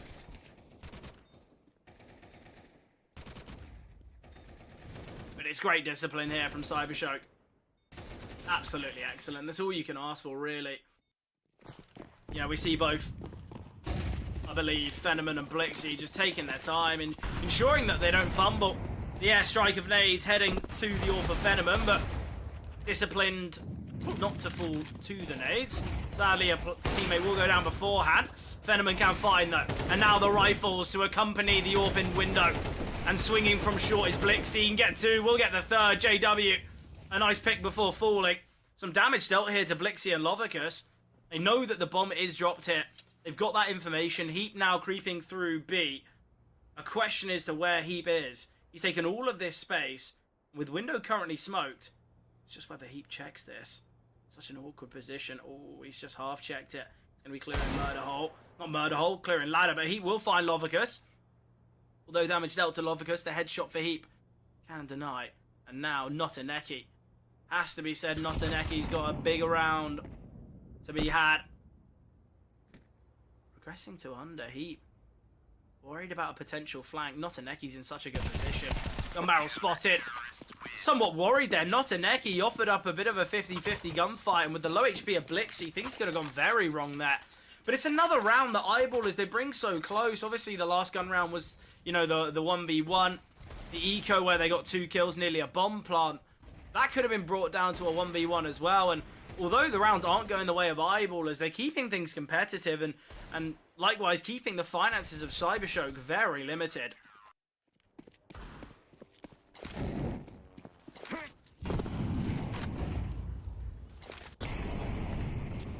Fenneman. Back on the AWP once again, nade of the smoke. Shot comes through from both AWPers, neither connecting. JW now on the big green to offer a bit more stability and a bit more firepower, really. I think that's something that a lot of people forget.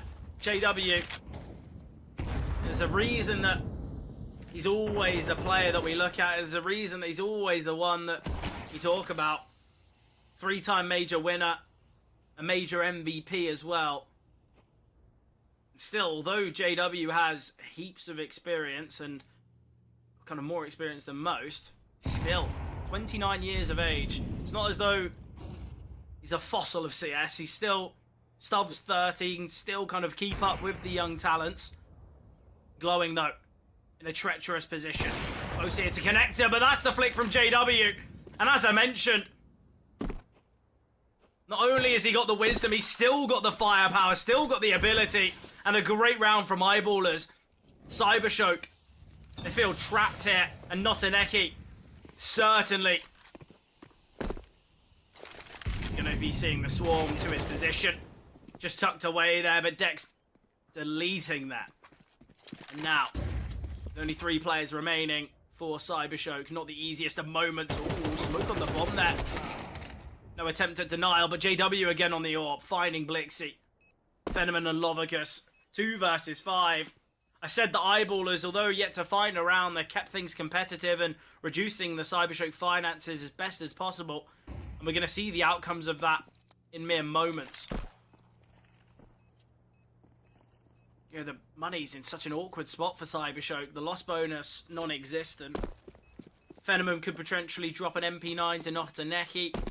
Lovicus can provide an M4. It's going to be awkward, though. It's definitely not going to be what Cybershock were hoping for, especially after winning 4 rounds in a row. And on the flip side for Eyeballers, 5 alive, finance is going to be looking pretty good.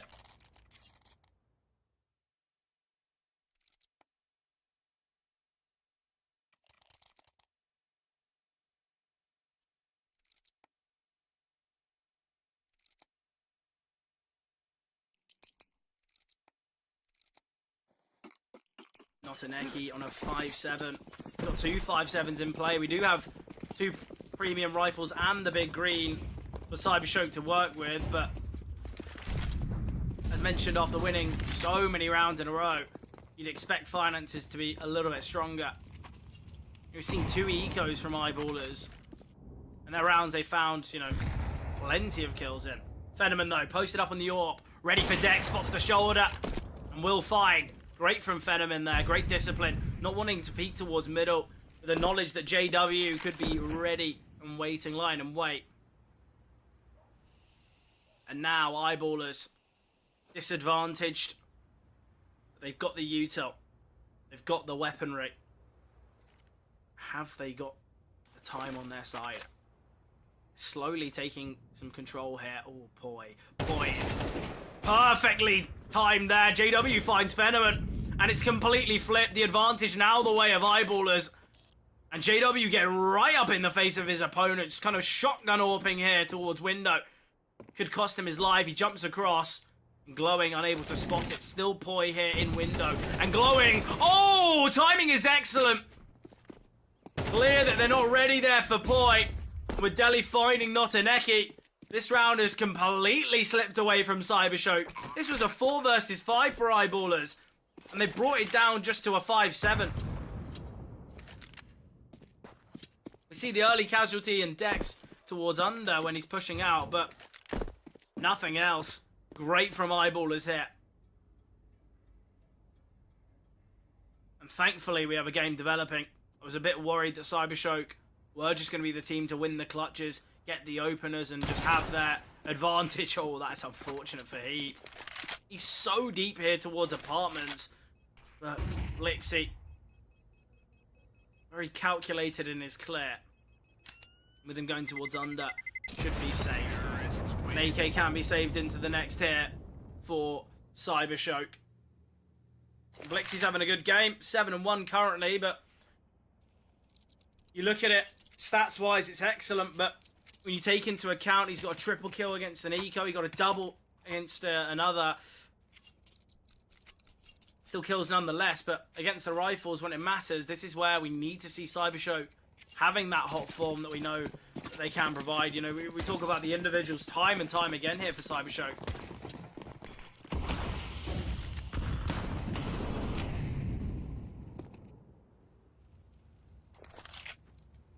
Bit of a boost coming through here. Attempting to set up that saved AK.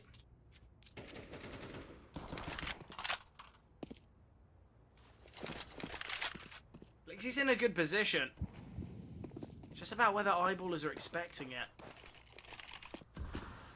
Oh, they definitely are. He has just spotted him, in fact.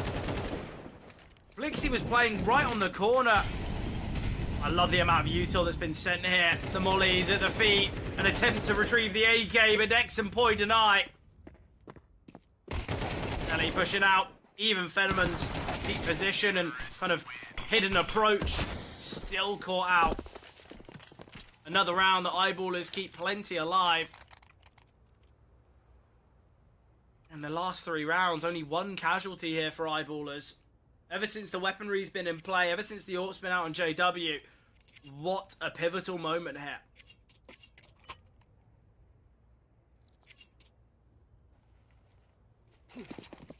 The real question is, Cybershock, do they have what it takes to take their opponent's map pick?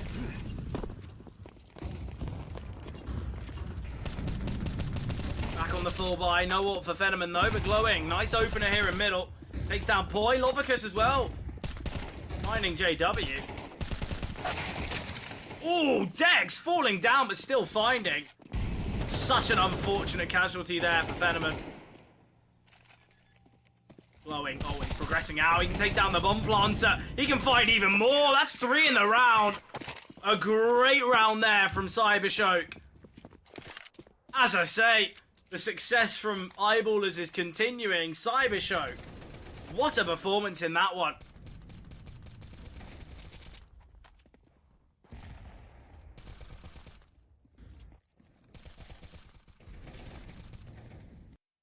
Yeah, great round from Glowing. Absolutely excellent.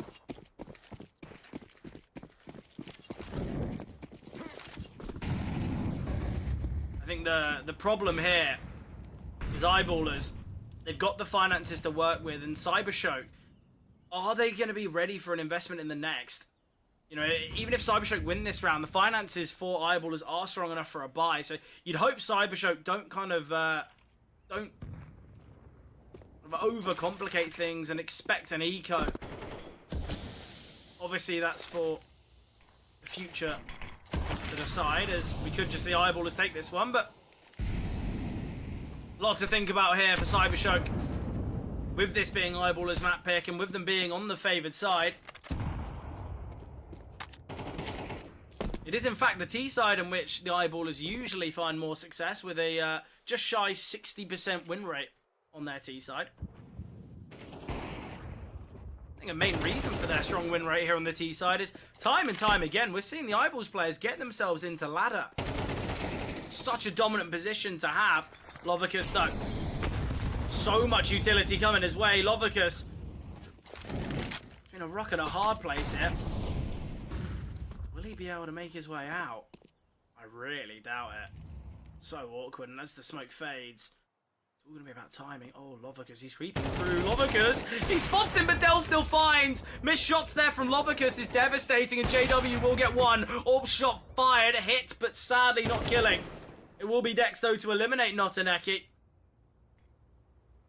And now all on Phenomen. 1 versus 3, deep positions here to deal with, and I think for Phenomen, it is just going to be the save. He's got no real avenue into this one. It'll be so difficult, but there it is. There's the slight opportunity he was hoping for. Dex showing himself. Just trying to get himself in a better position, but goes against him. Still, though, Phenomen, the fact he's not been given another, he will just look for the save. Able to retrieve that orb dropped by JW. Still, though, Eyeballers get one step closer to their opponents here. And I think after a 4-0 start for Cybershock, the fact that we're looking at a 5-4 scoreline, I think Eyeballers going to be happy with this comeback. Terrorists win. Of showing their true performance of what we'd expect them here on Mirage.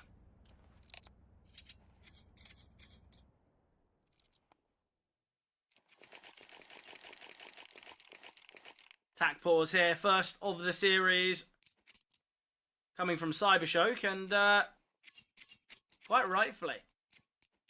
You know, the question they are going to have to ask themselves is, look, how do they keep getting a player in ladder? We've got players towards short. We had 2 that round. How have they snuck their way up there? It's just, again, these deep positions that Eyeballers are just able to acquire with ease. This is something that Cybershock really need to try and put a stopper in, because otherwise, not only are they going to really have a struggle, you know, holding any control towards middle, but they're just going to have to be focusing on ladder far too frequently. And whether that's a player fixated towards short, whether that's an A player that's looking to jungle, it just takes so much kind of defensive pressure and presence away.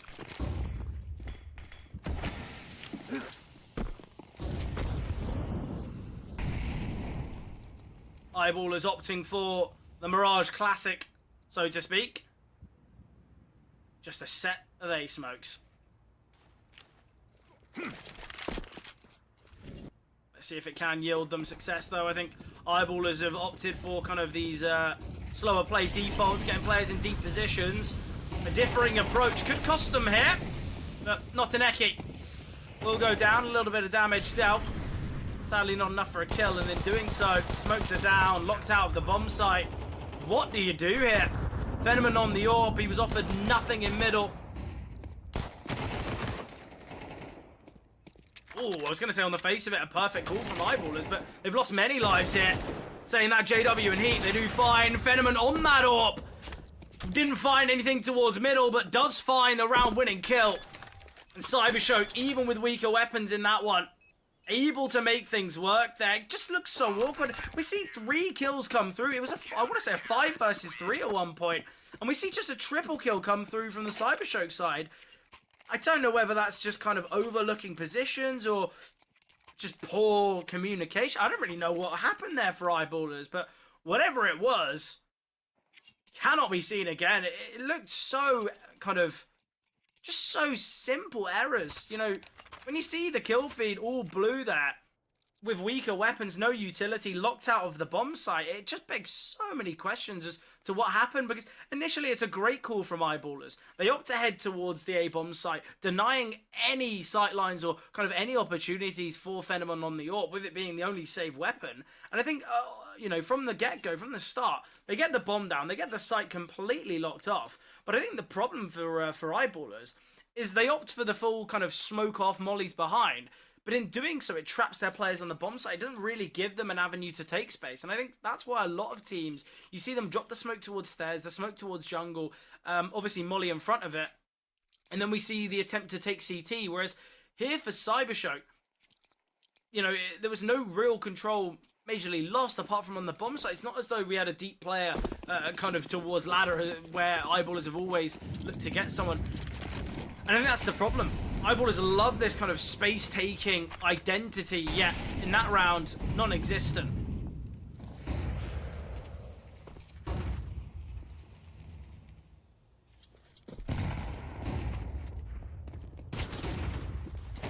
Damage here to Glowing.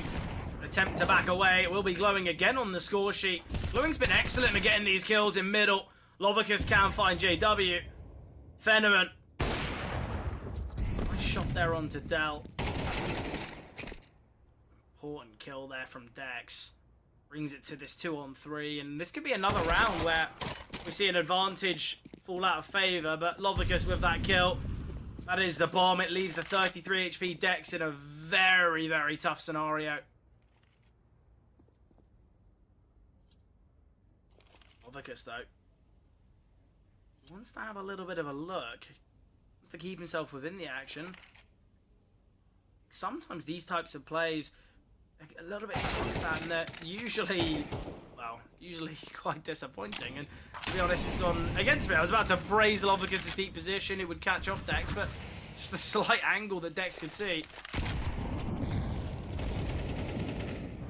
An impossible round here for Dex, surely.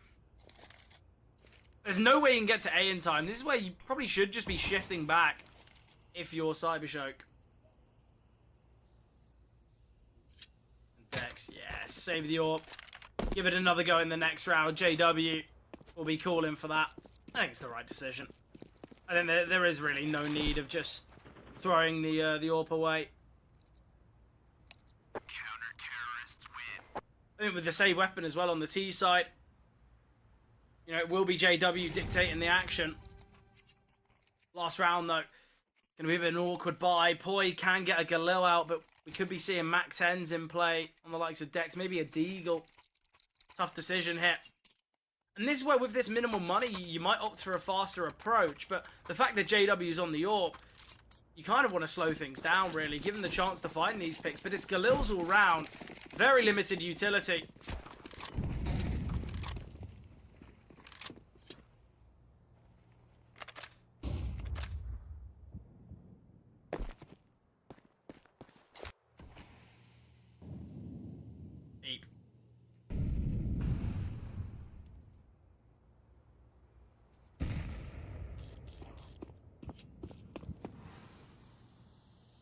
This is where you can see eyeballers hoping for a mistake from Cybershock, hoping for a bit of over-aggression.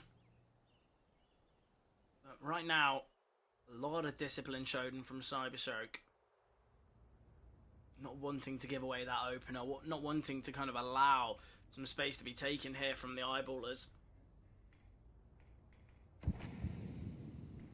Cybershock, if they win this, you know, it's an 8-4 half. It's a very, very successful one, especially with this being not only eyeballers' map pick, but also their favoured side.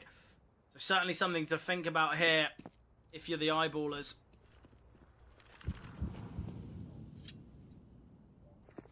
Boy, coming up short here. Boy's had a bit of a tough game, I think it has to be said. We'll find Glowing, though. Boy, usually a player that can have such successes here for eyeballers has gone a little quiet. I like the idea here. We're going to be seeing a bit of a fake coming through. Oh, gun barrel spotted there. Phenomen can take down Poi. Phenomen just backing away. Limited time now. So many questions. And Phenomen, the missed shots here. We might see a rotation. Might see a backing away. And Heap has been traded. 10 seconds on the clock. And they're soon to realise Blixie tucked away in the corner. No scope from JW, though. Should allow the bomb to go down. Such minimal time. Lovicus trying to jump out, but no. Not time to deny. JW on the AWP. Easy shot for JW. And now it's on Notineki. A 1 versus 2 now. JW posted up on the angle with the big green. Notineki. Time on the server is numbered. And JW, what around there? The saved AWP working wonders.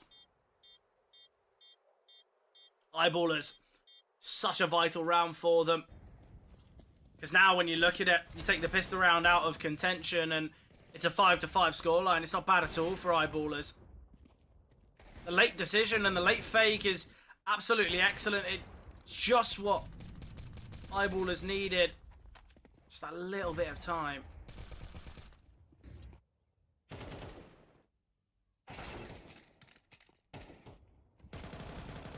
Interesting half though.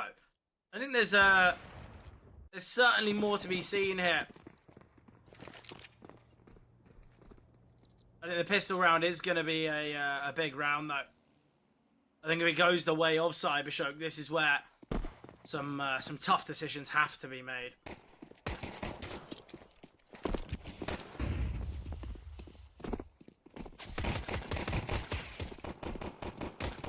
Nice find from Poi. JW chiming in as well. Oh, the pistol round's gone so wrong here.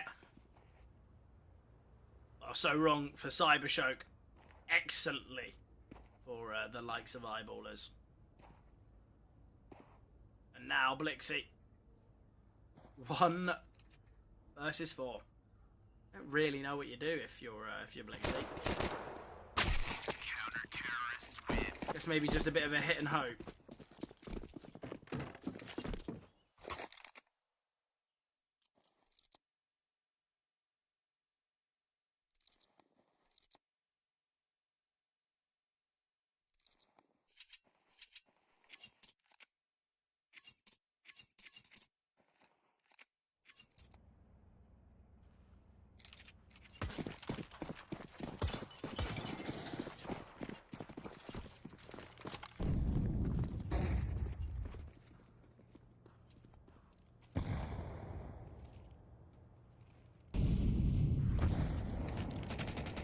The eco here from Cybershock should allow for somewhat of a simple round for Eyeballers. Just the one MP9 here on decks. I'm a heavy advocate for just the one SMG on these types of rounds. I think sometimes it can go so wrong. You know, you bring 3-4 SMGs into that round. Yes, you might find some kills with it, but in the next, you've still got those SMGs against the AKs, and that's where things can go really, really wrong. But JW's got a lot of information in middle here. Nice find, but JW swinging, and JW hungry for the clip, hungry for the fame, and a triple to his name. Eyeballers do level things up. 7 apiece now, and Cybershock, that early lead 4-0 has come crashing down.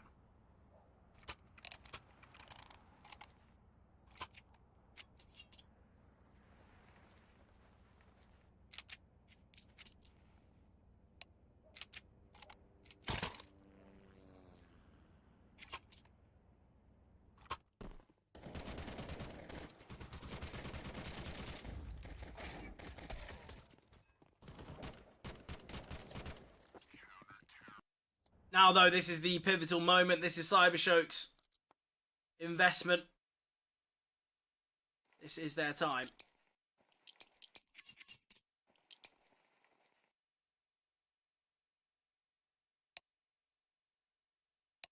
Tech pause called. Some slight issues in the server. Well, already finished. Just like that. Probably one of the shortest technical issues I think we've ever had here in the CCT. Just a quick pit stop.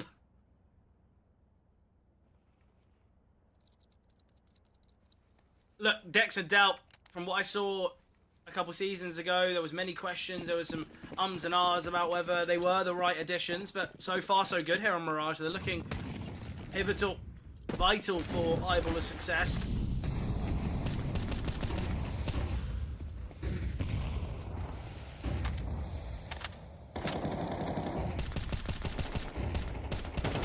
JW systematically tapping through the smoke in the hopes to find glowing towards top middle. Now the smokes are fading. Glowing in JW. Not so confident anymore. Great find from Blixie though. Opens things up towards B and forces the rotation off JW. We've got just JW here towards Market. Heap's in a great position. Heap kind of has to find two, though. Oh, and Heap! How has he been allowed to escape that? Great movement and missed shots combining, allowing Heap's escape, but not Aneki finding Dex. Now, Point. Great find. All three Eyeballers players close to the A-bomb site. Yet Cybershock wanting to take control elsewhere. Ooh, deep molly. We've heard these rotations. Blixie now in a very good position. The problem is, crossing here Market's not going to be as easy as they'd hoped, and that's why Heap towards Market will find. We now need to see Blixie's position come alive, but yet to yield any fruit. Still JW on the back of the bomb site to deal with, and when we see the bomb go down, oh, Blixie can find, in fact. And now it forces Poi into a very tough clutch. Luckily, no utility on the side of Cybershock. And Poi's crept out. Poi has snuck his way out. This could be excellent here.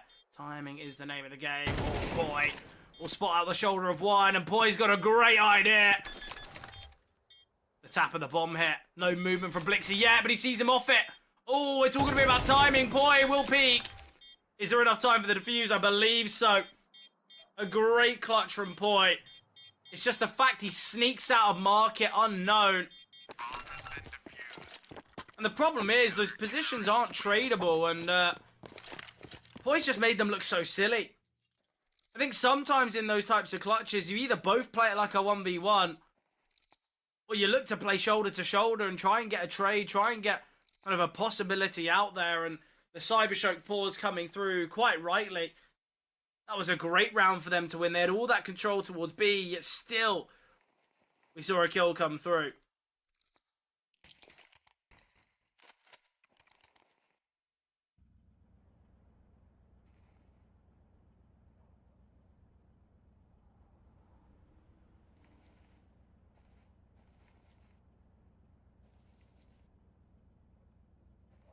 Tactical pause now over.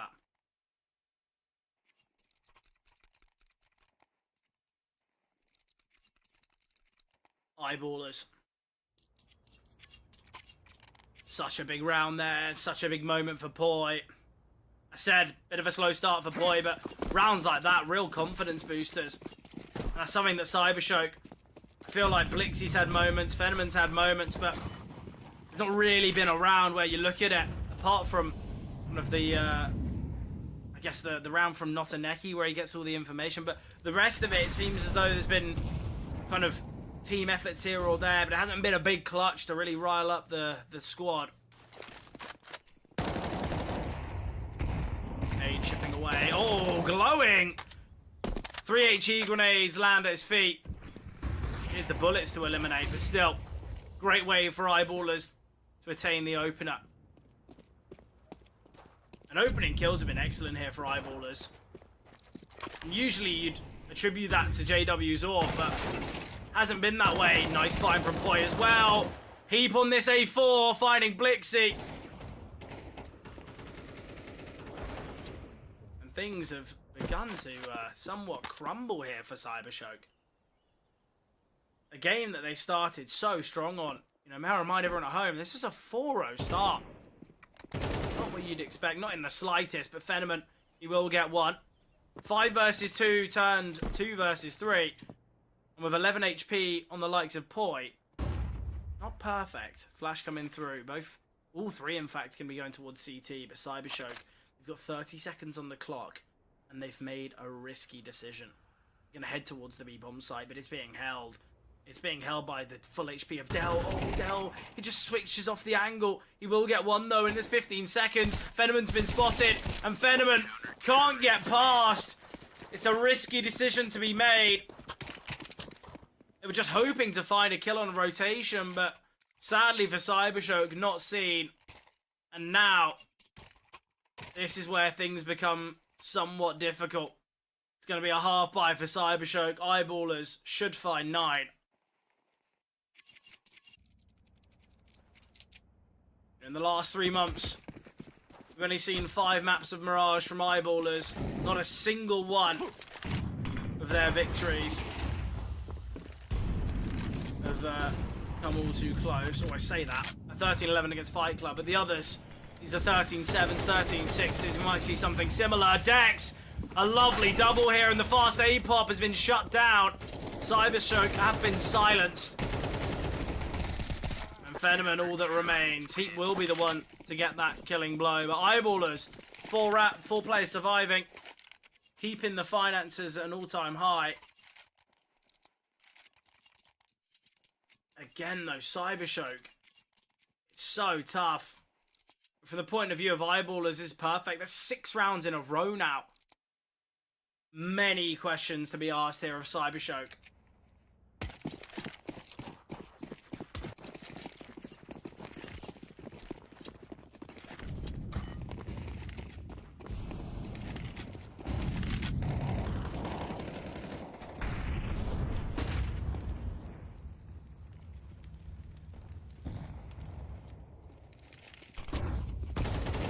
Glowing.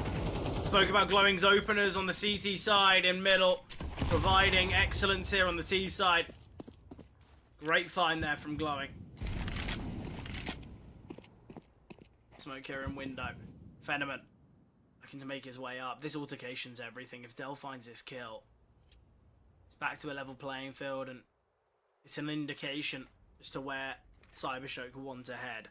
Oh, I love the boost here. It's just going to catch Dell so easily. And it does. Dell will get one, but the trade from Notaneki's good. 3 versus 4. Great position here from Foy. Surely goes unnoticed, but Glowing will find again. And now it's Heap back at the bomb site. Limited time. Dropping the Molotov, and great kill there from Heap. And now puts Dex in the 1 versus 2. Not an easy round, but Glowing offers him a free 1 versus 1, and he knows his opponent's trapped. And Lovicus spots the shoulder. And now, a swing from Lovicus and a kill as well. The round the Cybershock should have always won, but Heap makes it possible. The swing from Glowing, giving Dex the 1v1. The Cybershock still find it.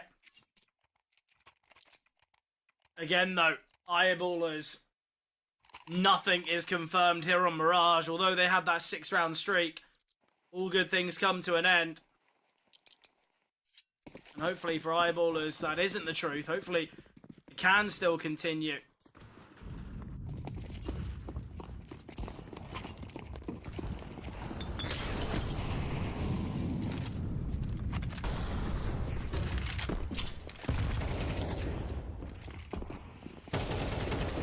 Ooh, swing through the smoke from Dell. JW's AWP will find Blixie though. Fast hit here towards B from Cybershock.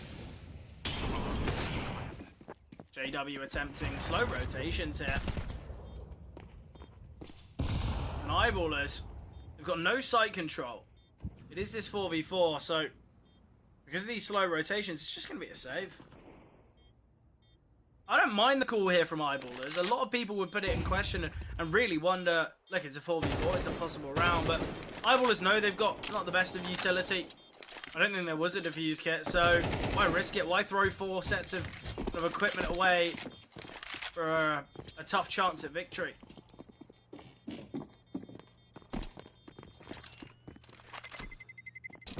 Terrorists win.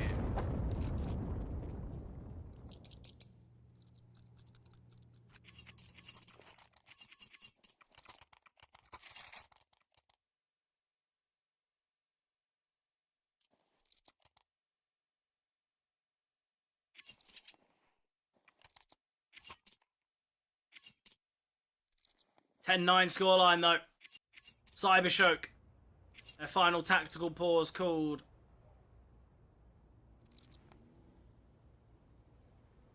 Just wanting to make sure that not only can they level things 10 apiece, but they're the ones to take the lead. They're the ones to first to 12. And obviously, that all-important 13th.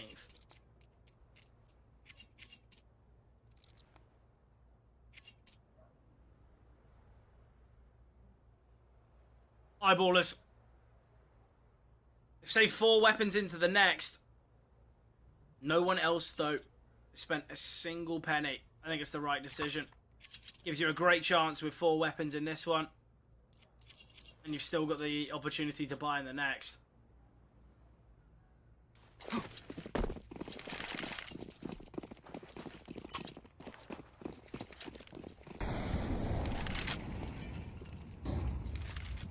Early molly towards ramp, denying Cybershock's quick push. Speedy approach here towards A. MP9, close proximity. The peek here from JW, it's a wide one, but he finds Dex as well. Switches to the AK now, and Fenman trapped in ramp alone. If he's found, that is the bomb drop, but he can survive. Takes down Dex. Flash coming over, glowing. A late lurk from Connector, but with the loss of life here and ramp, he cannot spark that attack. He's gone up short instead. So much control taken here. Definitely the right approach. Still man advantage here for Eyeballers. Glowing. Gets even deeper. Hasn't spotted anyone. Eventually able to pull the trigger and find Heap. Still though, Glowing's questioning, where's this B player? What's happened? I've crept all the way up short. Where's this contact coming from? Seemed like Eyeballers were just so certain that it was going to be this A play. 3-on-3 though. Surely they give this one a go, and with the swing of Glowing, we've seen moments like this from Glowing where he opts for the 50-50, the coin flip kill, so to speak, but it doesn't work his way. It's unfortunate.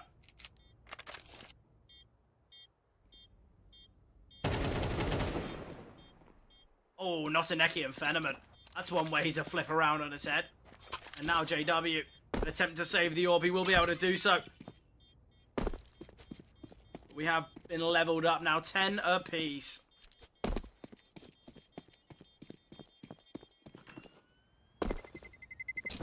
Terrorists win.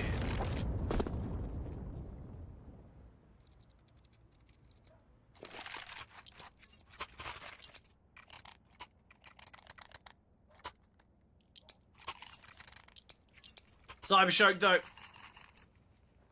They were shut down initially. It was that 5-on-3, but they're still able to win these types of rounds. It has to be said, look.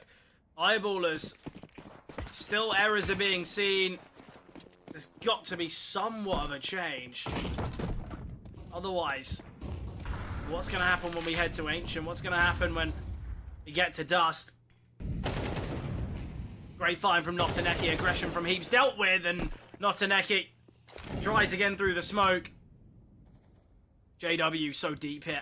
Needs to find the kill, but Lovicus, a great shot there. Timing, evading JW.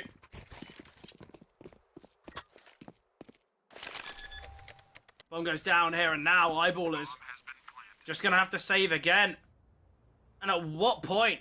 At what point do we need to see them opt to go for these types of rounds? But they've got no control. They've got a lack of numbers, and now they've lost another. And look, are we going to be seeing an eco from Eyeballers? Are they going to allow Cybershock to find 12? Terrifying territory here. Gun barrel spotted and Glowing. Getting a freebie there.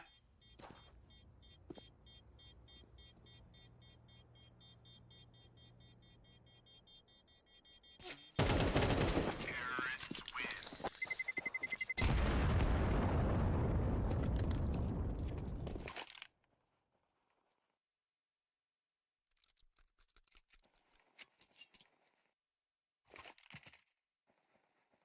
The lead now has been taken by Cybershock.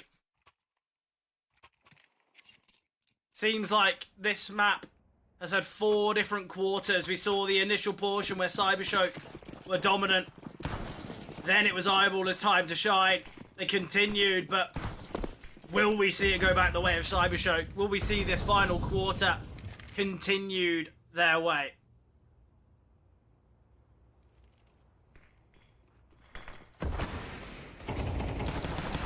Oh boy, tucked away towards ladder. Traded. Oh, and Lovicus. They can find JW's crept into apartments. And this short play is going to become quite tough because JW pushed through the molly, but Fenneman still finds. 3-on-3 now, and it's the pistols remaining. Such a tough one. Glowing though, with that kill, somewhat seals the deal here in round number 22.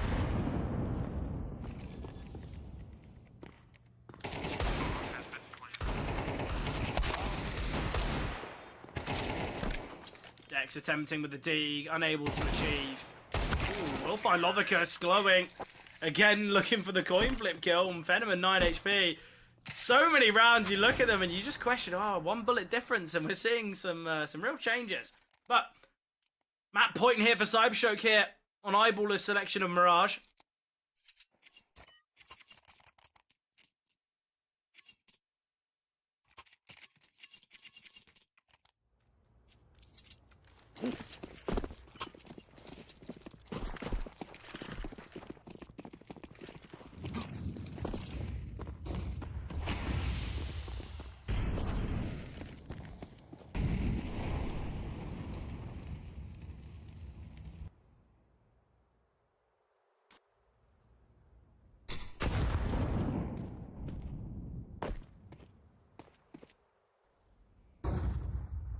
Cybershock in moments away from taking their opponent's map pick. Dex mollied off, would have been heard. Trying to get himself in the corner. Can't yet do so. Great flash there, no one swinging with it. Again, this is all a ruse. Cybershock have loved these fakes. Dex again making noise, giving up his position. Poi, such a great position. Nade of the smoke, glowing, so close to being eliminated, but still surviving. Dell, so much weight on his shoulders. If Dell goes down, we're looking at a very, very difficult round. And Dell, gonna drop the smoke. Utility coming over. He's looking into the wall, but will be able to regain sight. Blixie can find Dex. Poi takes down glowing. We've now got still 2 players towards A, 2 towards B. 34 seconds on the clock. JW, important kill here. Trade comes through from Notineki. Lovicus finds 1. And with 20 seconds remaining, it can all come down to kills. Poi needs to get this pick. Needs to take down the B player. But this is so tough. It's now all on Fenneman. He's got 18 seconds. He's got to deal with Poi. And this is the problem with this split approach. Oh, he's jumping out the window. Fenneman confined. Stick of the bomb here and Heap to swing. We will see the round go the way of Eyeballers, but what a moment from Fenneman. If that came through, that would have been ridiculous. But as I said, Cybershock had 2 players towards B, 2 players towards A, and we saw Fenneman second guessing his decision for the bomb there. Lovicus just needs to live. Here's that clip again. Oh, it was excellent.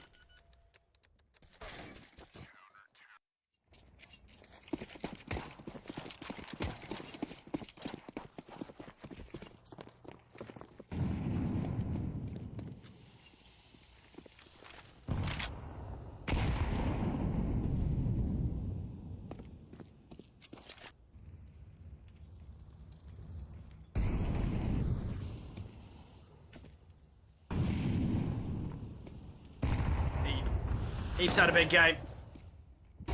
19 kills for Heap, same for JW. Both leading the lines and kills in the server. Oh, Notineki. This fight is everything. JW posted up with the orb. Heap repositioning now into window, glowing. Slipped the net. Crept his way into ladder. Oh, Heap trying to sneak away. This is all going to be about timing. Keep backing away, so is JW. Oh, this could be a costly decision. Cybershock seemingly have made their minds up. They're going to head towards the B-bomb site. It's a tough one. Venom, he's got the utility now. Mere seconds remaining. 35 to be exact, and now the util coming over. Big kills to be found here from the Eyeballers defense. Poi will get 1. Trade from Notineki eventually, but a bit late. Glowing will find out. Man advantage now for Cybershock. Bomb to be down. Great find from JW on the AWP. Could have spotted a second. Could have taken down Lovicus there as well. Notineki in an excellent position. The problem that Eyeballers face, they're all retaken from the same position. A defuse kit on JW. Notineki still in an excellent position here. Utility gonna come over. Lovicus needs to peek, needs to help out his teammates. The flying MP9 will get 1. Lovicus can find. Glowing still in an excellent position. Will take him down, and now all on Dex. 33 HP. Sensei HE grenade, but it's not enough. And Glowing will find. Cybershock take Mirage. And Eyeballers, a painful way to lose their map selection. Eyeball has won 6 rounds in a row. They were the first team to 10, I believe. Yeah, first team to 10 rounds. It's so tough to watch. It's so difficult. But when it mattered, that's when we saw Cybershock step up, winning 6 out of the last 7 rounds. Absolutely excellent, though, from Cybershock. You have to say, it was a great comeback towards the end. I feel like Eyeballers, they gave it their all. They gave absolutely everything to that game, but sadly, it just wasn't enough. Obviously, we are going to be heading to the second map of the series of Ancient, and that being Cybershock's map pick. They've teed themselves up very nicely to take this in two, but obviously, Ancient going to be an exciting one as well, but what we will do is jump to a break beforehand.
A great first match performance, obviously, from the likes of Cybershock taking their opponent's map pick. Has to be said, players like Glowing, Blixie did really, really well to achieve that feat. Obviously, we moved to Ancient. It's a map that both these teams, they're looking pretty good on. I feel like when you look, obviously, with it being Cybershock's map pick, they're probably going to be feeling a little bit more confident. They're going to be feeling, you know, especially after taking their opponent's map pick, they're going to be feeling good. And look, it's both these teams' first games back in the CCT, and that's something that we're always going to talk about, it being kind of their approach back in. We've obviously had this time over the Christmas, over the New Year's, where these players will have had time to kind of mold as a unit. And that's obviously something that we definitely saw from the likes of Dex and Del initially. But the second half of the game was quite tough for them. I think it has to be said. I'm excited for Ancient, though. I feel like Ancient was always the map here that we would talk about being the coin flip of these two. And look, I think I'm going to be pretty excited for it. I think you look at the win rates, fairly similar. You look at the sample size, fairly similar. Obviously, sample size is going to be somewhat skewed, just on the basis that there has been this kind of drop-off of events over Christmas and New Year. Just happens. So look, I'm excited for it. I think a lot of the time when you look at maps like Ancient, like Anubis, and obviously maps like Nuke, where they'd usually be teams kind of maybe 4th or 5th maps, with the change for Vertigo and bringing in Train, I think that's where a lot of teams now are going to have their shuffle now, where they're going to have to quickly kind of reevaluate what they're going to do. Are they going to opt to ban Train and maybe learn it for a couple weeks before they reintroduce it? Are they going to gamble that their opponents are going to ban it? There's many questions to be asked, many questions to be asked about what teams are going to do with their map pool. And I think a lot of the time, especially in the next couple of days and couple of weeks, we're going to be seeing maps like Mirage, like Dust, like the Infernos of the world that are going to be played quite consistently, just on the basis that teams aren't going to be looking for the gamble. But into the action we go. Eyeballers, it's going to have a big response here on map number 2. Otherwise, they will start their CCT Series 16 off with a loss. Didn't expect a 2-0. I still don't really. I think Eyeballers will have a lot to say here on map number 2, and JW could be the one to kick things off. First bullet fired from JW. Kill not found. Yeah, a bit awkward here towards ramp, and whilst this is going on, we see Blixie and Lovicus take this space, and now JW under pressure back at the bomb site. What is there to do for JW? Well, fall to the ground, that's what seems. Pushing the molly from Blixie, bit of a risk. Oh, Blixie, both players run out of ammunition. Bit awkward before he gets one. Oh, heap. A lovely double. Bomb is planted, but Dex finds it's not the neck. He trapped on the bomb site. 1 for 1. And Eyeballers, a lovely pistol there, even with JW going down so quickly. Excellent stuff. Absolutely excellent. Bomb has been defused. Certainly starting how they mean to end. And Eyeballers. Obviously, from what we've seen of their Ancient in the past, it is the T side in which they prefer. So if they can maybe find, 7, 8 rounds here on the CT side, they'll tee themselves up perfectly to find here on Ancient.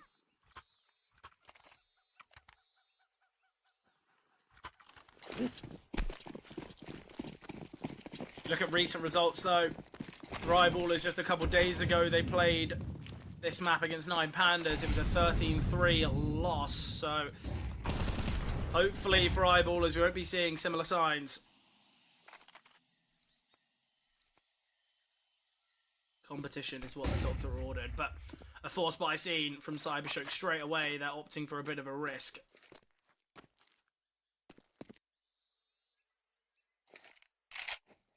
Neki boosting his teammate up. It's been spotted by Poi. Information there's at least 2 here towards A main. It's going to draw a rotation though. There's 3 defenders here towards the A bomb site. Excellent from Glowing, and with that kill, we've still got 2 ready and waiting towards B. Cybershock, they love these fakes. Oh, Dex been given a freebie onto Blixie. Could have had a second there for Phenomen. And back to a 4-on-4. Middle, the next point of contention. What a shot there from Phenomen. Great on the dig. Lovicus falling and glowing. Will take some space now here towards A. Already made his way towards Temple, not a Neki. Ooh, nice smoke there. They're just taking their time. We'll see a spam come through. Oh, JW. Not timed it perfectly, so the bomb plant can come through now. Glowing. He gives up that space in Temple. Glowing could go down here, but great spray onto Heat. Man advantage now for Cybershoke. A boost come through for Notaneki.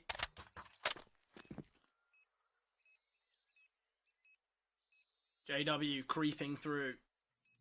Both CTs with a smoke grenade. Oh, step heard there from Dex.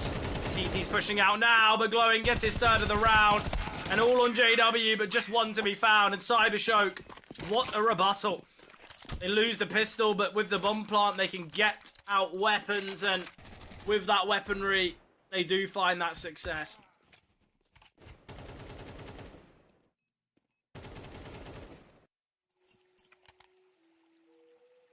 And now, the Force by War commences, but for Eyeballers, far weaker weapons than what we saw, obviously, for Cybershoke. We've got Deagles in play, and the 5-7 on Heat. Not to say these aren't weapons that we've seen these players wield to the highest level beforehand, but expectations aren't going to be as high. Boy, repositioning here.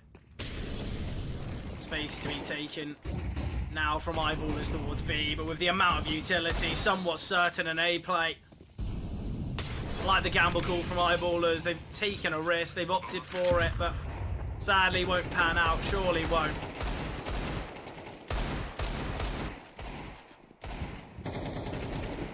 Notaneki. Close proximity, but Notaneki. So easy, and Dex will fall as well. Triple in this one for Notaneki. Makes it look so simple.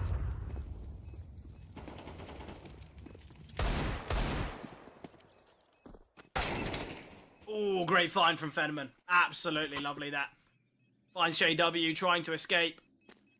Blixie. He's got a Mac 10 in hand, low HP. He's not even going to search for Heap. There's no need. And Cybershoke continue. Terrorists win. Lovely stuff here from Cybershoke.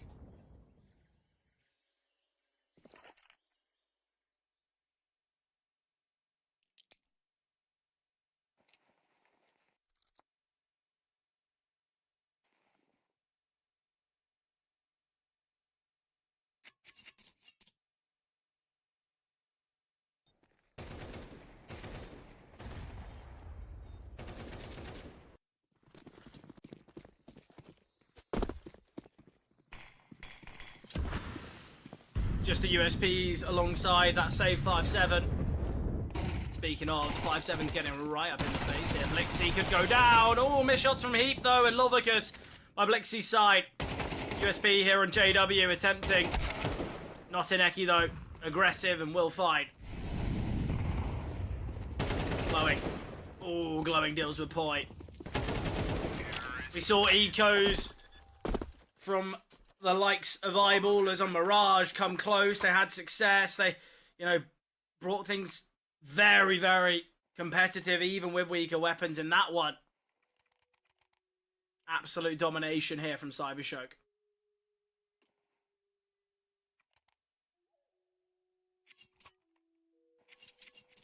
Point. Always the one that I'm going to be highlighting on this Eyeballer side. I was lucky to be the one watching that game where Poi broke the record for the most kills in regulation. I was here in the CCT. An absolutely incredible game. 39-15 Poi went. Sadly, not showing the same signs in that game as he is now, but Fenneman and Glowing do so well to creep their way up ramp, take control here of the B-bomb site, and Heap just going to have to back away. But Cybershoke asserting dominance here on Ancient. And this is what you really want to be doing, not only after taking your opponent's map pick, but kind of just showing, look, we picked Ancient. Okay, yeah, it's a map that we know you play. It's a map that we know you're comfortable on, but Eyeballers certainly not looking comfy here on the CT side of Ancient. A real level has just hit Eyeballers. They've realised this is what Cybershock can do. This is the ability. You look at Notaneki 6-2, glowing 6-1. Notaneki might put another to the tap here. Oh, he will find Heap, in fact. Poi gets the trade. Heap's going to be so disappointed. Maybe not realising he was open to the angle, but a fourth found from Cybershock now. Strong start here once again. We saw it from Cybershock's Mirage. Maybe not to this level. Maybe not to this dominance, but just going to be a half buy again from Eyeballers. And a fifth could be found here early on from Cybershock, and Eyeballers quite rightly opting for the tack pause.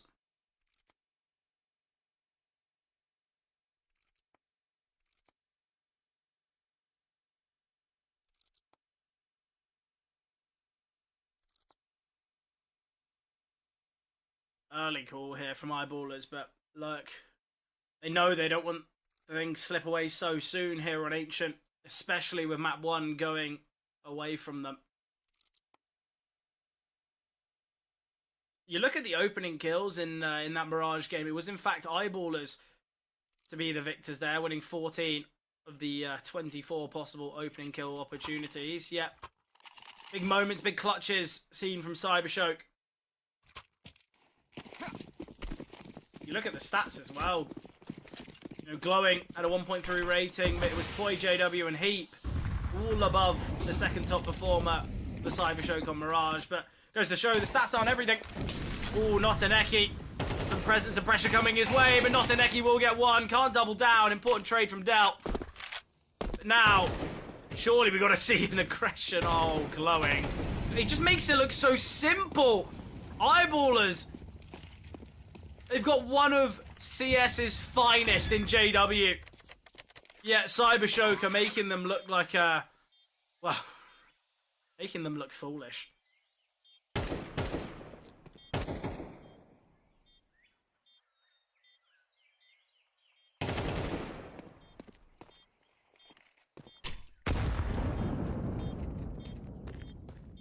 Now, he's got the AK in hand, but won't be able to fire off a bullet. The smoke's dropped. Saving the AK is the right shout. No need to risk anything.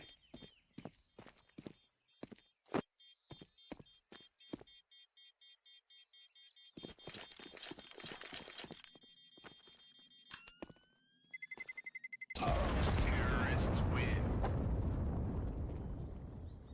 Cybershock continue. And look at the money. You know, we've got 3 players above 10k. A couple not too far behind, but Glowing again. It just makes it look so simple here. As we said, you know, we've got Glowing in the roster. I believe he's, I don't know whether he's standing in for Trunic, whether, I don't really know what's happening, whether maybe it is Trunic, and I'm not too sure, but either way, Glowing's putting up a very good performance. And I love it. I love it from Cybershock. A lot of the time we see it here on Ancient on the CT side where teams, they just elect to so heavily position towards middle, look to take that control. But in the meantime, look how much space, look how quick we're seeing the T's progress. But with Blixie going down, oh, Delphine to kill. The plant here from Notaneki, not able. Nice tap there from Notaneki. Continues to get his second and a third. Surely not the fourth, though. And now all on Lovicus. This should have been a near perfect round for Cybershock. They had the read. Sadly, just not the entries. Lovicus. Creeping close to Temple. Would have just seen him. Surely he's seen him. Well, he's been spotted, certainly. Creeps his way into Temple. Eyeballers are the ones with this information now, though. And look at the angle from Dex. Never to be expecting. And Eyeballers will get their second. Again, there was missed shots. It's miscommunication. Maybe the guns are just misfiring because Cybershock, that didn't look like normal for them. Maybe a bit of an eye-opening moment for Cybershock. Look, we've got a great call. We're usually clinical when it comes to kills, but let's not throw caution to the wind. Let's show a little bit more respect here.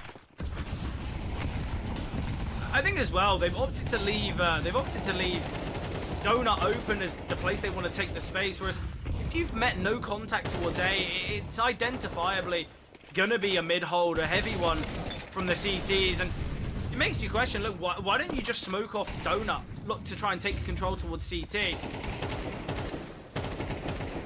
Level playing field here regarding numbers. Glowing could be so quick to fall, but not Ineki. They're not ready for the fast flank. Heat will get one. Trying to pre-fire for Glowing, and he will find. And now Fenneman door to be tested, but Blixie from Cave can find. 2-on-2 here. Players caught off guard, and Fenneman has to find. Fenneman will get one, and Fenneman finds JW as well. A great clutch here from the AWPer. And Cybershock. They deny any chance of a streak for Eyeballers.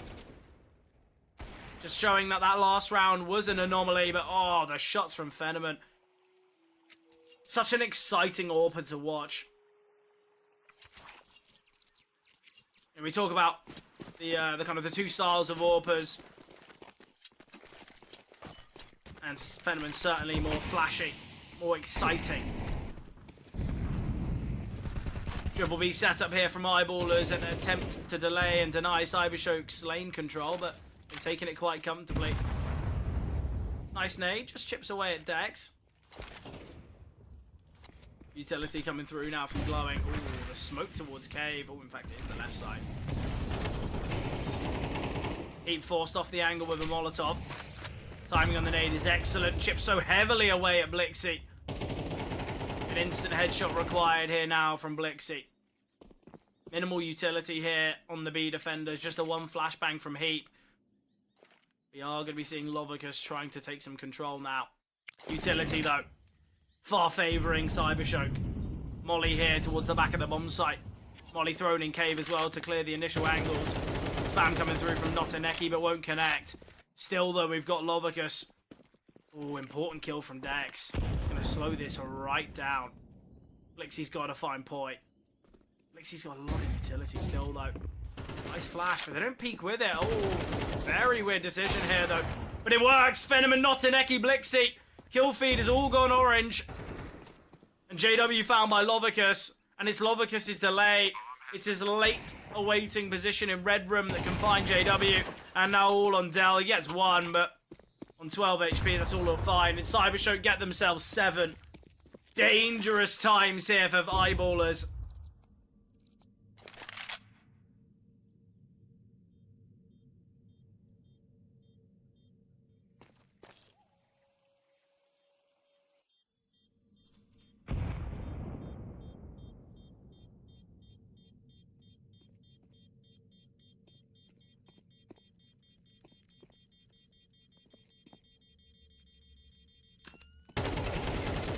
Dealt, although low, evades the damage of the bomb, and also Notaneki can find the kill and keep himself alive as well to bring a rifle into the next. But still, Eyeballers with some decisions to make, and surely another tactical pause to be seen.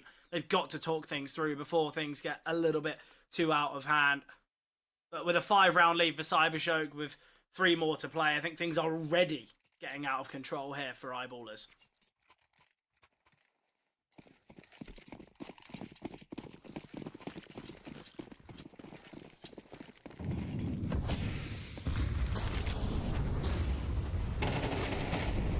Oh, great from Lovicus. That's the AK falling. You understand what Eyeballers are attempting, you know, try and set the AK up, and it's a nice flashbang, but just not blinding for long enough.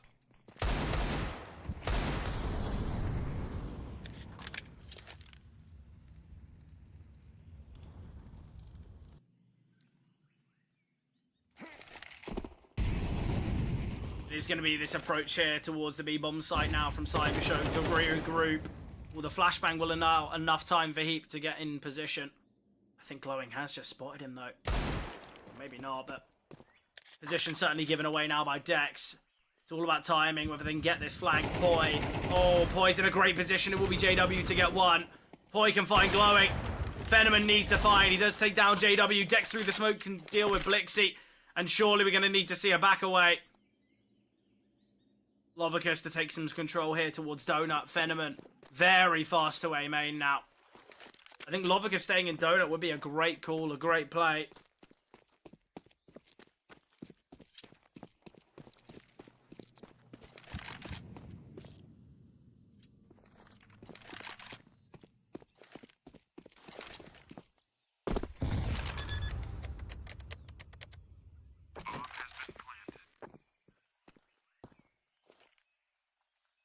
look, they're not even ready. Not ready for him in the slightest. Lovicus, though, has to get the trade.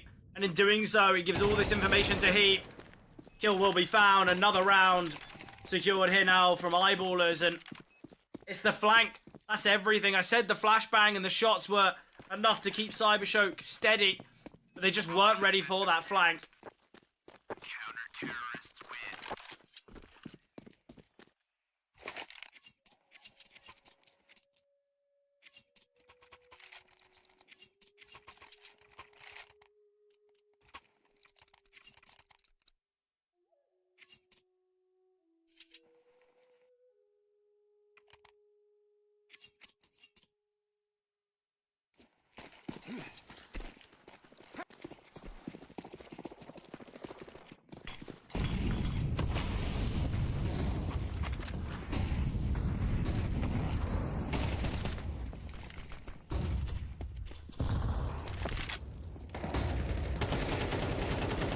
Aggression down ramp. Dex has caught one off. Poi finding Phenomen as well.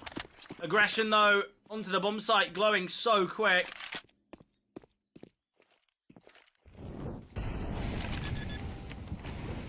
Bomb has been planted.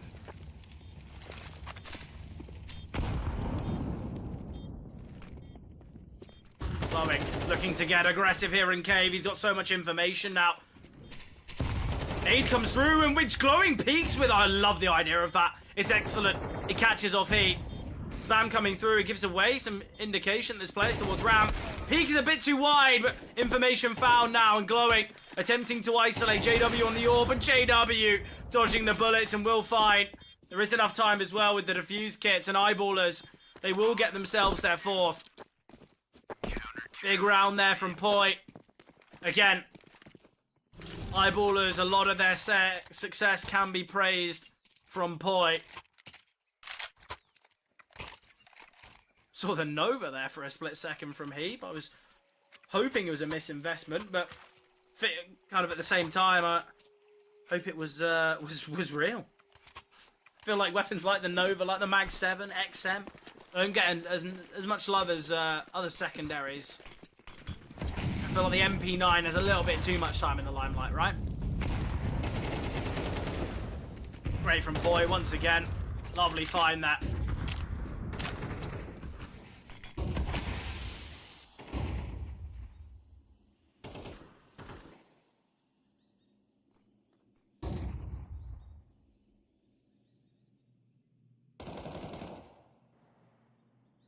Poi. Already been chipped away at quite heavily. Heap. An attempt to find Blixie there. Pre-fire through the wall. And Blixie's now actually gone into the position where Heap just shot. Glowing. Got this AK. Needs to find this pick. Oh, he's crossed and Poi's unaware. Same goes for Notaneki though. He's not going to be known. Dealt. Oh, great from Glowing. Important pick. And now Glowing accelerates. Already crossed the paths. JW with the orb. He's got to hit this shot. An easy one for JW though. He's got full utility to work with, but it is just a weapon that's in hand. Flash comes through. The flash is excellent. There's a player still in Donut. Unaccounted for his point. Kill comes through. Plant is for CT. Not the easiest of rounds here now for Cybershock, but a molly towards CT and a smoke towards Donut. Orb in play for Notaneki, posted up on the angle, but Notaneki misses. And now it's all on Poi. It's all about timing. Smoke's utility coming through. Lovicus gets one, can't double down, and Notaneki on the orb. Onto the platform. Oh, he spotted them both actually, and Notaneki can isolate. Jumping round. He knows his opponent's low. Dex, 14 HP, attempting. Time is ticking away, but Notaneki finds. And for the last round here of the T side, Cybershock are victorious. Eventually, they get themselves a... And with a 4-round lead, Cybershock are in a very, very good position now as they switch to the CT side. Pistol round. Going to be one of a very decisive manner. If Eyeballers do lose, you know, we're expecting Cybershock maybe find 10 rounds and a 6-round lead with only 3 to find. That's where things can get really uncomfortable. Notaneki though, big clutch, great 1v2. Julie's in play here for Phenomen.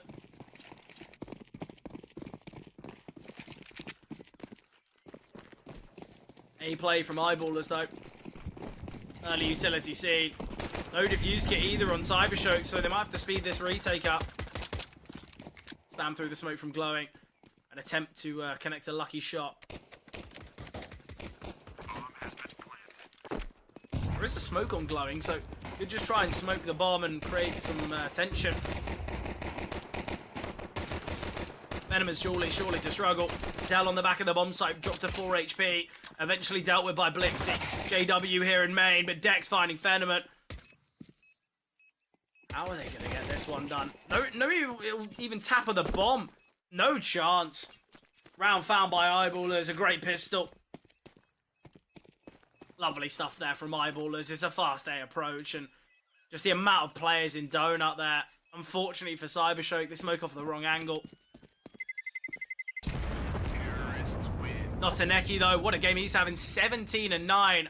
I said at the start of the series, Notaneki, he's not always the player that lights up the server.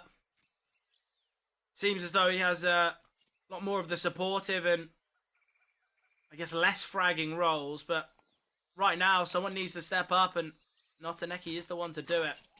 Tac pause called here from Cybershock. Questioning whether they do invest here, because Notaneki could bring out a FAMAS. Phenomen's invested in utility, so yeah, we're going to see the buy here. I don't mind this from Cybershock. I think a Force can always have that it factor about it. You know, you can have that success. The only worry is you opt for the Force here, you lose the round, you give them 6, and Eco gives them 7. And then you're nearly at a leveled up game, you know, even after winning the half 8-4. So, bit of that kind of high risk, high reward decision here from Cybershock. And to be honest, I don't really think they're in the position where they need to. But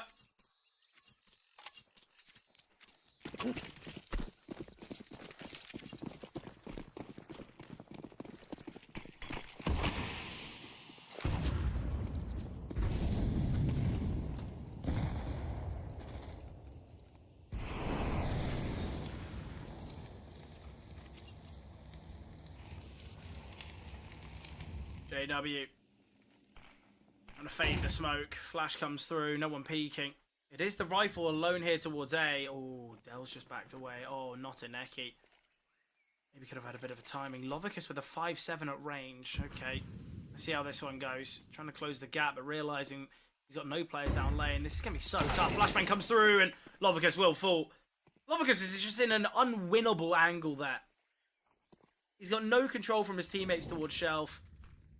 That's what creates this kind of unwinnable position. Oh, how has Heap not spotted his foot there? He will spot him now. Bit of a laboured spray from Heap. Enough to go 1-for-1, and Dell's trade is good.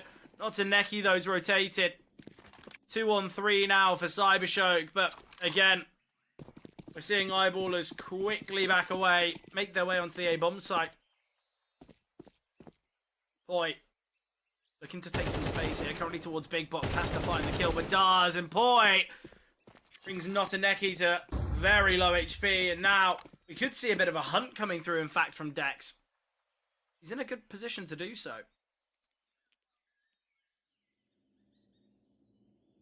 Bomb has been planted. Ooh, steps have been heard here.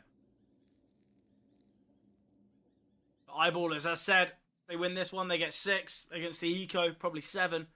And that's where it's safe to say this kind of high-risk, high-reward play is not really panned out all too well for Cybershock. And look, it's their map selection, but it's not as though they've got a perfect CT side of the pass. You see that it is their weaker win rate.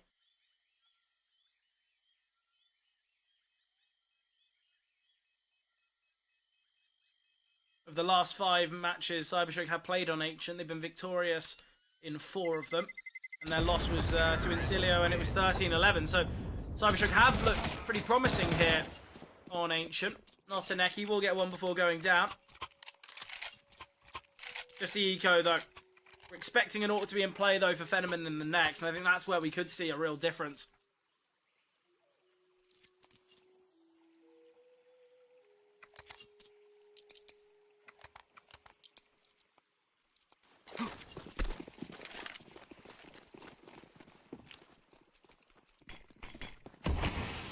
Eyeballers Big turning point for them. Got to win this round. They've got to win it dominantly. They've got to keep their finances high because we're anticipating resistance here from Cybershock when the weapons are in play.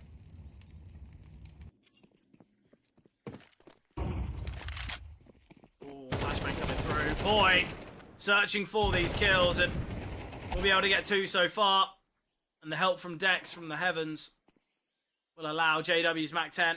Probably would have hoped for more than just the 1 here on the Mac, but it will be Poi to get his 3rd. Poi chasing Noteneki's kill death ratio. 2 kills behind, 2 deaths behind as well.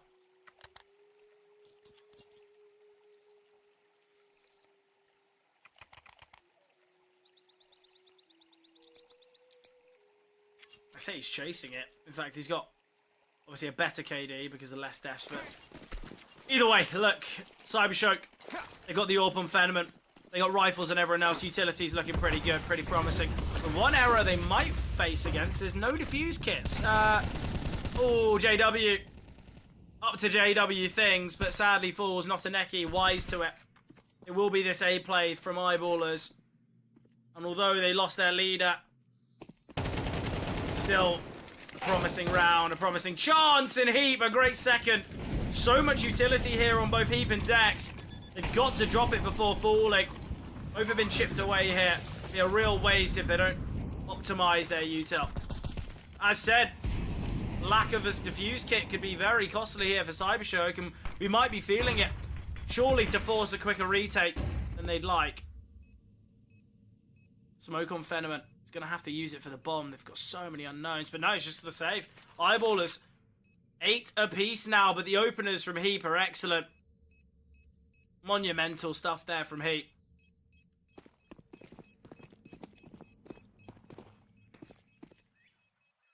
Cybershock. 8-4. They finished the half. It's now 8-8. Well, head-scratching moment.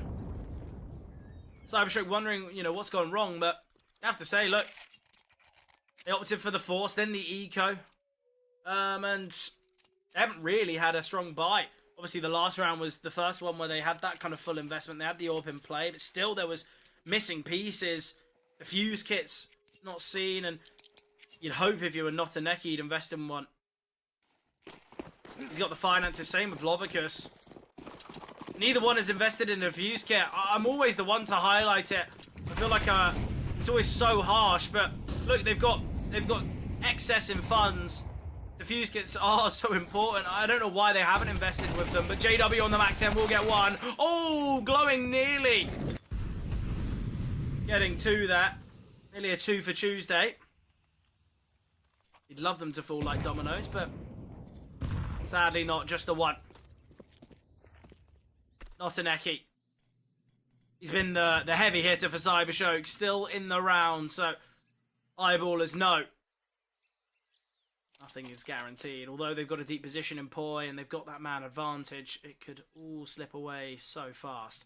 Oh, they are so aware. They know it. Steps come through. Oh, this is so awkward. Poi's been able to get 2 there. Crazy stuff from Poi. They seem so ready for it. It seems like Poi and Lovicus, they opt for that kind of same approach on their T sides of, look, I'm going to late lurk in red and see what I can do. And they seem so sure that Poi was there, yet we just see the random steps. It just seems so, you know, such a simplistic error. I guess it just shows that at any level we see these big mistakes being made. The Eyeballers now, dare I say it, they've taken the lead. They were completely out of things here on Ancient, but now the ones with the lead, now the ones in a strong position as we're expecting a weak investment in the next.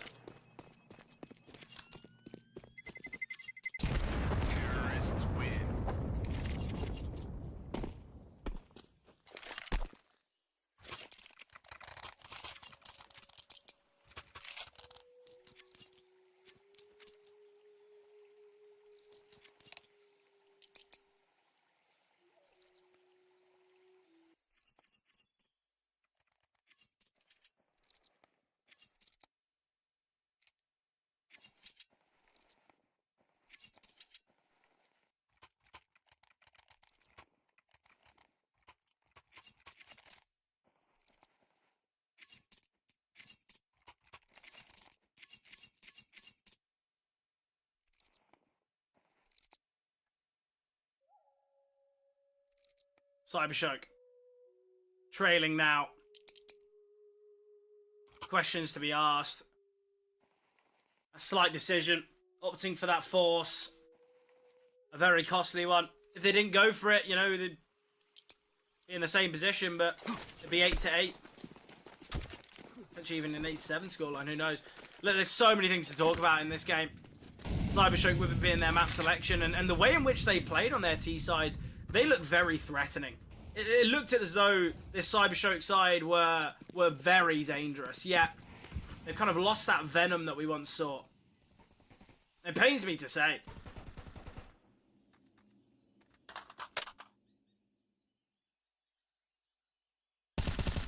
Especially with them being such a scary side usually.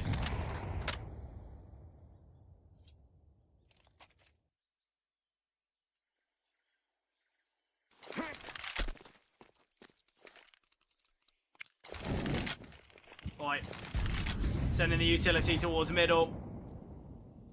Bit of a split approach here from Eyeballers already. Minute on the clock. Taking some control here towards B lane.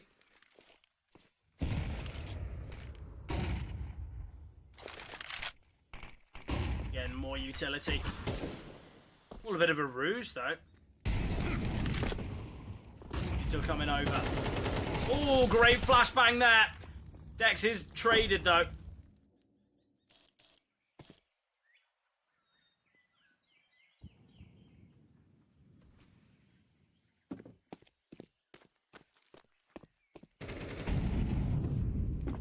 It is going to be repositioned. They're going to make their way towards the B-bomb site. Limited time here.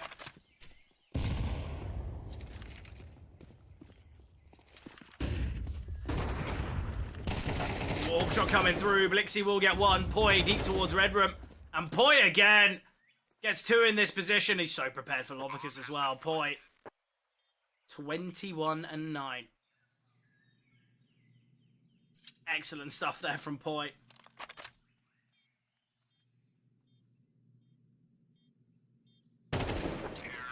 And he gets another. 3 found from Red Room. Again, as I said, he loves to go for these late lurks here towards Red Room. Really achieving success now. Eyeballers find 10. This was Cybershock's map pick. This was Cybershock looking as dominant as can be. But fallen flat. That's 6 in a row now for Eyeballers.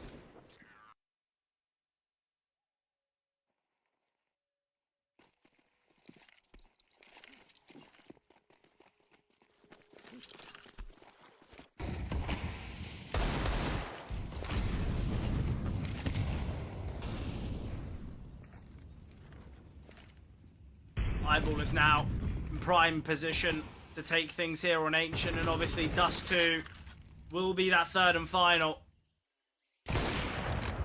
JW, bit of a quiet game for JW, but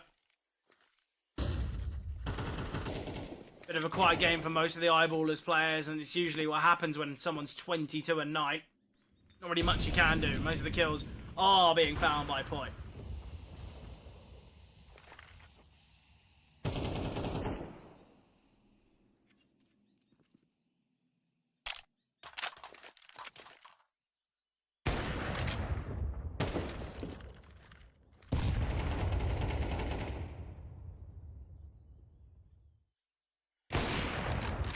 JW again, he's just still boosted up, and for some reason Glowing's thinking he's got a chance at that one. Oh, what is going on here in Cave?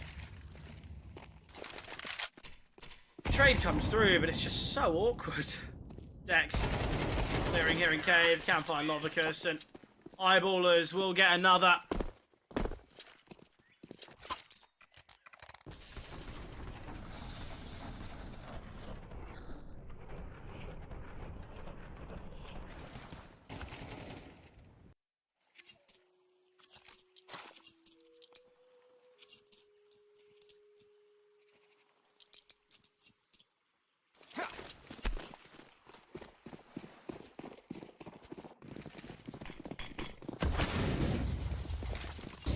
Tadeki, early utility.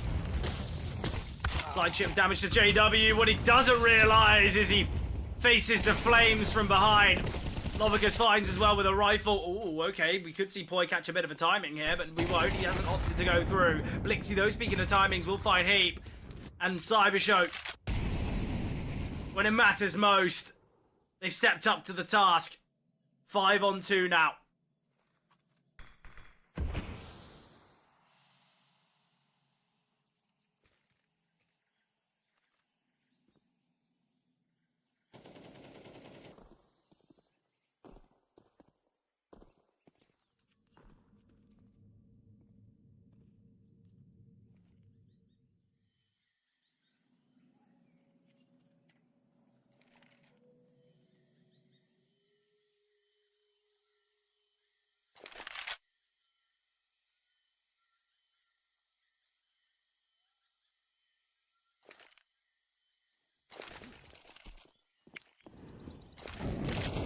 Utility coming over the top here of B.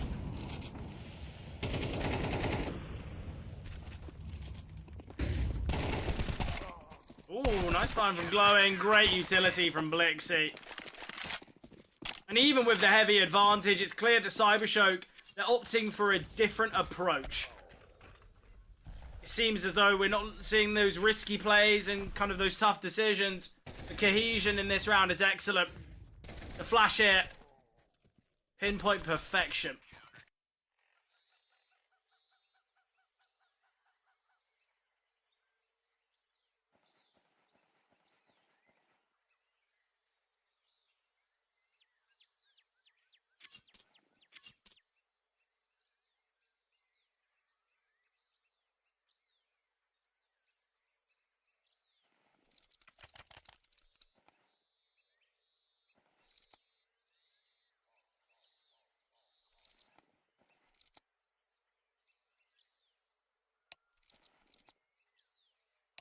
Technical issues seen here. Seen a bit of a crash apparently. Hopefully sorted soon. Always the hopes here with online Counter-Strike, but look, it happens, right? We know all too well here.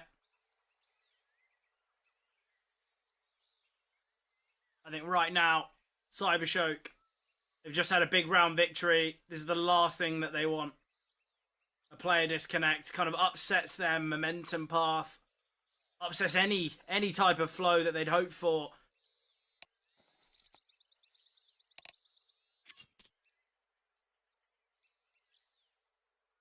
We will resume now, though. Look at that streak of success, though, from Eyeballers. Here we see that 7-2 scoreline go all the way. 11-8. Ridiculous, right? Absolutely crazy. Tough for teams to replicate that kind of success, but that's what experience brings. That's what experience gives you.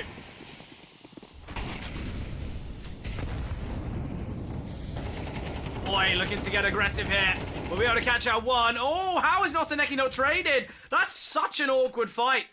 Notaneki has to be getting that trade. Disappointing, it's got to be said. Nice find from Phenomen. He's got the information of the second as well. He's put Poi to rest in this round. Oh, the timing on the nade is excellent. And Phenomen gets another. Glowing from Red Room deals with Dex. And it's on JW and Heap. A 2 versus 4 now going to be so tough. And JW's got to kick things off nicely, but he does. There's the first. Down to the 2-on-3. His teammate's just retrieving the bomb now, but he's got a path across. It is Blixie. And Blixie, the successor, JW, 1 versus 3. A missed shot to start things off is going to be a real shake to confidence. Another missed one. And JW, he just sends the nade out. He's got a Glock in hand and he's found Notaneki. He's thrown the AWP away. He's thrown the AWP out in the hopes of just making sure they can't save another. He now realizes he's got a chance of the round. If JW found that kill, it's a possible 1v1. But Phenomen, he does deny a heroic clutch from JW. And Cybershock, they get themselves double digits eventually here. What a manic moment.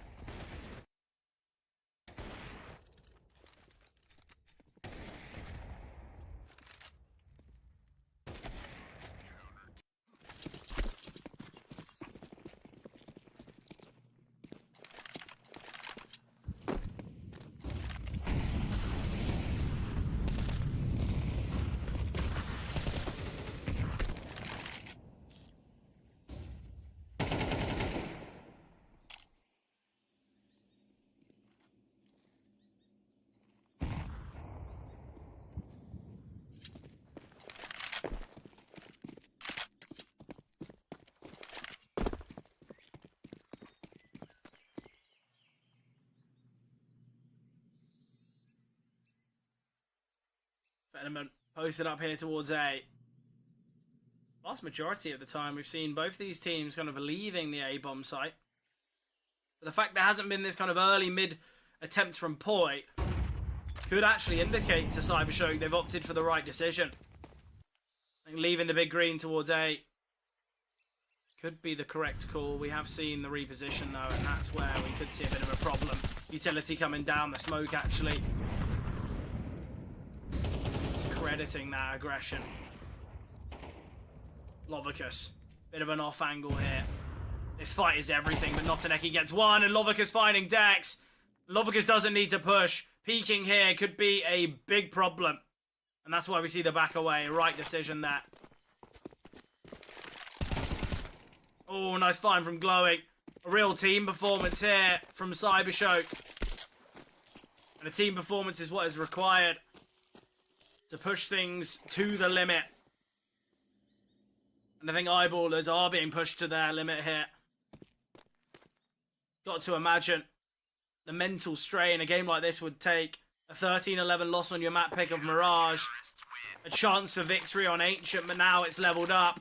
Finances could be looking awkward in the next if we do see a loss round here for Eyeballers.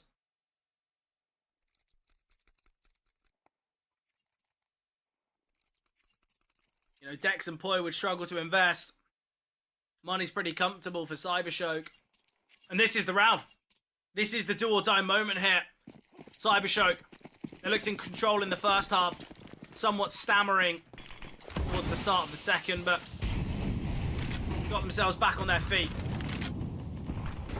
Better late than never, and Cybershock are doing it at the last possible moment. JW on the AWP, he spotted the jump across. Glowing's got that information as well. Aggression coming through, the flashbang's good. Heat comes through, but not ready for Heat. And Phenomen, he gets taken down, and they know there's a player trapped here. Great entries, and Heat continues. Third of the round. He was 9 and 16 before that moment. But the triple entry here onto the B-bomb site, it gives Eyeballers their 12th. Not only have they locked in their position in overtime, but they're one round away from taking things to dust too.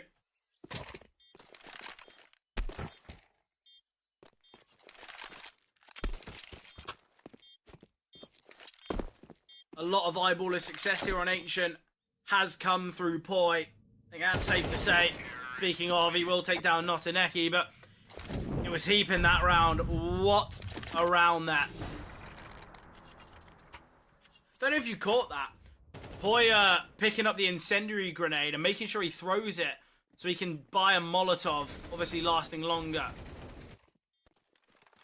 Small little things there. I think sometimes maybe they're just finite details that maybe only the ones of us who watch Counter-Strike for 40, 50 hours a week pick up on.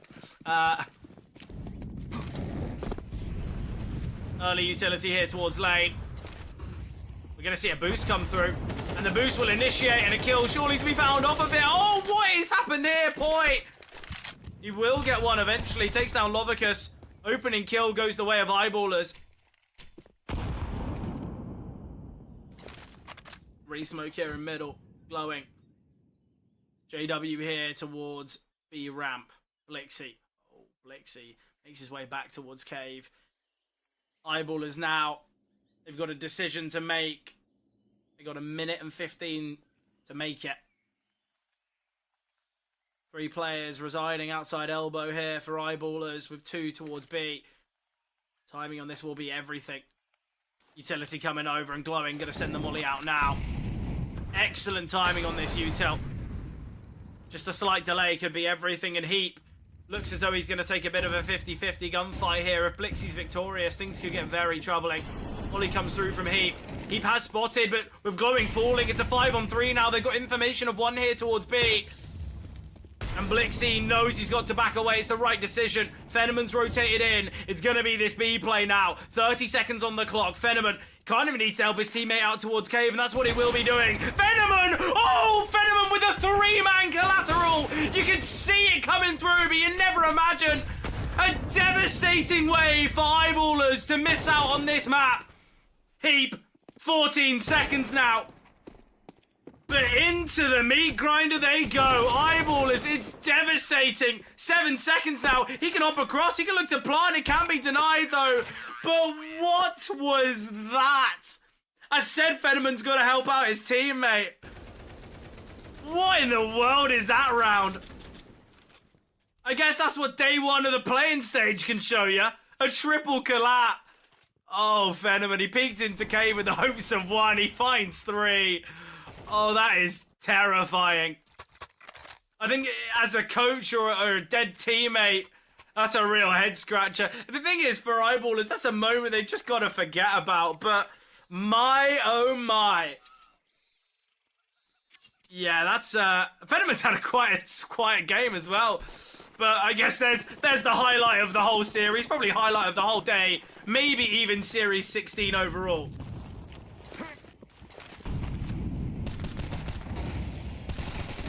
Fast approach here from Eyeballers up onto the B-bomb site. Flixie goes 1 for 1. Glowing's got to find another. Glowing attempts to continue. So much damage dealt to both Boy and JW.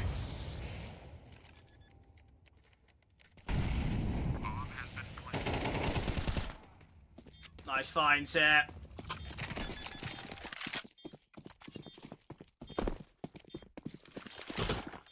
Excellent stuff.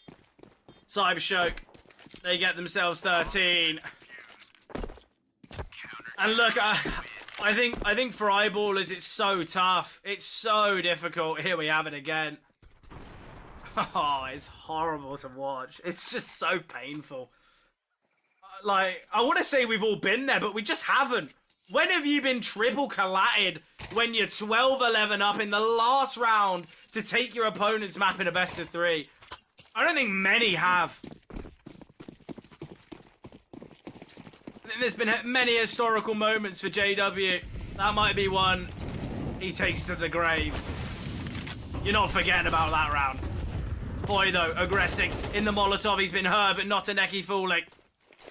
Boy continues his streak of success. 27 and 13.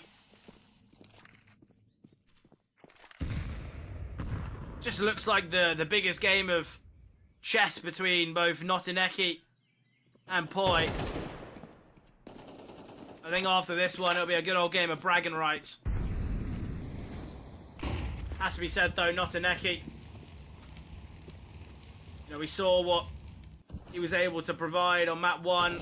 It wasn't perfect, it wasn't pristine, but here on Ancient, looking very, very ironed out. I'll be honest, if I was Eyeballers, I'd never go cave again.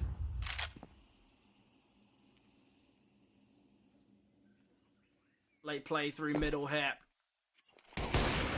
Oh, okay. Fenneman dropped down low. Nice flashbang there. JW forced off the angle. Glowing, aggressing down ramp to find Heap. Fenneman still tucked away there. Problem is, the flash comes through, so they're not 100% sure that Fenneman's still here, but Poi presenting here and finding Fenneman. Lovicus now with work to do. Molotov to force him out in the open. Oh, a bit awkward there, a bit too slow. JW will in fact find from the grave. Glowing is so ready for Dex. Glowing will find. Glowing's going to give this one a go, obviously. Got the defuse kit. No issues, no worries. Going to be peeking. Oh, Glowing seems very aware. He spots out Poi. Now a question of to where Dell is. Oh, Glowing gets 1! Surely not. Glowing. He's found 3 kills. Both these players have got 3 kills in the round, but who's going to win the 1v1? It is Poi. He's got the health advantage and shoots through the box. A tough clutch for Glowing, but Eyeballers. They level up the score. 13 apiece now. But Poi again. 30 and 13. What a map he's having. Poi. He's a player many pros have highlighted here, especially within the Swedish scene, to be the next one to take Counter-Strike by the scruff of its neck, and this is a perfect game to amplify that statement.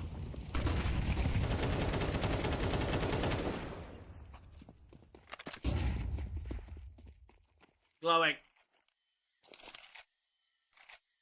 Looking to aggress down ramp once again. We've seen it from Glowing time and time again.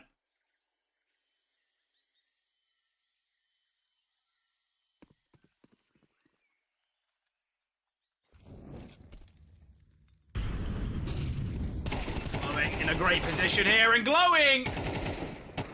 In fact, that kill's stolen away from him, but he still kind of gets them both. Important find from Fenneman.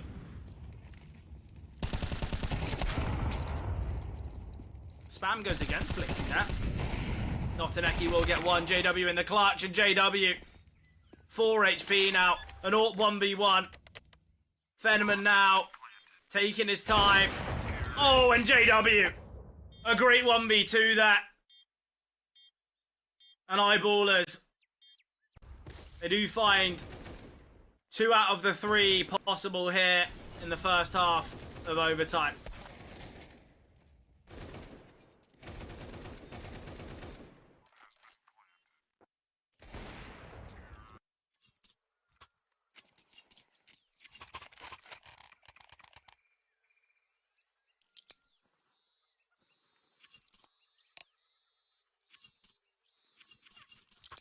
Attack pause called here from Cybershoke.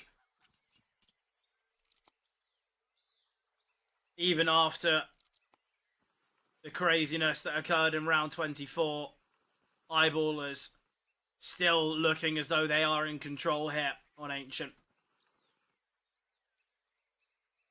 And even with that unfortunate circumstance, we can still see Eyeballers take it. And the way in which they're playing, the way in which Poi's playing as well, in that top form.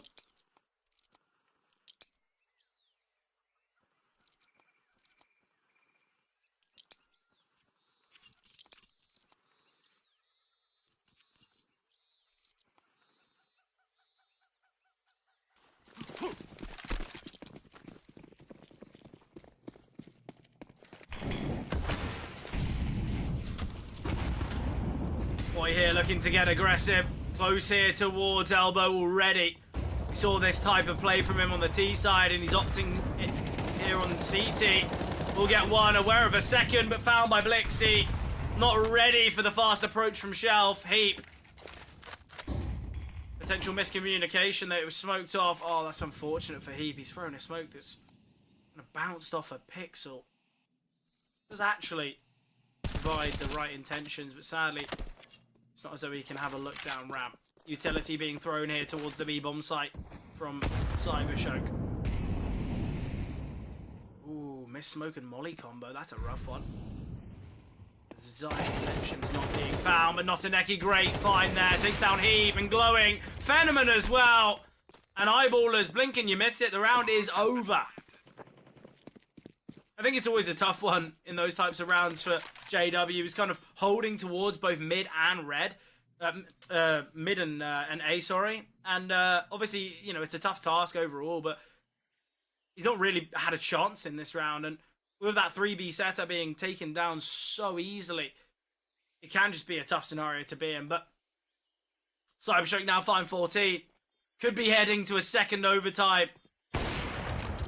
JW. Whether he'll be able to save, though, is the question. Doesn't seem like Cybershoke are going to be opting for this hunt. JW now in a spot of bother. Reposition is necessary, though, as he's getting aggressed from both angles. But JW can survive.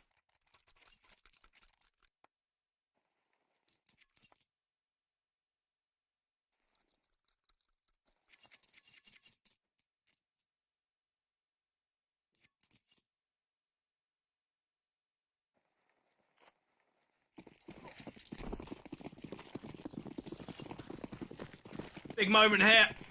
Cybershoke. With it being their map pick and being the victors on Mirage, they've got the opportunity to get themselves a 2-0 here in the close qualifier. Nice find from Lovicus. Blixie unable to find out. Utility coming in over the top of middle. Heap now repositioning, glowing. Oh, it's all going to be about timing. Steps heard. Heap finding. 2 versus 4 now. The molly will land on Dell's position. Forced out in the open. Kill found here now. Space taken from Lovicus. Loves these lurks in Red Room. So much work for Notaneki to do, though. JW connecting the shot. And Notaneki now trying to connect the dots. Got to go retrieve this bomb. Seems as though Dex will be pushing and surely to find it. Ooh, did he check that deep corner? I don't think he did. That's why we still got JW here towards the A bomb site. All about timing here. Next. We'll find Notineki though. Eyeballers. Important round. They do find themselves 15 now.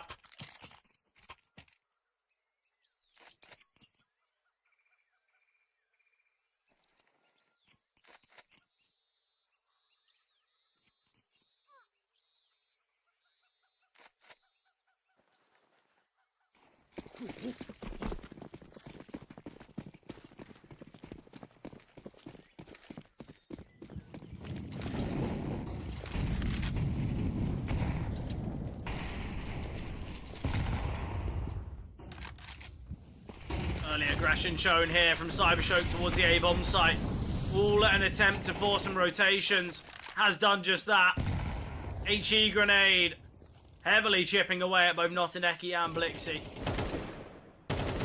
Ooh. He'd be lucky to be alive. That kill would have been perfect. Eyeballers. They've seen many fakes here from Cybershock. Oh, JW. Nice attempt, but Fenneman just quicker. Posted up on the angle. A difficulty there for JW to find that kill. Boy. Tucked away here towards the right-hand side. He's got a teammate in Donut, who he will be doubling up with. Allows some space to be taken towards A. So many questions now. Eyeballers. Someone's got to make a bit of an info play, and it will be the team, or at least the vast majority, towards middle. Utility to come on over.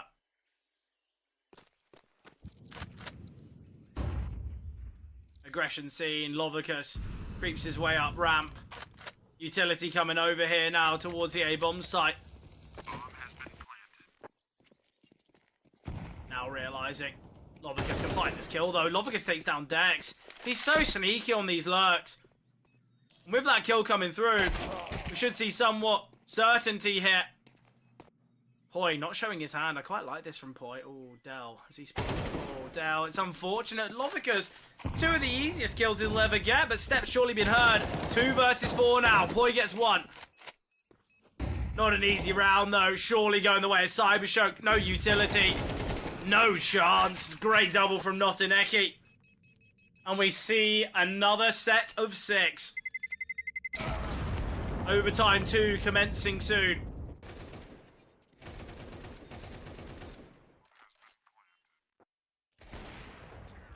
Great clutch there from JW. I feel like we have really seen a true AWPing duel in this one. I think a lot of the time you just see kind of finances not allowing for it, but really have had that AWPing 1v1 that everyone hopes for. I think my favourite part of all of it is I feel like both JW and Fenneman have that it factor, have that flashy nature when it comes to the big green. Utility dumped on down here towards B. All 5 players here for Cybershock around the B-bomb site. Towards lane. Might I add?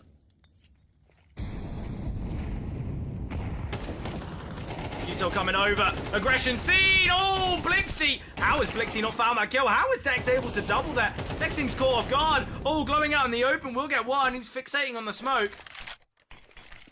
The smoke will come through now.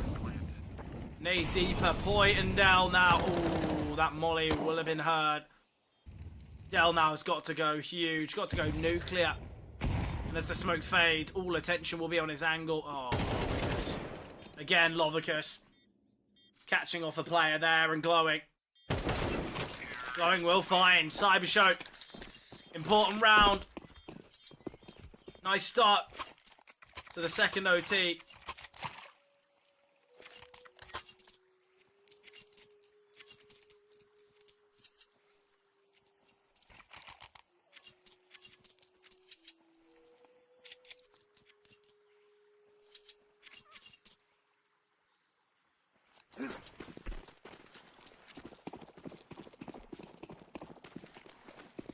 Eyeballers. They've battled so valiantly here throughout this series. It would be devastating for it all to amount to nothing. Early kill scene here, though. Lovicus first on the score sheet. Flashbang comes through. Flash is excellent, and that's glowing for you. Gets a double. Oh, the missed shot from JW. And that's a moment you can't be missing, but glowing finds. And Lovicus as well. No casualty seen there. Not even that much damage. 70 points of damage. That was all that was dealt to the Cybershock players. But what a quick round. Lovely stuff there from Cybershock. And they want to end things here now. They don't want another overtime. They don't want to give their opponents of Eyeballers another chance.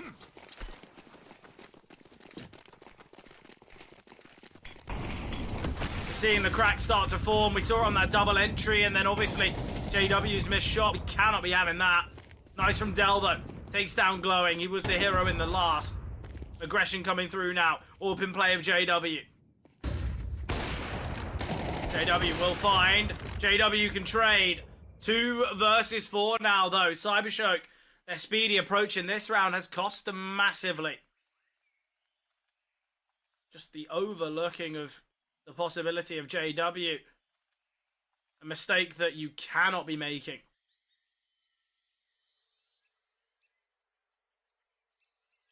Boy in a deep position here. Holding for those red flanks. Maybe they don't realise that Lovicus has been taken down. That's the red room player already finished. You don't need to be too focused there. We've got a flank coming through though. Dex is on the weaker weapon of an MP9, and surely to catch out Phenomen lacking. Oh, Phenomen, it's all about timing here. Oh, Dex first firing there with the MP9, and Blixie, you can take as much time clearing the bomb site. You don't have the bomb. Got to head his way back. Has got a smoke, but surely can't be using it for this. No chance here, though, I don't believe. Got to retrieve the bomb. Impossible task. The molly's down. There's no way. Blixie will get 1 kill before falling. Big round, though. Eyeballers without it. Be staring down the barrel of a really, really tough comeback. Requiring all 3 on their T side. Not impossible, but certainly not what you want.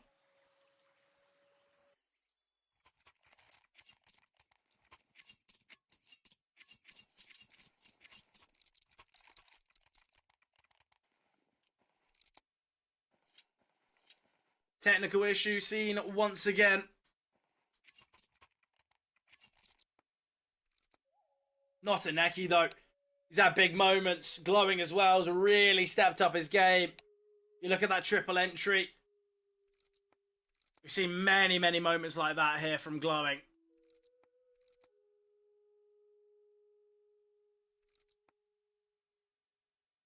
I think that's something that will only continue here for Glowing.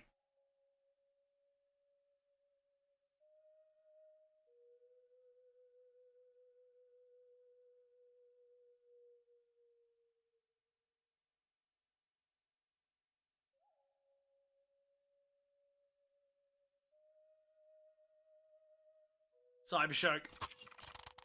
They are leading. They are 2 rounds away from taking the series in what has been an absolute grudge match. We've seen these teams face off against each other in the past a few times. 2 within the CCT.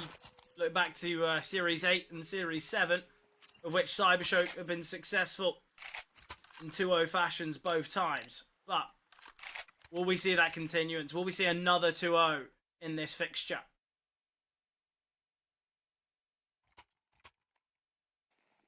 Only time will tell. We might know that answer, though, in a short of 5 minutes.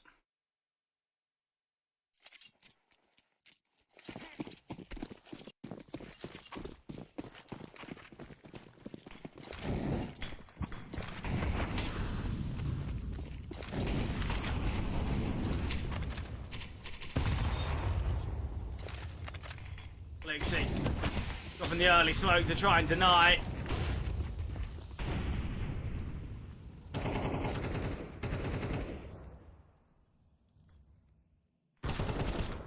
Blixie's in a great position here. He's crept his way down. And JW's going to be begging and asking, look, how has he got there, guys? We've got 2 in mid. We've got 2 in cave. How has Blixie possibly killed me there? I'll be second guessing with it. Oh, did I turn away from ramp? But no. Point out. Up to his antics in red room. Has to find Phenomen, but does. Great kill there. Back to this 4v4.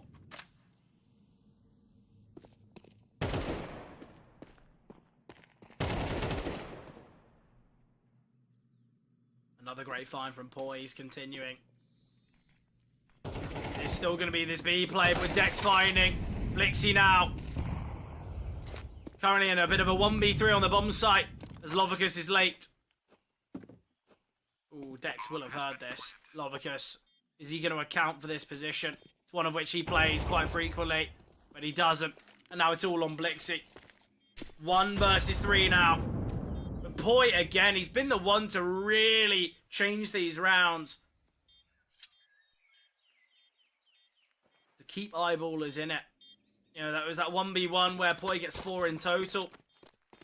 We've seen just countless amount of moments where he's getting kills towards middle, getting kills towards red room, and in kind of moments where you'd expect him maybe to get 1. Okay, the second will allow it, but then there's always a third, there's a 4th. Poi's just such an exceptional player. And quite rightly, one of the next big talents here out of Sweden. And I think as well to kind of have the experience of JW on the side. Obviously would have played alongside, I believe, Golden as well for a short stint.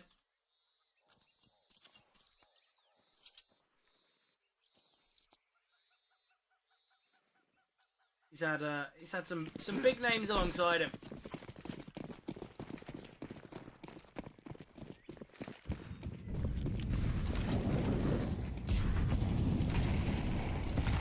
Not to mention the coach, in fact. They've got Peter as the coach. Obviously, major winner that. Boy, again, though, it's moments like this. He gets 1 towards middle. He cannot be allowed to get more, but he does. Phenomen now. He will get 1, but the heroic moment can only come from Glowing. Lone defender here on the B-bomb site. The spacing should be good enough, but Glowing will get 1. Damage onto the next. A lot of damage dealt to both Dex and Heap. Sadly for Phenomen, he's got the AWP in hand. He'd love a rifle. No one's going to peek him, though. He's got to be the one to make the move. With the nade come through, he's given that indication away. He's going to opt to save here.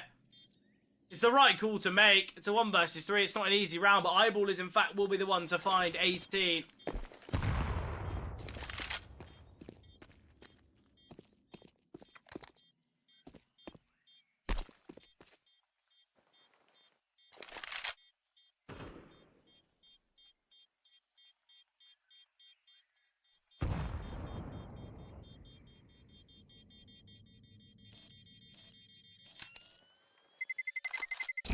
Terrorists win.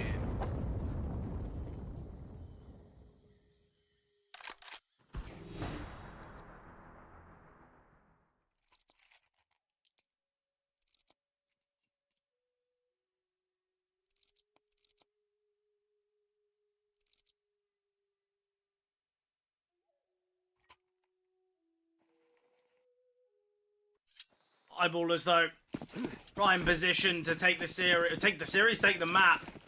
If only it was a take the series moment for Eyeballers. This is for survival in said series. Boy, again towards middle.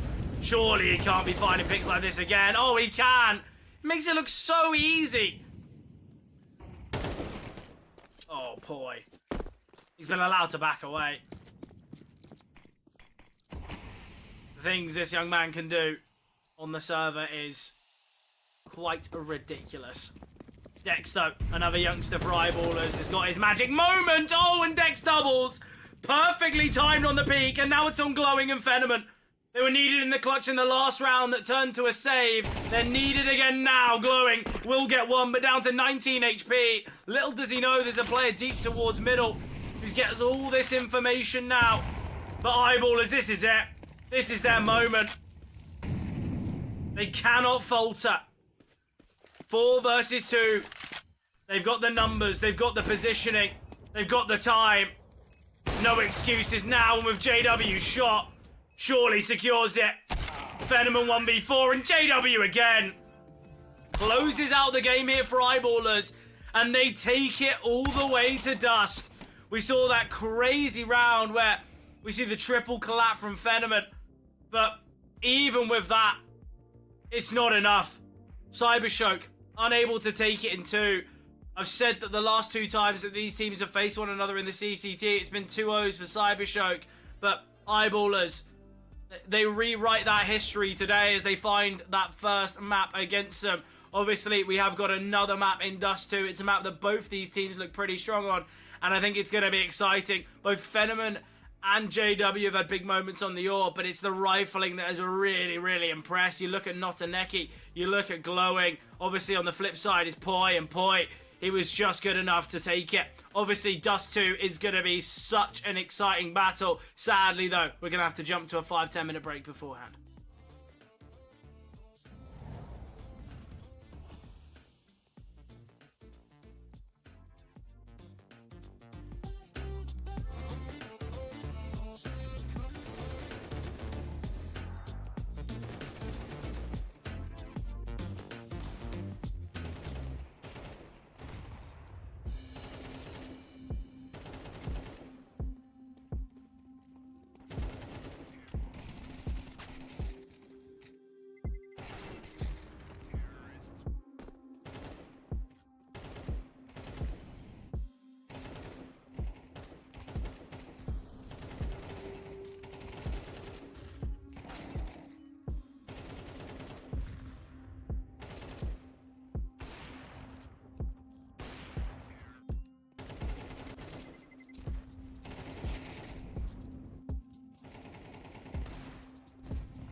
Welcome back, everyone. We are going to be heading into the third and final map of this series, obviously being Dust 2. But what a game it's been so far. Obviously, 13-11 in map number 1. What, 19-17 in map number 2. Eyeballers able to clinch it at the end. And even after they probably should have taken it in regulation, we saw that crazy triple collapse from Phenomen to give them a chance. And look, I think you see moments like that time and time again. And the real sad factor is it didn't really have any effects for Cybershock. I guess maybe a bit of a confidence booster. It gave them a couple more rounds. But look, I've been really, really impressed with a couple players so far this series. Obviously, Poi for the likes of Eyeballers has been exceptional. You look at that Ancient performance and it's that top tier level. It's absolutely incredible. On the flip side, we've had big moments from Glowing from Notaneki, the kind of the key riflers here for Cybershock. So I'm excited to see how this Dust 2 game does unfold. Obviously, we know Dust 2 to be a map that is dominated by the AWPers, dominated by the Big Green.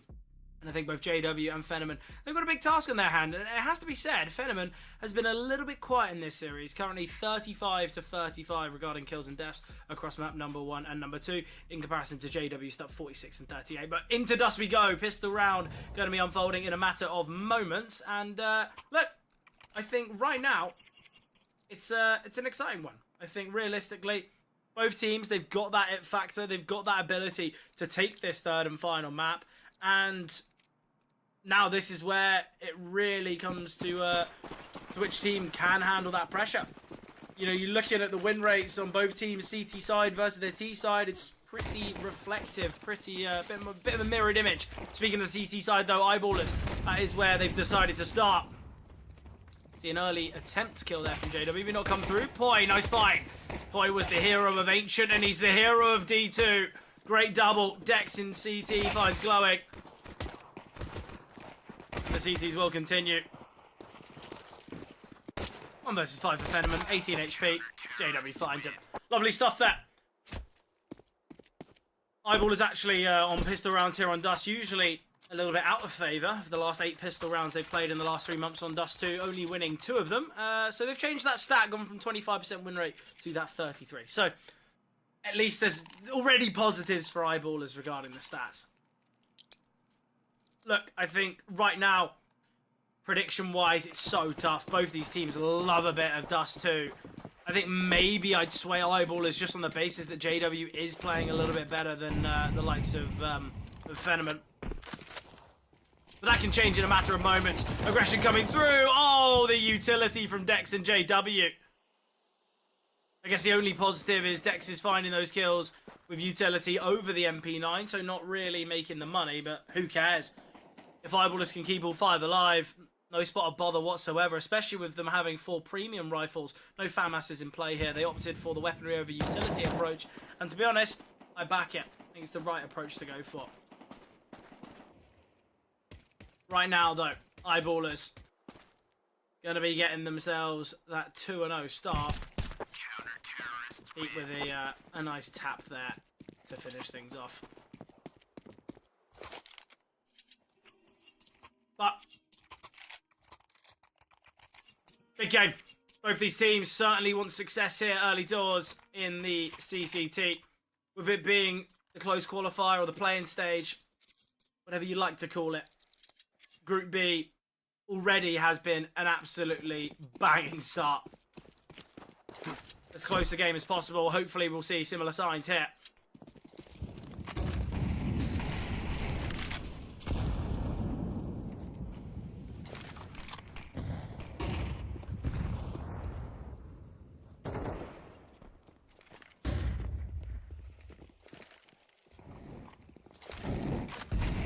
Nice molly here from JW. Going to split apart both Lovicus and Glowing.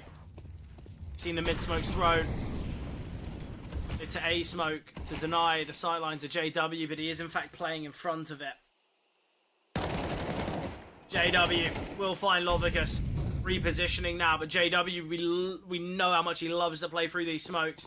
Takes these kind of gambles, and JW's going to do it again. Oh, Notaneki. Does he realise how numbered his time in this round is? JW. Oh, JW. Well done. Congrats, mate. You've won the round. Excellent positioning from JW. on the flank, he can just create that level of tension, and in doing so, Fenneman forced out into the open. Although JW just gets the 1 kill, second in fact, the 1 kill from short, that isn't what gives this round its gravitas. It's the fact that it forces the Cybershock players forward. They've got to take a risk, and Blixie, a 1 versus 5 with minimal time, no bomb. But we all know where this one's going. Either the clutch of a lifetime or an expected outcome. And JW, he's hungry for the kills here, and he will attain them. 6-0 start here for JW. Get himself an AK as well. But Eyeballers, strong start here on Dust. But I love it from JW. Absolutely excellent. I feel like throughout the whole of his career, JW plays with a kind of a lack of fear, which I think a lot of players strive to get to. You know, when you are kind of playing where, okay, yeah, he pushes through this smoke. If he's being held, he probably gets taken down, but he knows that it's the round-winning play, and you see it from JW time and time again. And, you know, a word of advice to any opponent to him: hold the smokes. Shoot through the smokes. Don't give any chance for JW to creep his way through. Nice find from Poi, though. Heap now towards middle. Heap, not always the most kind of stat-heavy player. He's had a good series, had good moments. This is where he needs to shine brightest. Playing towards middle. No easy feat. Kind of expect maybe a bit of a speedier approach here from Cybershock with it being a half buy, but the Deagle's in play. They want to take their time. Fenneman can find JW falling. First death of Dust.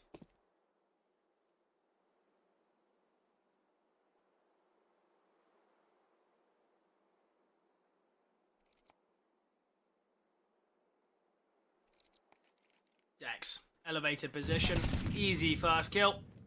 And instead of jumping off, he gets a second. Novicus now. Is he going to be able to get there? Can he get the gun? Oh, I believe so. Drops the smoke towards CT, 20 seconds to work with. Gotta go for it. Can't just save. You'd need a head armor reinvestment, but the double swing's perfect. Great teamwork there from Eyeballers. But a great start, absolutely excellent. Eyeballers, it's clear that they've taken that time after Ancient, after the kind of the excitement and chaos throughout map 1 and 2, to mentally restabilize. But a great start. Going in Notaneki with the 2 heavy hitters of Mirage and Ancient. Both without a kill. Fenneman just with the 1. He's got the big green in hand. Cybershock has got to be the round that they find. Otherwise, many questions to be asked. Boy sends the deep molly. An attempt to bait Heap in. Fenneman. Is that Orpjul? But no! Oh, that is painful. Fenneman takes down his teammate there. Del and Poi find Blixie. And Fenneman, all that remains, he's 1 HP. So much damage was dealt there from JW, not only to his opponent, but... well, not only to Fenneman, but also the one in which Fenneman killed. Oh, that is so rough. The HE grenade found. A flawless round here from Eyeballers. And this is not what we expected. It's like he flicks up. That's crazy shot that.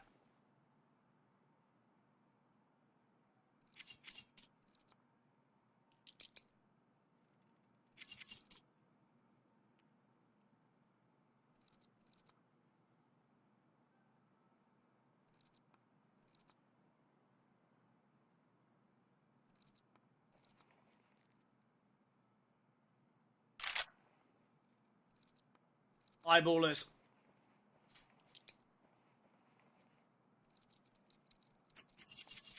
In a very, very strong position.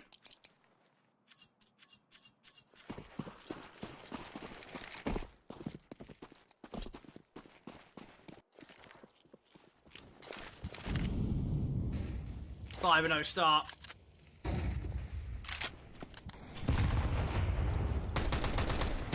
I like it from Blixie. Nice attempt, but the nade from Heap can take him down.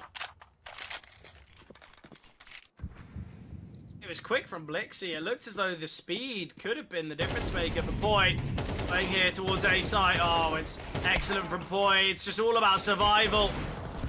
Nice from Lovicus. Notaneki finds JW. Low HP Poi dealt with.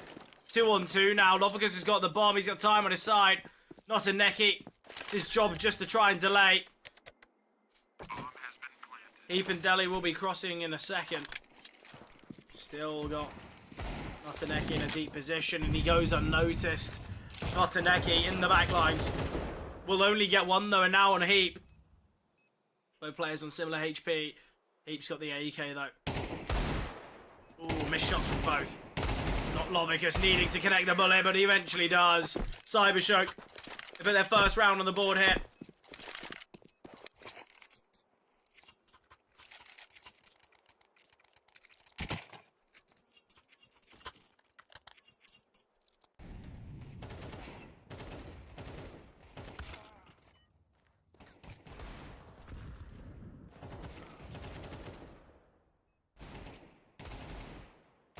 Nice stuff here, though. An important round, although it's just a half buy. It's the type of round that Cybershock kind of need to steal.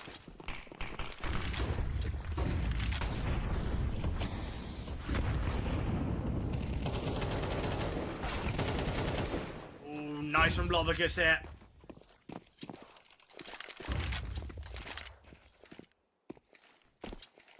Important opening kills found now from Cybershock.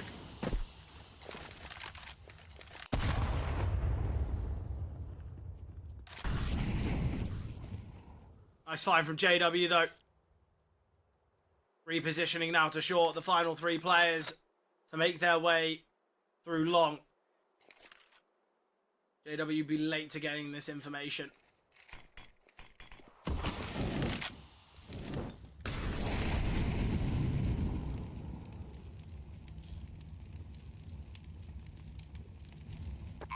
Bomb down now. JW posted up towards Goose.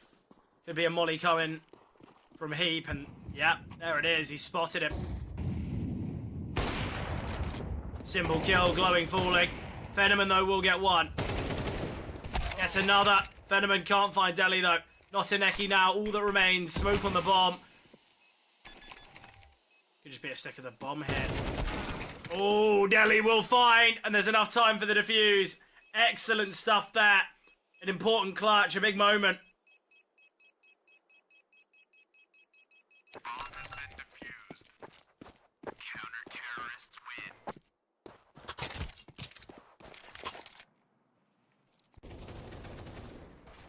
Nice openers here from Lovicus, but sadly means very minimal.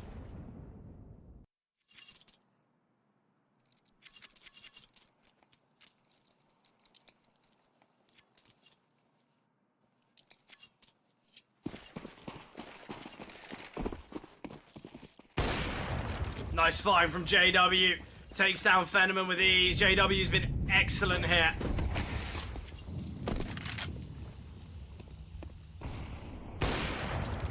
JW again takes down Blixie. This has been a great game from JW.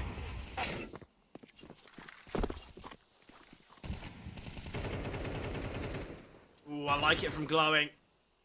Loves these risky plays, and we'll see another one from him. Ooh, great information play here now from Dex. Boy.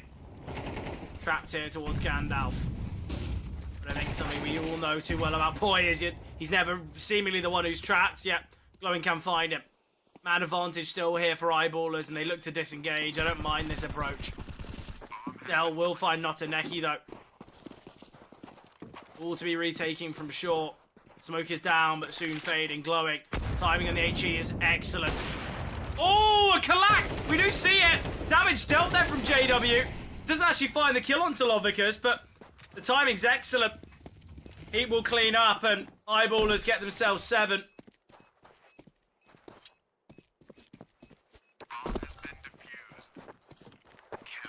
Very one-sided showing here now. Eyeballers, they continue their dominance.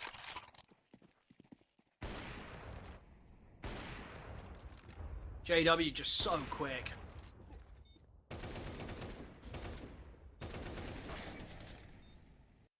Yes, it's always the brilliant thing about getting to watch JW is he's still just as good. Feel like, oh, I say just as good. I think we all know JW in his prime was a different beast, but it's moments like that, quick shots, intuition. It's absolutely excellent. It's everything you can want and more from a player like JW. I think the interesting thing about a map like Dust, and this is something that like a lot of people do forget, is Dust was out on the map pool for quite some time. And I think when you look at some of these younger players, I think when you look at obviously the side of Cybershock, they're quite a young squad when it comes to it. And you might imagine that this is a team that would have kind of got into kind of Team CS when, well, or at least HLTV games when they, Dust 2 wasn't even in the pool. So that's also something that you've got to actually take into account. JW's probably got as many games on Dust 2 as the rest of the Cybershock guys combined. Alan Heap, though, combined to deal with Notaneki. And this is looking like a completely different side to Eyeballers. They are looking amazing. Arguably, Cybershock should have been the ones to close out Ancient. They were looking so well poised to do it, but unable to do so. Oh, this is timing. JW spots the shoulder of Fenneman and takes the shot through the wall. He's dealt a lot of damage. Man advantage and low HP on Fenneman. Again, though, it's got to be said, Notaneki and Glowing, they've fallen silent. Oh, Heap. Nice timing there. Glowing can eliminate, though.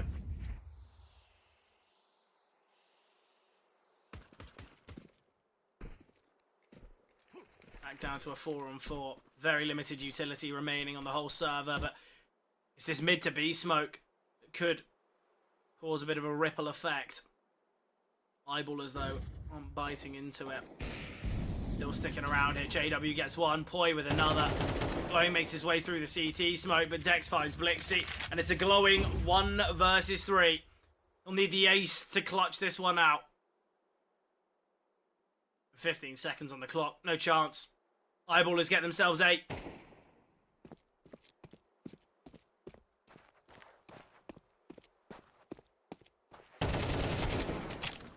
Glowing. He'll get taken down after time here. Needs to be very cautious. He's 6 HP and he will go down. 1600 to his name. Orb saved as well for Dex. Unfortunate for Glowing. Luckily, it is just going to be the half buy, so he won't have anything to invest with, but still, unfortunate that.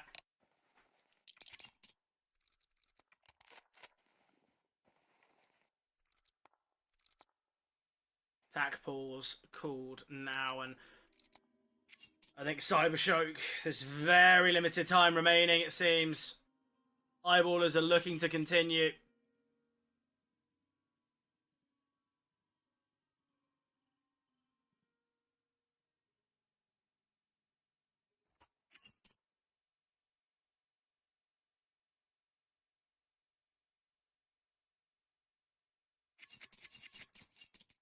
Eight to 1 scoreline. This is looking a very different game to what we've seen in the last two.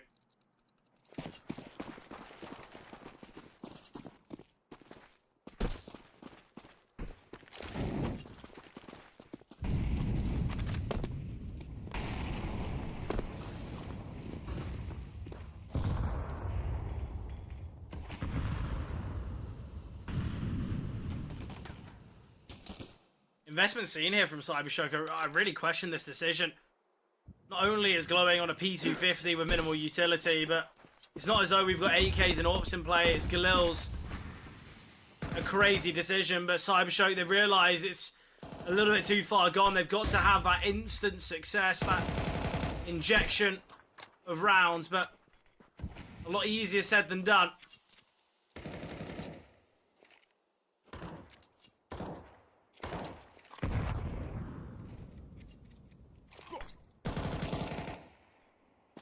Taneki's in a good position here towards short. Could find Poi. A lot of presence being shown. Poi just behind this smoke. Ready and waiting. Not Taneki. Bit of a freebie here. It is going to be this A play. JW with work to do. JW. Posted up here towards long. An important kill for Heap, in fact. JW's got so much information. He's trapped towards car. This is the problem. We'll get one, though. Drops to Molly to try and keep himself alive. JW's got a peek, but he gets another. And JW and Dex combine. They deal with the 4 aggressors with ease. A great A-site combination here. 9 rounds found. Now, surely, what do you do if you're Cybershock? You've opted for a risky investment in the last. You double down. Do you go for it all? It's got to be a half buy, right? There's no need to throw everything into this one. It begs the question, where's the fast Bs? Why aren't they opting for kind of a speedy approach? It sometimes can be the perfect kind of change and plan of action. And I've asked for it. Will we see it? There's 4 towards top tunnels, but they're looking to lower. JW. Aggression could come his way here with the smoke. Somewhat worried. Ooh, ticks in the molly there from Lovicus. Open out for JW. This could be dangerous. Oh, JW! Not only does he get a kill, but he deals damage to Lovicus as well. What a game from JW. 15 and 5. I begged for it. I hoped for it. Anticipating that JW could provide on an AUP-centric map like Dust 2, and certainly is providing. JW trying to evade, but Fenneman finding. Still, a 2-on-4. 50 seconds. Bomb on the back of Fenneman. Notaneki and Fenneman have got to go huge here. It'd be a great round for them to steal away, but I'm in real disbelief to any chance that they can do this. 20 seconds already ticked. Fenneman slowly creeping closer. Now with the HE grenade, it gives up the game plan. Dex rotating in, and Dex out range. Dex can find. Dex has had a really good game here on Dust as well. But so has most here on the Eyeballer side. You don't get yourself to a 10-1 scoreline with players falling off and players not playing well. And Eyeballers, they're already at double digits, and we're yet to see a round on their T side.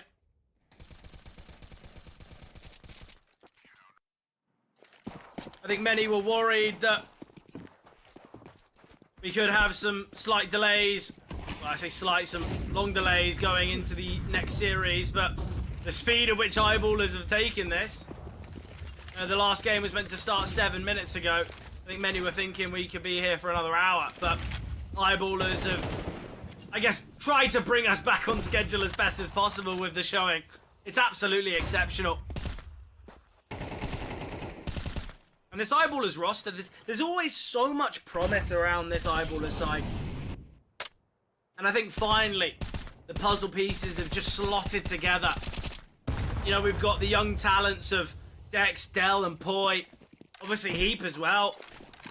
It's not as though he's an older player. He's experienced. He's 25 years old, but he's the second player to have that experience. Obviously, played for Fnatic, played for Dignitas.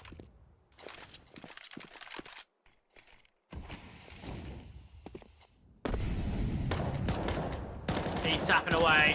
Ooh, Heap. There's so much damage. Oh, devastating. Not a Neki. Can't cheat death in that moment. He does fall. Lovicus now. Creeping, trying to find. Still got to deal with JW. JW's just tucked away. How have they not seen his gun barrel? Surely they would have spotted that, no?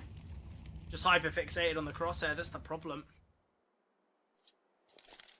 23 seconds remaining. A Molotov on JW. He could just send it and it completely change the course of the entire round. But why would he be here? He's not peaked the whole time. And that's what JW... Not only has he got the firepower, not only has he got the flashy moments, he's got the discipline, the experience to know when not to peak. But saying that, Oh, there's only 3 seconds. No chance for Venomant. And there's the round for Eyeballers. What a half. 11-1 scoreline here from the Eyeballers. But JW, take a bow. 18-7 here for JW. Absolutely incredible. And you look at the team. JW, AWP game leading. He's got so much pressure on his shoulders to mold this team into what he believes to be the Swedish superstars. And finally, we're seeing remnants of that. And for any onlookers, anyone watching that be facing Eyeballers in the CCT here in Series 16, 17 and onwards, I'd steer clear of Dust. And I'd try your best to steer clear of JW, because what a game he's having. And look at the damage now. This round surely is over. JW to find Phenomen. Lovicus and Notaneki. 12 kills combined. There's 3 players on Eyeballers with 12 or more themselves. Smoke thrown here from Notaneki. An attempt to give Lovicus an ulterior angle, but nothing seen. Discipline shown from Eyeballers, just retreating, backing away. No need for frivolous fights here. JW spots out Notaneki. Oh, Notaneki! An attempt to find one, but goes down, and Heap takes down Lovicus. 12-1 scoreline. Well, sad day for Cybershock, as argued. They should have really taken it on Ancient. That's the problem. You have to take your chances. You've got to kind of play the game in front of you. You can't just gamble, oh, well, we lost Ancient, but we know we're good on Dust as well.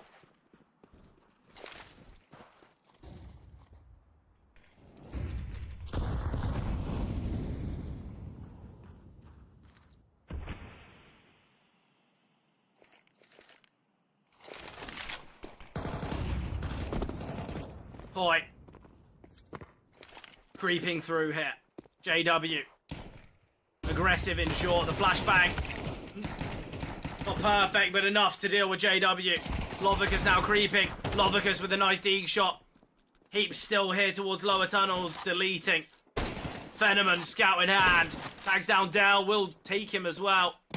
Glowing now to aggress and glowing to be found by Poi.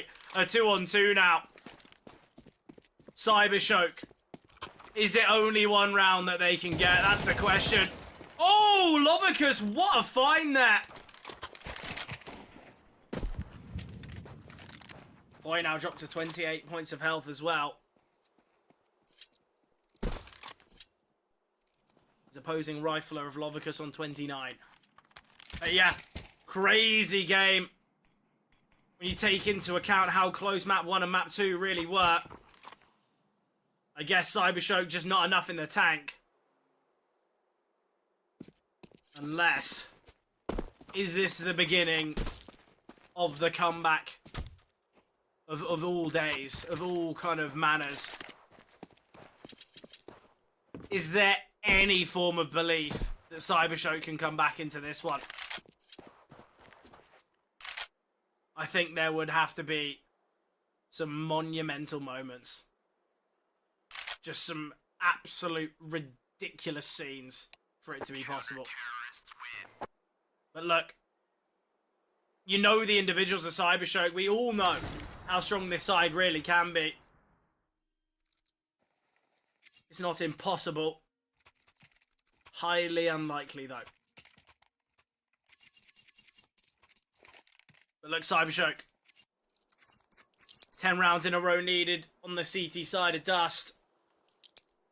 A step in the right direction. But the question is, when will the door be slammed shut right back?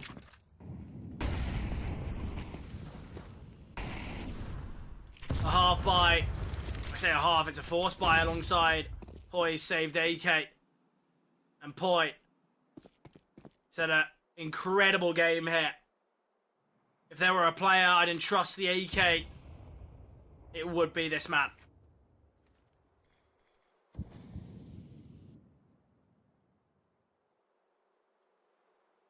Cybershock. They've opted quite heavily towards the B-bomb site with 2 defenders. They're opting for a 2-3 split and leaving middle uncontested. Ooh, okay, they spotted one out here. And Poi, he's hunting, he's searching. Oh, it's lovely from Poi. Great tap onto Phenomen. Glowing has got the trade though. AK can be retrieved. Eyeballers. Trying to take some time, but Glowing's dropped to smoke. I'd say that's JW's bread and butter, but he has just been taken down in one. And now it's Heap's turn with the AK. He'll be able to get it. Glowing is still spamming through said smoke. 30 seconds remaining. Eyeballers. They are surely still going to be heading towards the A-bomb site. Still, Flix seems to be rotating from long with an MP9. Oh, Glowing. Dealt with these AKs so easily. And there's another. Ace for Glowing. Oh, 5 HP to his opponent's 1. No ace for Glowing. Not a Neki will be the one to get that final kill. So Cybershock, they get themselves their 3rd. Another step in the right direction.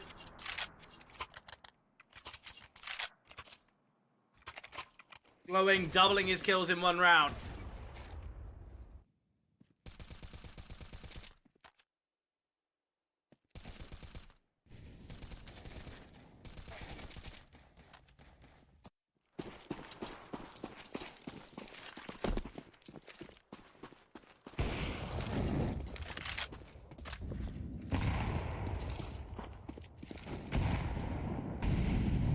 Nice util damage coming through here from Cybershock. Attempting to chip away at their opponents. Who's to be seen. Dex elevated. Eyeballers. Possibly just a slow played round here. Trying to burn as much utility as possible. We've got Phenomen out on the orb now.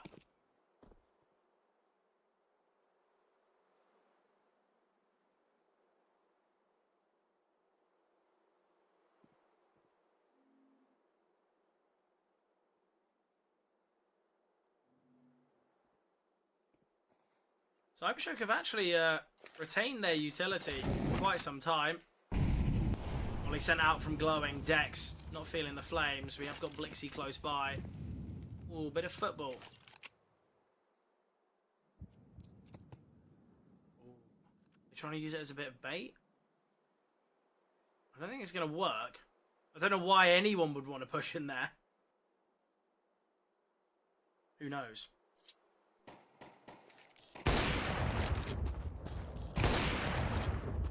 Nice from Phenomen, doubles down. Tempting here. Phenomen. Lovely stuff there from Phenomen.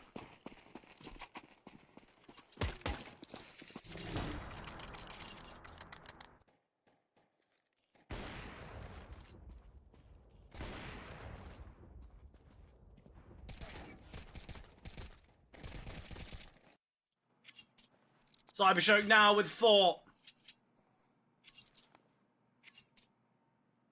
Every round they get a confidence booster. Every round they get a confidence shatterer for Eyeballers.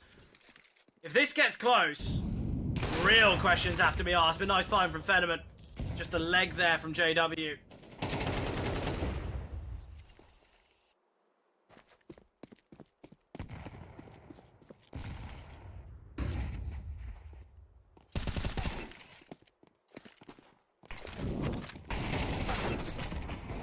Lovicus with a double. Dex will take him down. Nice from Del as well. Could be a crazy 2 on 5. Oh, not a neck. He needs to be very cautious, but still goes on.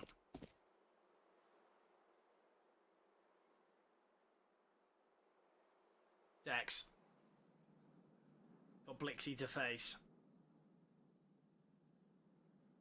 Going to be an awkward altercation just on the basis that Blixie's going to have the shadow advantage, and we're going to see it now. Yeah, there we go. Ooh, pre-fire attempt. Blixie will get 1, but quick trade from Del.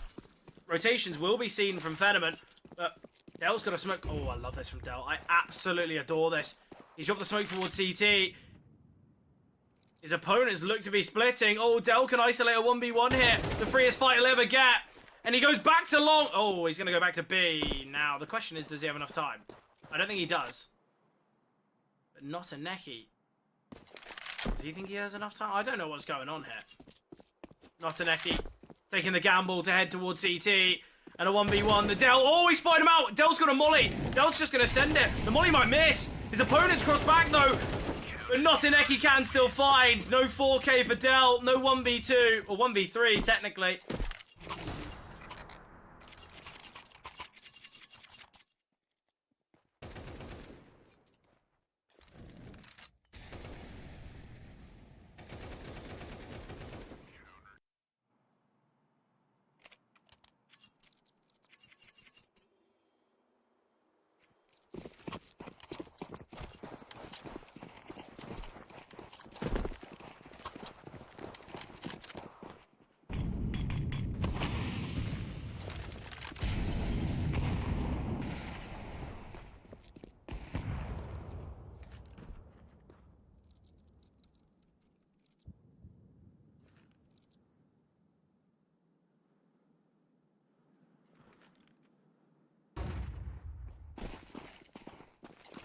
Aggression in middle. Eyeballers have taken some space, taken some control. Bit of an awkward fight in mid, but glowing quick. Can take him down. Not a Neki, not the best of sprays, but deals with Dow and all in JW.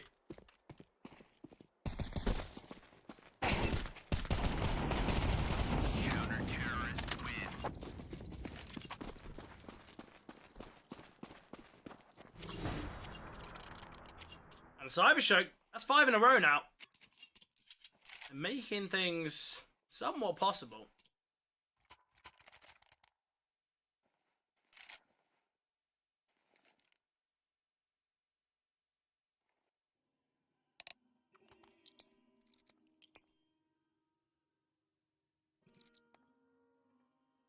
Eyeballers now with the tactical pause. It's clear that eyeballers aren't feeling all too confident anymore. God, what a game it would be. 12-1? 12-12? And then what? Cybershock fumble? That's what I'm guessing. No. I think it'd be still outlandish to say that eyeballers don't close this out in regulation. A mental game it would be, though. I think that has to be said.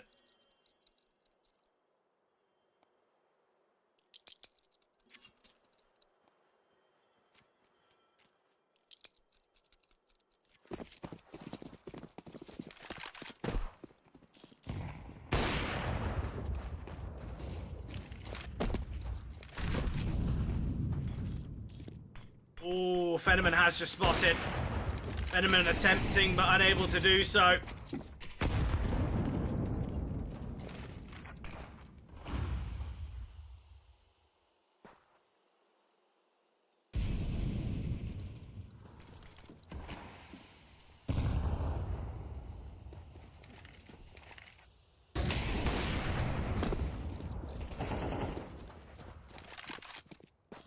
Nice find from Poi.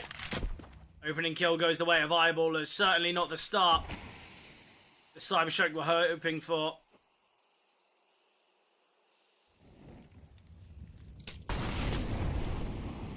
Molly forcing back Poi.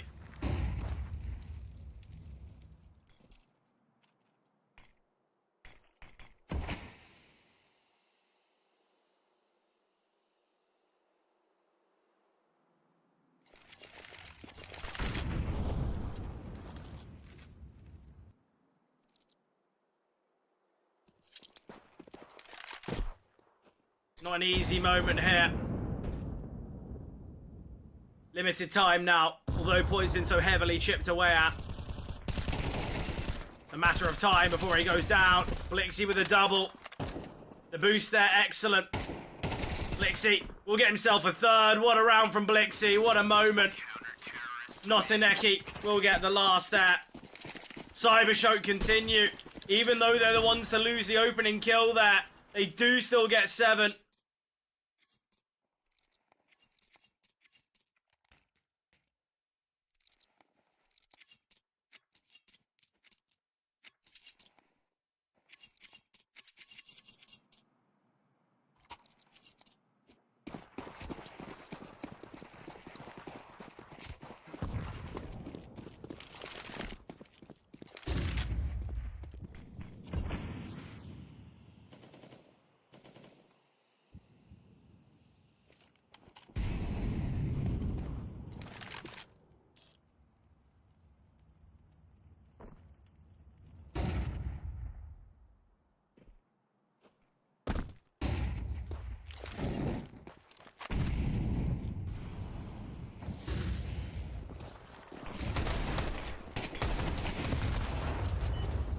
A shot there from Del.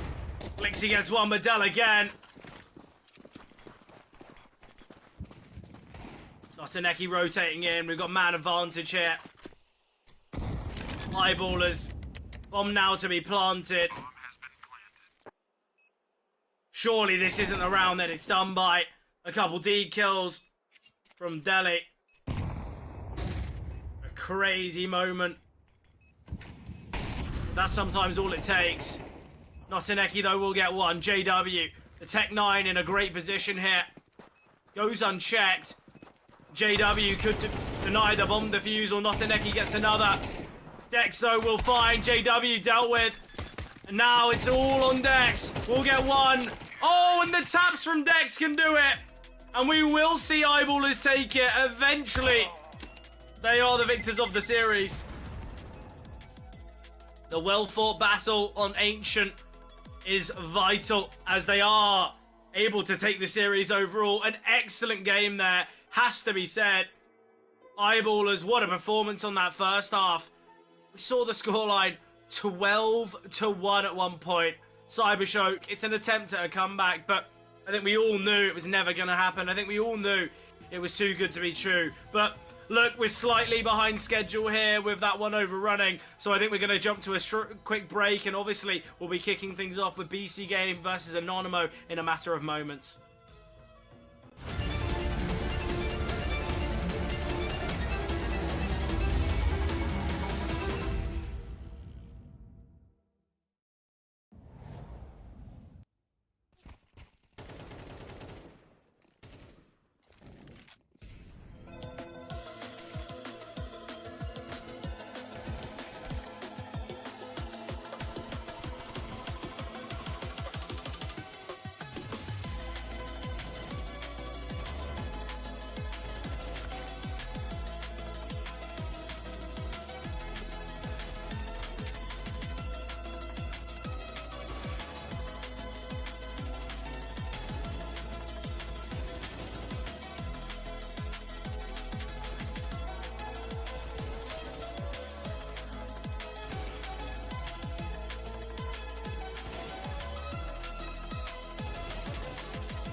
Welcome back, everyone. We are going to be heading into the action in a matter of moments. Obviously, BC Game versus Anonymous. That's going to be the final game for this evening. I'm excited for it. Hopefully, it's going to have that same level of it factor that we just saw in the previous series between Cybershock and Eyeballers. As you can see, if you're only just tuning in now, Eyeballers, the victors in a 2-1 fashion. Obviously, both map 1 and 2 as close and as competitive as you can hope for here in the CCT. Obviously, though, we can throw it back to Group A as well. Obviously, those games have been played this morning, and we can have a quick look at the results of that one as well. Flux 2-0 against Fluffy Gangsters. Alaska besting Yano as that winners match, and then obviously we know the losers match as well. So big games already been seen today, and I'm sure this last one is going to be an absolute banger. So make sure everyone get your snacks, get yourself a drink, because the next couple hours is going to be one of a crazy level of Counter-Strike ability. But look, let's get right into the, well, let's just get into things here. Let's talk about the players. Let's just jump on with the BC Game, because this is a very, very interesting team. You're looking at it, you've got Lekro, you've got Kakanito, you've got Jacob, and you've got Prime Taps. Obviously, these are four players.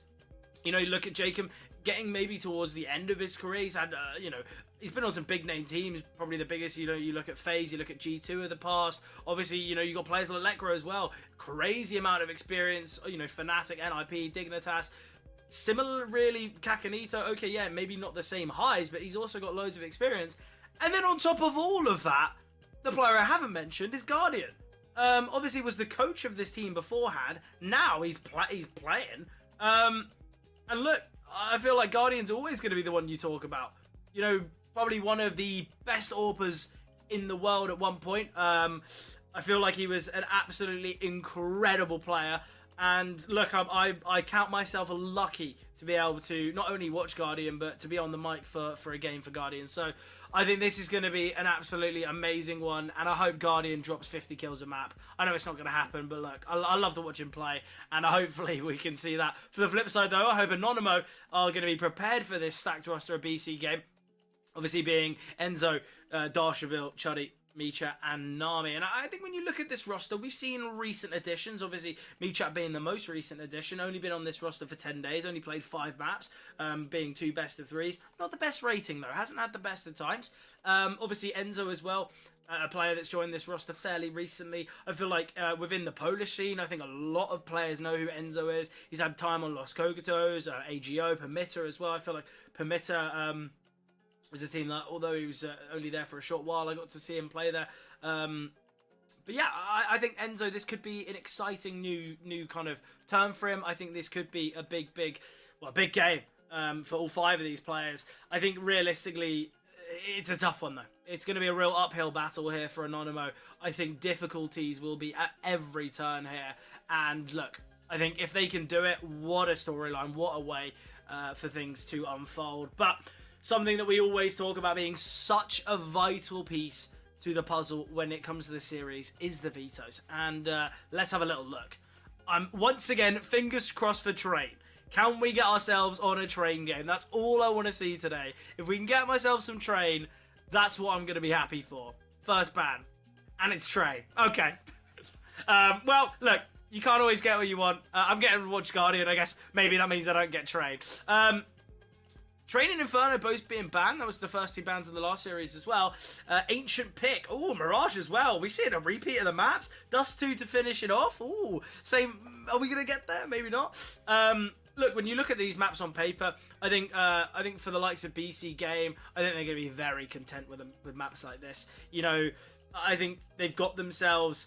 Well, I think the fact they've got themselves Ancient is a map that they play quite a lot. Anonymous as well, though. They're pretty prolific on it. Mirage is a bit of an interesting one. Neither team's real strength, neither team's real weakness. Quite interested to see why Anonymous didn't pick Anubis, because I think Anubis would have been really, really good for them. Well, look, they still get to play it. I'm guessing they're gonna opt to ban well, the Lust of Dust. Well, I hope they ban Dust over Anubis. Yes, obviously. With Dust being the strongest map for BC Game, Dust being the weakest for Anonymous. But look, I think you're looking at these vetoes. Realistically, stats-wise, Anonymous have got a better win rate on Mirage. They got a better win rate on Anubis. Ancient, pretty close. So look, I'm excited. I think Anonymous if there were to be a time for them to take it, you know, it is now. It is the here and now. And I think for this Anonymous side, okay, yes, you've got players like Enzo who are going to have a little bit more experience playing against players of this caliber. But look, I think when you talk about experience, I think the BC game side is always going to be the one that's favoured. And I think also when you talk about individual ability, I think this BC game roster is pretty stacked. So to be honest, I think for Anonymo, it's going to be a really, really tough game. I think, don't get me wrong, the vetoes are in their favour, but I still think it's going to be an interesting one.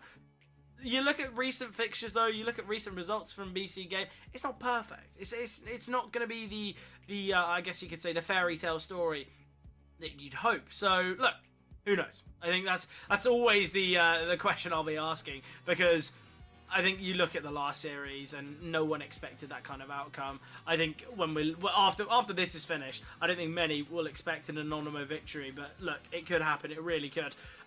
Personally, I think BC Game will take it. Is it rude to say I think they'll take it in 2? Maybe a little bit discrediting of the likes of Anonymo, but I still back BC Game. I think the one problem they're going to face is the weakest link for BC Game is Guardian statistically.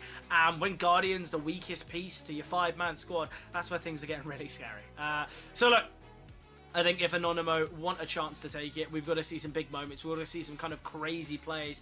And we've got to see these kind of lights-out performances. There is no room for error, I feel, for Anonymo. But that's something that we're going to be seeing as we're heading into the action now. Excitement unfolding in a matter of moments. Kicking things off, Ancient. Selection of BC Game. And it is the T side for them to start on.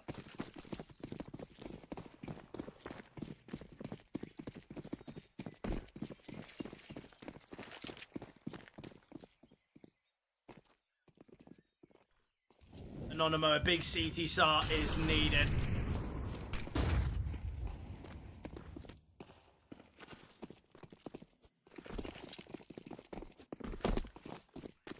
Aggression through middle here. Taking a lot of control already, BC Game. Enzo tapping away from Donut, attempting here. Not going to be easy. Who makes things work, though?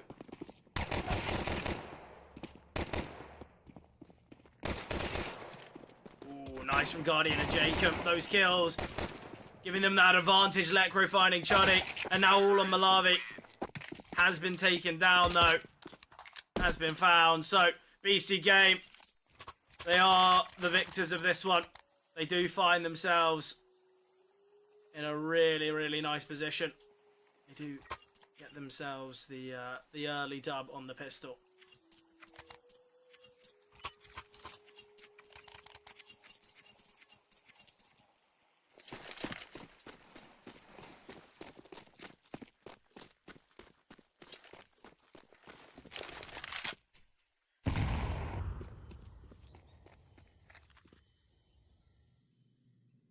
Interesting start to this CT Eco. Thought maybe we'd see a kind of an aggressive push or a bit of a differing in decisions, but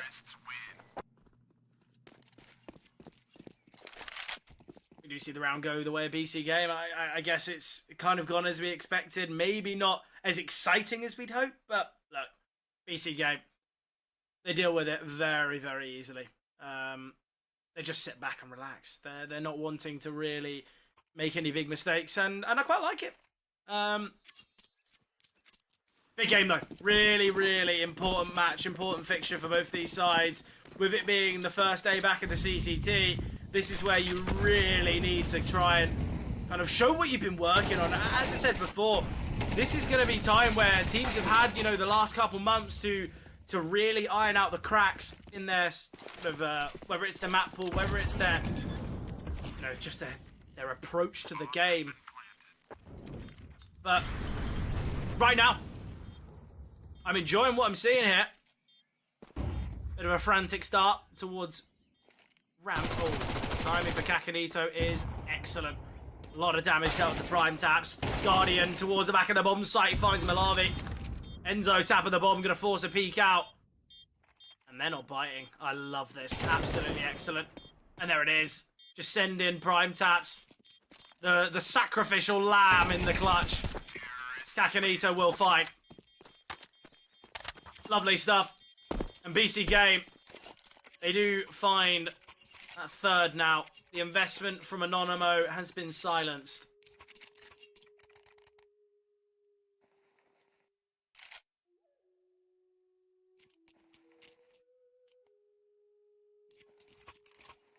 Good start so far.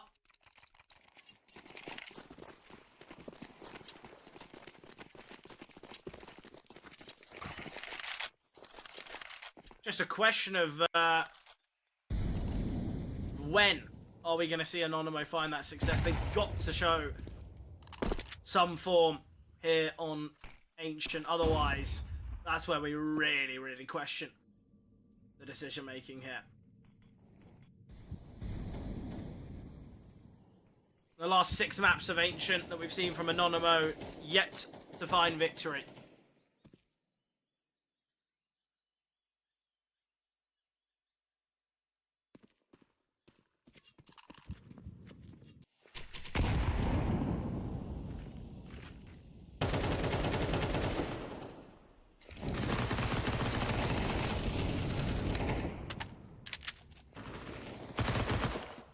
Nice fight here from the CTs though.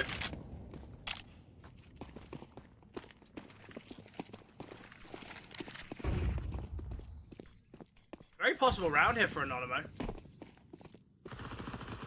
BCM actually have to be a little bit careful here. They've got to be a little bit cautious. Enzo finds Guardian. Prime taps, unable to get that trade, will eventually do so. 40 seconds on the clock now. Nice find from Prime taps again. There is going to be a late flank coming through. Ooh. Army's decided to go towards A main. I don't love this decision. Let's see how it works. It's always such a tough one. Such a tough decision to make.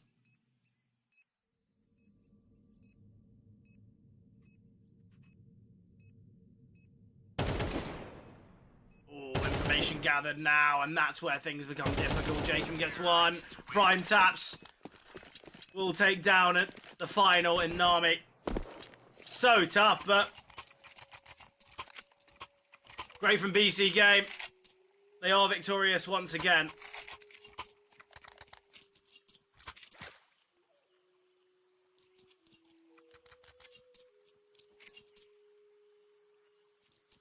Four 4-0 starter here. Big round from Anonymo. They've got to find that success. Without it, this is where things begin to look somewhat scary here.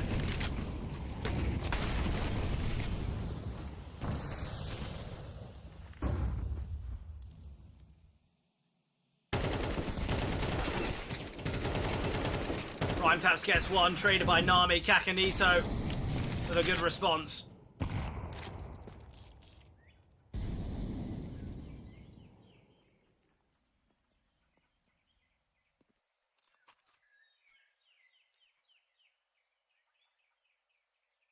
Posted up is Malawi.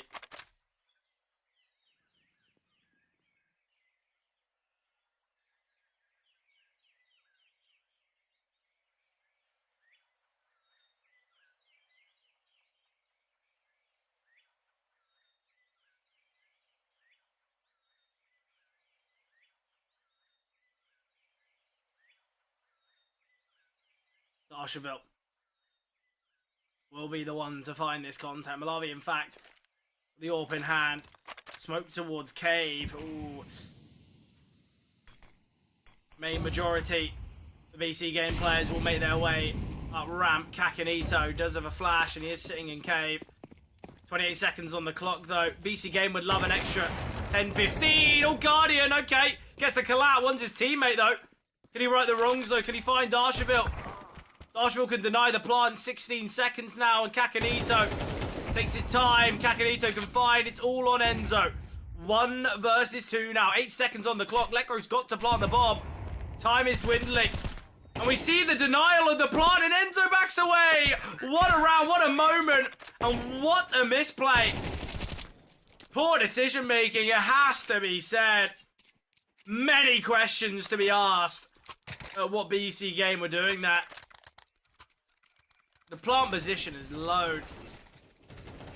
He had a teammate on the left-hand side. He could have planted open He could have planted much further left there, but Lekro, he just allows himself to go down. Great from Enzo, though. These are the type of moments that we need to see from Enzo. An important clutch, an important round, but looking at the weaponry, we've got 3 MP9s. Not great at all.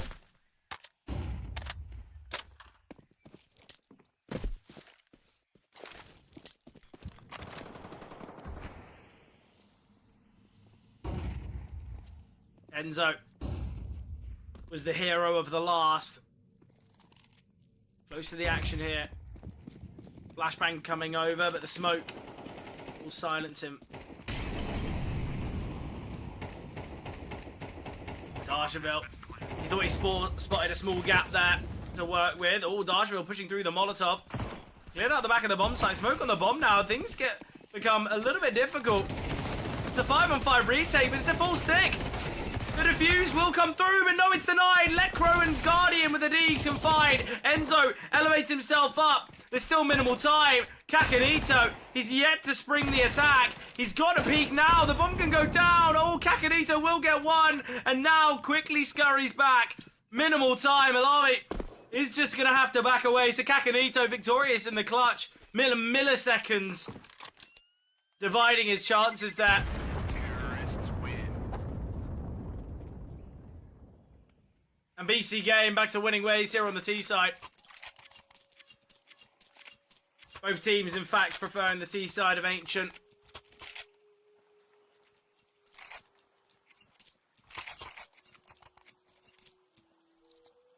Anonymous.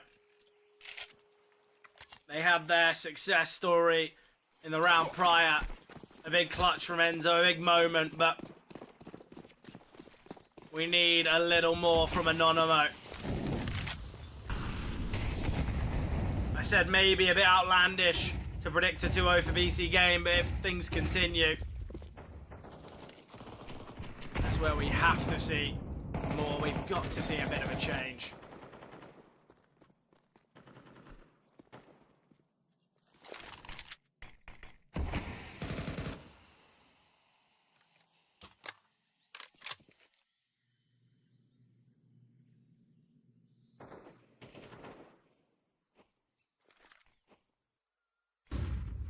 Elevation here for Jacob.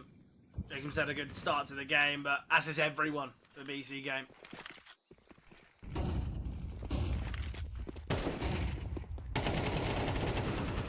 Nice find from Guardian, takes down Malawi. And with these kills coming through, already we see a speedy rotation in through Donut. Guardian get one, Kakanito with a trade. Oh, back and forth throughout. Down to the 2-on-2, but there is a late lurk in Prime Taps. And the bomb. Oh, Kakanito, can he escape? Oh, Kakanito, so close, and he's got himself out of dodge. Prime Tap's just going to drop the Molotov. And now the escape route been seen. Smoke as well. Spamming through it is Kakanito. Now, are they going to be prepared for a player towards ramp? They should do so. Very split here, though, are Chuddy and Nami, and really what you want. But look, they're opting for coin flip kills. They've got the kit on Nami.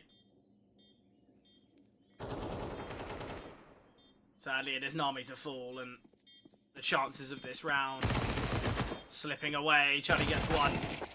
Chuddy nearly finding the second there. With no defuse kit, somehow the round was nearly possible. The BC Game, they deny and they find themselves a 6th. And it seems as though Anonymous are just continually investing here.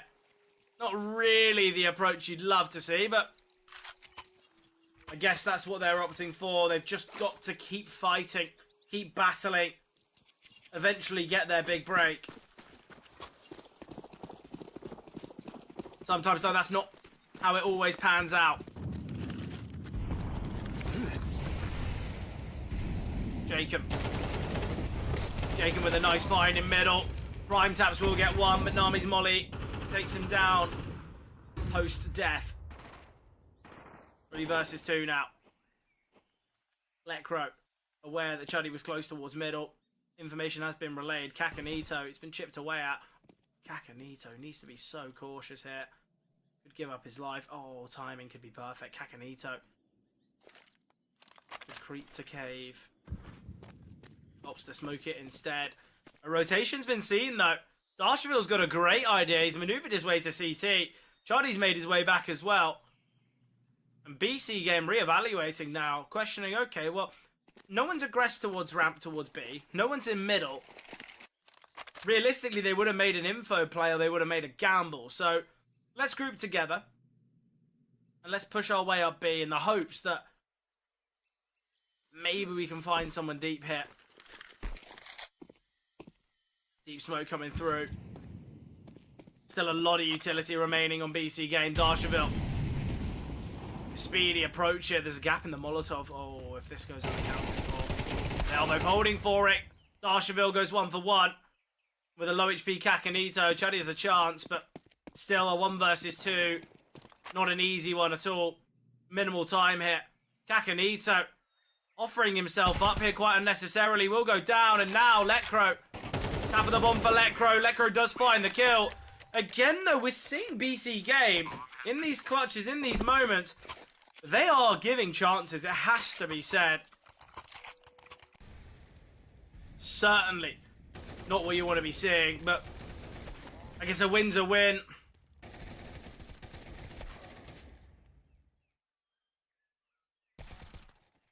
Potentially Kakanito's just thinking, well, I'm low.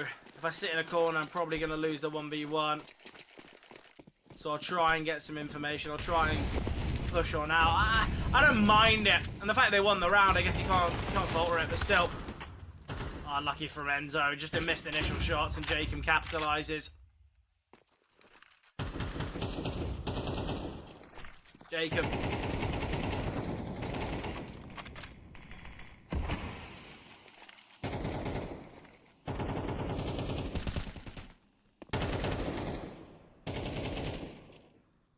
Already with a casualty here for Anonymous and an investment scene. Things are not looking promising. 7-1 the scoreline now.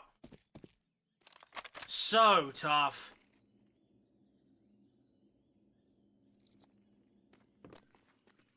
A wonderful performance so far from BC game though. It is their map selection, I guess. That's something that we can always attribute to their success.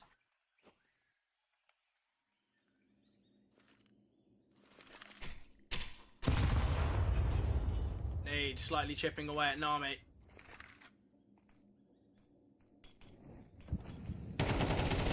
Oh, Jacob gets the information. Just a 1 bullet. Reposition now. Nami could be found by a body shot through the wall, but Lekro, in fact, will be the one to take him down. And Chuddy just the save. Anonymo, at what point do you just count your losses, opt for the eco, and kind of have the AWP, have full utility? It's got to be said, some real questioning decision-making with these continual investments. And look, I think if this was 3-4 rounds ago, you'd understand it. It's trying to bite their way back in, but this is, what, 4 rounds in a row that they've opted for this investment again and again, and they've not really gained much from it. And I think you'd have a much stronger argument if they were on the T side and they were getting bomb plants, but they just weren't winning rounds. Yet here, the loss bonus, is it really strong enough? Malawi can get out an AWP and with just Kevlar. Chuddy can drop over a rifle. Enzo can bring one out. I think we're going to see an investment, but again, I don't like the look of it. I really don't. I guess the buy's a little bit better than what we'd expect with the one player saving, but still, this isn't coming from a position of strength whatsoever. You do understand it with them being 7 rounds down, but still.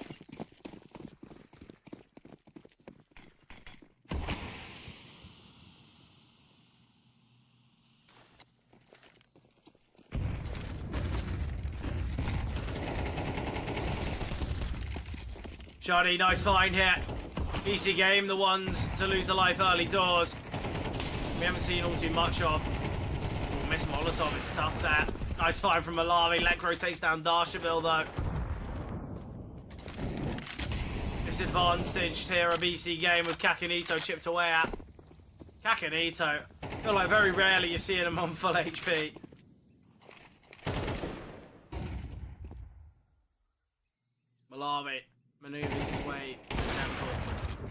will find Guardian. Lovely shot there.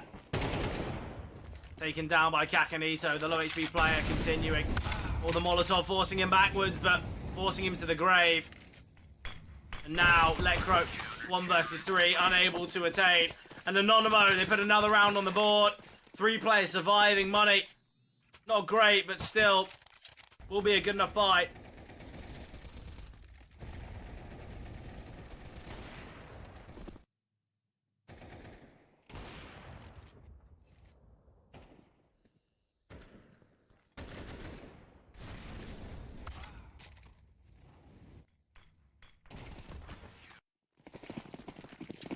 Look, Anonymous, if they can find these final 2 rounds, a real possibility. Guardian's only got P250, Lekro's got 1500 to his name.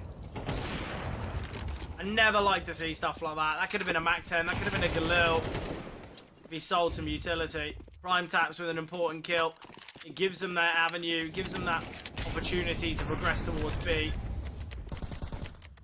Smoke towards ramp actually is going to be vital here. Let's just fade in. Guardian. I love the idea if he goes for it, but not opting for it. Guardian. Got to be cautious. There's a low HP Orber here in Cave. Guardian. Just creep round the corner, fire a couple bullets, and you've got your premium weapon in hand. Oh, he's been smoked off. This is going to be so tough. They've got to take a fight here towards Cave. They've got to deny any chances here. Guardian pre-fire around the corner. Guardian will take down Nami. Minimal time now. Stick of the bomb. Oh, a little further left. Prime taps. Forgetting maybe that he can stand a little bit off the bomb. Unfortunate there, but look, I think Guardian's a little too static. If he takes the peek towards Cave, yes, he runs the risk of losing his life, but there was just no safety there for Guardian. He was in such an awkward position throughout.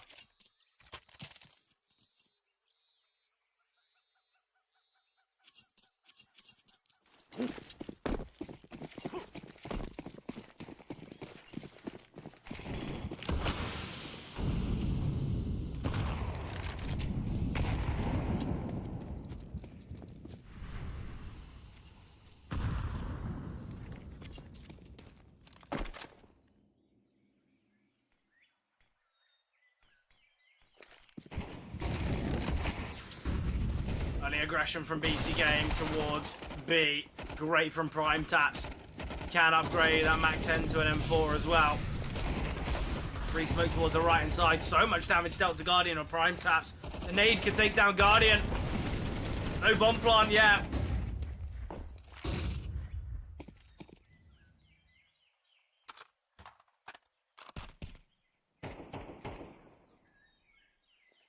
Four on 4. Still with no bomb down. The smokes are fading. Things are going to become difficult here now. PC Game. They've opted for an aggro approach, which I heavily disagree with. I don't really know why they've opted for this. They should have got the bomb down when they had the chance. But now Jacob in a 1 versus 2. Not an easy one. Let's retrieve the bomb now. He gets 1. Can't get the second though. And as hoped for, Anonymo, they do get the final two rounds there. 8-4, they win the pistol. They're right back in this. But it's got to be said, a few moments there from BC Game have to be put into question. It had so much time with Util still down, but they still elect not to plant.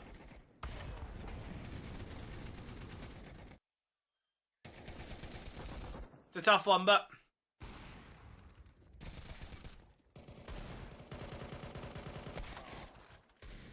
BC Game still in the lead, still in prime position.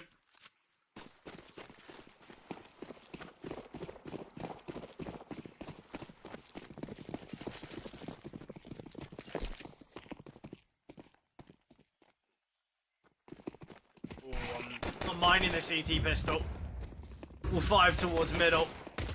Enzo though will get 1. Oh, Prime taps over the big kill, takes away the second prong to this attack. And the CTs are the ones in favour in this one. Back and forth towards the end, but Lekro takes down Shoddy. Such an exciting pistol round. One that I haven't seen in quite some time, but real back and forth. Bit of an ugly one, really, but BC Games the victors. Now 5 rounds ahead of their opponents with an expected 6th.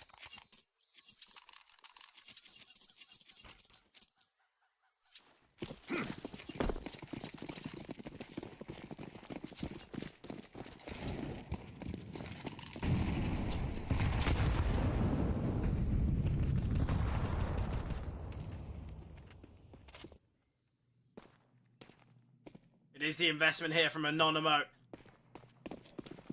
Guardian, the lone defender here, towards just an MP9 in hand. Oh, a TK. We've seen plenty of team kills so far today, and there's another for the tally. A 5-on-3 now. Things become very difficult.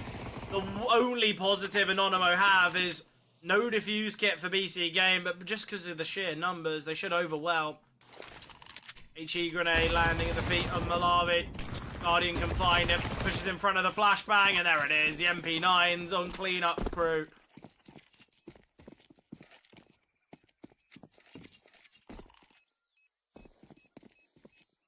Bomb has been defused. Counter-terror.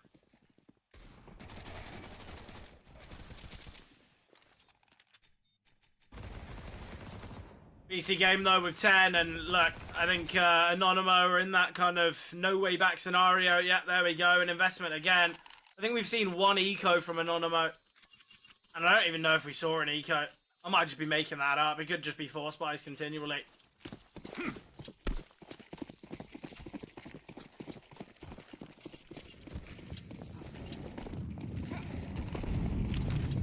This is something that BC game have got to account for, though. They've got to be prepared for.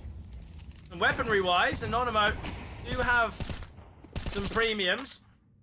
I say premiums, they got 4 Galils in comparison to BC game's 4 MP9s. But let's see what these submachine guns can do.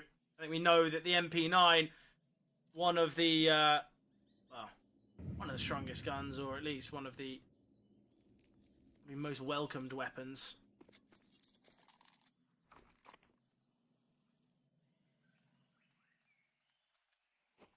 Jacob aggressing now. Jacob gets the timing, finds Nami and backs away. And aggressing to come up ramp. Lekro tapping through the smoke. Lekro gets one. Guardian on the back of the bomb site can take down Darsheville. Switches to the Deke. Prime taps here as well. And look, they're just not ready. And there's Jacob in the flanks as well as kind of a contingency plan, but it's not needed. BC game, they find 11. Force until the end. Anonymous, I don't get it. Sometimes you just got to cut your losses and accept, okay, we'll sacrifice one round for the chance of the map, but I really, really dislike it.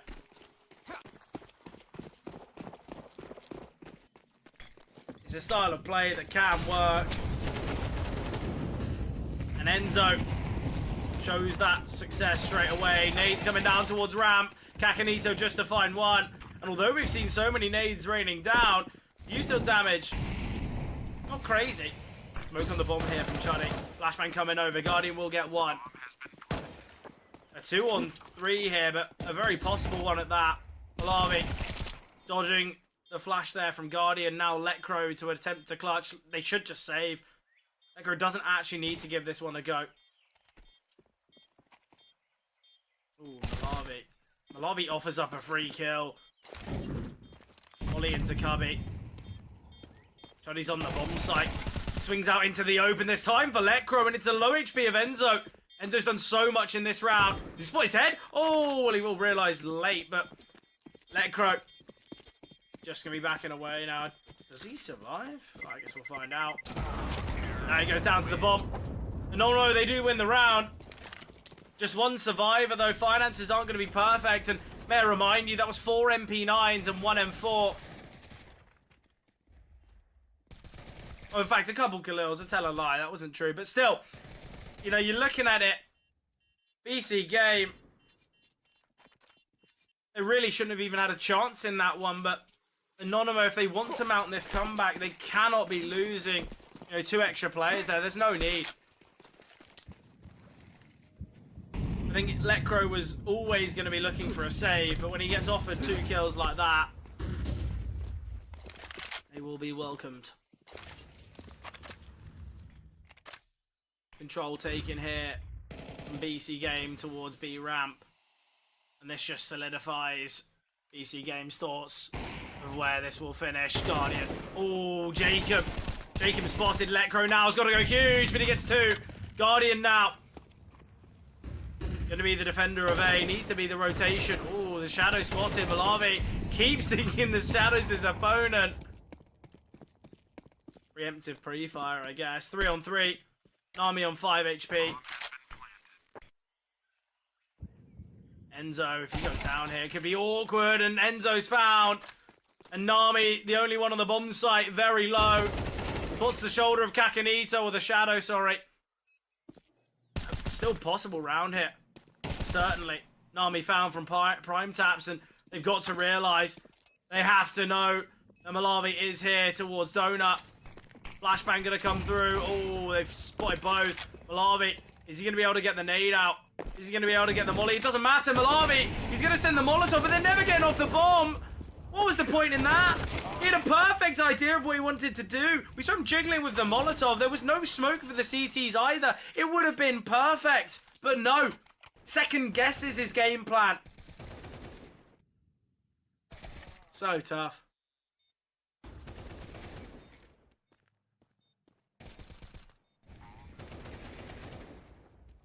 BC game now. 1 round away from success here on their selection of Ancient Mirage to be the second of the series. Anubis, Anonymo's greatest asset regarding their map pool. We might not even see it if BC game continue with the way they're playing.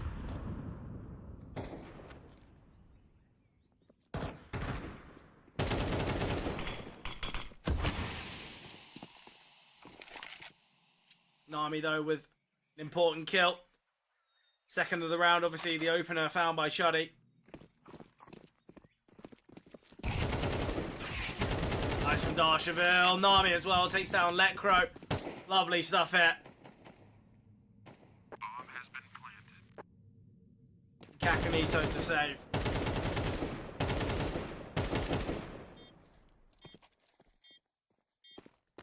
Again, I got a real lack of belief here of a possible comeback on Ancient, but look, we've seen crazier comebacks, we've seen crazier tales.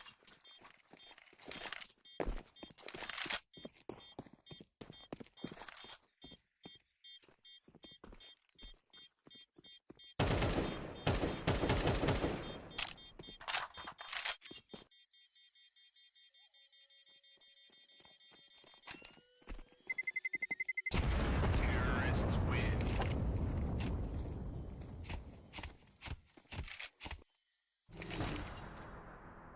Anonymo.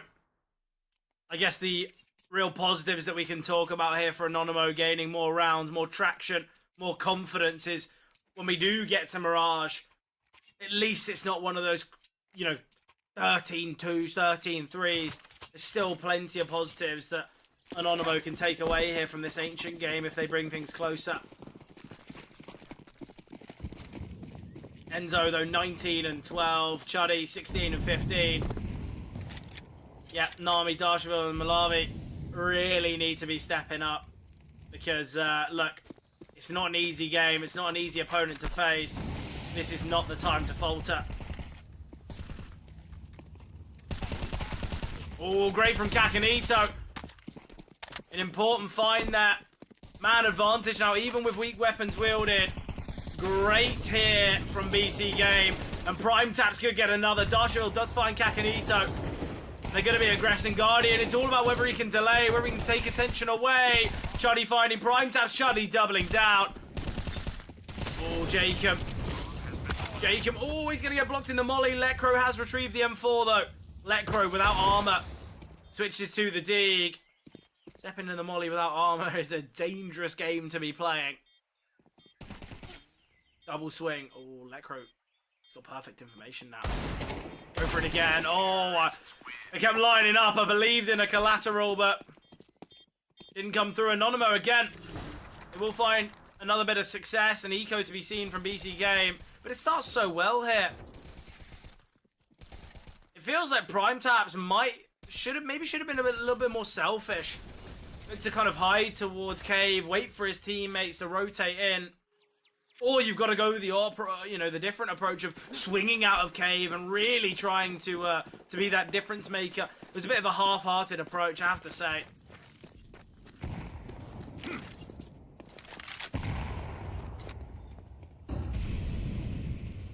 Malawi. 3, 2, 1. And this is time over. Not really much you can do when there's 5 USPs staring at you. Archville will get one. Doubles down. Takes down Kakanito. Lovely little triple there. So we needed bigger moments, and there we have it.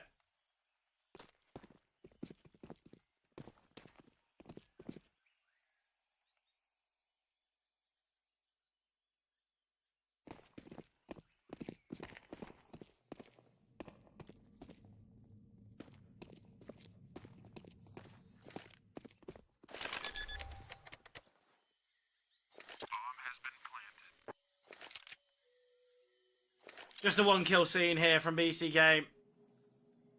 Doubt we're going to see much more. I think it's just going to be a game of protecting that AK middle, ensuring that it's not retrieved. Jacob. Attempt, but not seen. So, Anonymous. 4 rounds difference now. I questioned any opportunity, any chance of a comeback, and look, Anonymous proved me wrong.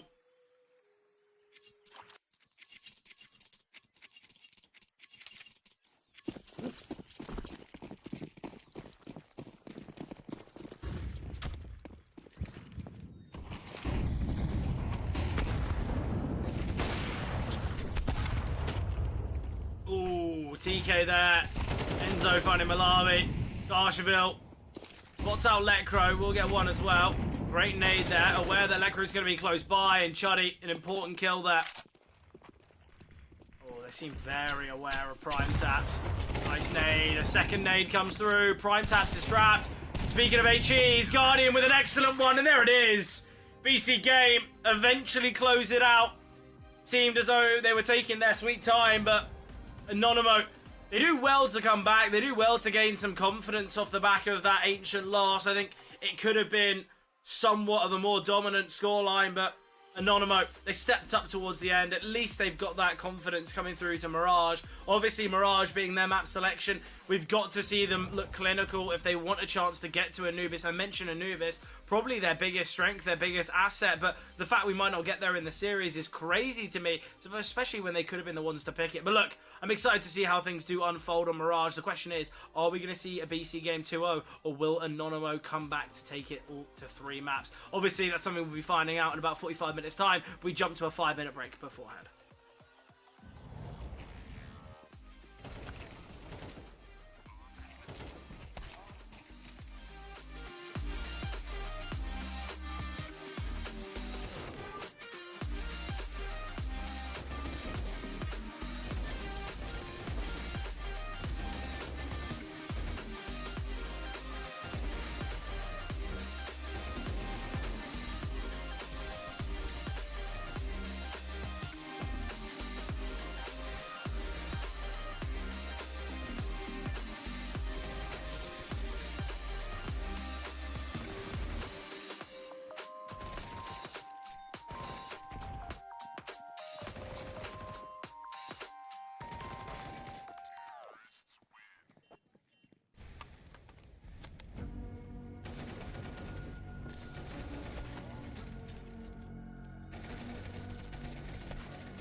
Second map of the series going to be underway in a matter of moments. Obviously, a big win for BC Game in map number 1, taking their map selection of Ancient. I think realistically, we all thought it could be a little bit more dominant, in fact, from BC Game.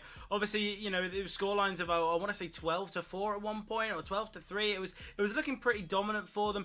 Necessary comeback for Anonimo, though. Obviously, it's not a comeback for them to win the game, but it's more about confidence. It's more about kind of just going to show, okay, yeah, we did have a poor start. We didn't have the best of times on Ancient, but they still showed some fight. They still showed some ability there on Ancient, and that's the real key. That's the real big factor here if they want any chance to take things on Mirage. Obviously, Mirage is a map that both these teams are going to be pretty confident on. Mirage is always a map that teams kind of draw towards. It's very rarely a team's insta-ban. It's very rarely a team's kind of second ban either. So I think a lot of the time we will be seeing maps like Mirage where it's a bit more of a coin flip, you could say, that's kind of similar to maps like Ancient where teams have similar win rates. Very rarely you can see a team look so dominant on a map like Ancient. But look, I think Mirage is going to be an interesting one. Don't get me wrong, I'd still be backing BC Game here. I still think they can take it in 2. I think just the ability of their players is absolutely excellent. You just have to look at that last game on Ancient. Everyone had big moments. The only player who's a little bit in the dark really was Jacob, but straight into the action we go. Mirage underway. Let's see what we have to offer. BC Game were winning the pistol. They've won it. Look, some slight technical issues on our side. We do apologise, but Guardian got a 3K. That's all we know. Big round from Guardian. Hats off to him. But yeah, look, we do apologise for that. Either way, though, BC Game, important pistol. Big pistol for them to win. Again, the force buys from Anonimo are continuing. But when will they ever stop? I hope never. I feel like a force buy is always so exciting to watch. The only problem is Anonimo didn't really get that success they'd hoped for with those continual force buys. So I guess that's something we'll have to see whether they can get that success. Only 2 players with head armor, in fact, for Anonimo, and with the amount of M4s, instant headshots can be seen. Not an instant headshot onto Enzo, but Jacob's on so much damage. Great flash there. That is excellent. With the minimal util remaining, Anonimo, they've just dropped the flash there towards Connector to allow Enzo to escape. We could see a switch of weaponry as well. Malawi to the MAC-10, Enzo on the scout, but it's not been done yet. Kakanito and Lekro, though, it's a perfect setup. Look, they're hunting for Kakanito, hunting for Lekro, sorry, because they heard the reload. It's all a bait. It's all a ruse. It just comes to draw them in. And that's BC Game's plan, and played to perfection. And there it is. Next round going the way of BC Game. No bomb plant, so I doubt we're seeing investment. You'd hope you wouldn't. The BC Game, strong start here. Exactly what they want. BC Game. Oh, Guardian. Guardian, if he goes for the USP, this is just a classic Guardian play. I love it. I love every moment of this. And this is what I was on about at the start of this series. You always love to watch Guardian play. And moments like this are why. Opting for a decision, just the USP, so confident with it. Smoke to come through, Jacob will get himself on the score sheet. Second kill here of the map. Kill's been invested here from Enzo. He has found a kill from it. Nice find from Jacob again, though. Second foul. Prime Tap struggling, in fact, but Nami offers himself up. Chuddy in the back lines will get one. Now searching for the second and short. Guardian here retrieves that M4 and will deny. Now with the final player, Malawi has been found. BC Game. It will continue. Wasn't the force, though, from Anonimo. Thankfully, they're not opting for unnecessary force buys. And when I say unnecessary, I'm talking about what we've seen throughout many of that Ancient game, where they'd opt for forces, where the money is so weak and the strength for BC Game, it seems so unnecessary. But AWP in play for Malawi. Same can be said for Guardian, though. Big green in hand of both AWPers.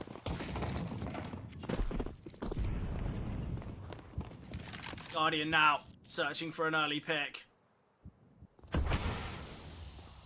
needs to be cautious. Warp in play for Malawi. Is currently towards top middle, but Lekro, the boost is excellent. We'll get one onto Chuddy.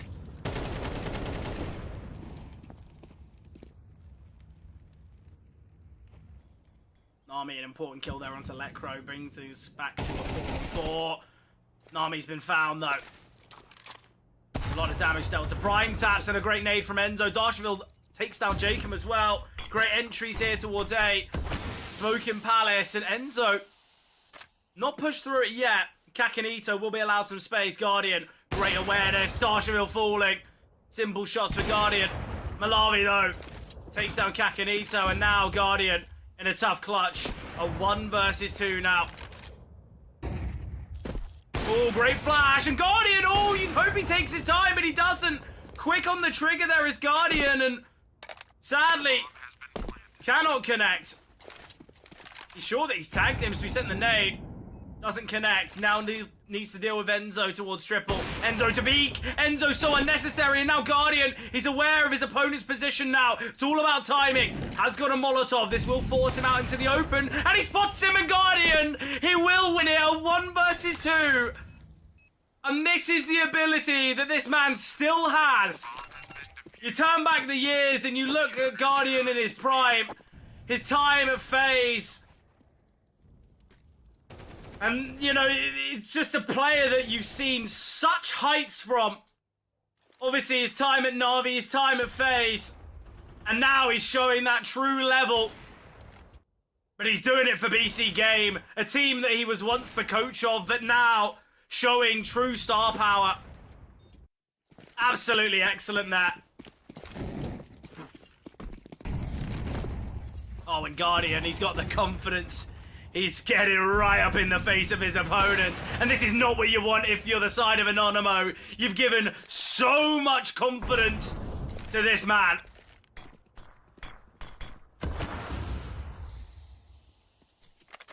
Jacob, he's in a great position as well. We'll be able to find Chuddy. Chuddy attempting here to take his timings and connector, but it's not worked out well. Nami progressing.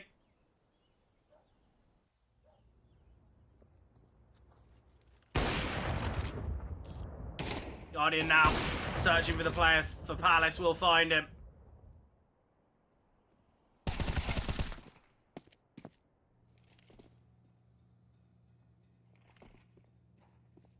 Necro could find Malawi, unable to do so. The problem is for Malawi, the bomb is in T-spawn, and that's something that Prime Taps will find out.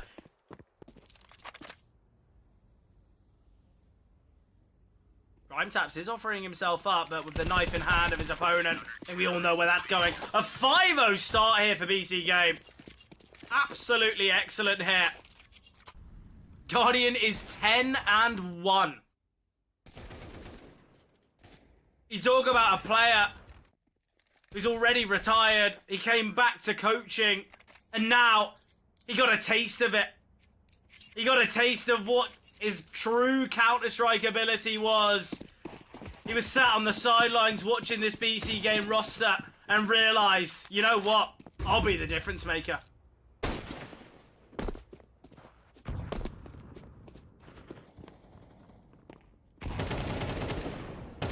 Great find from Prime Taps. Doubles down. Chuddy will get one from Ramp.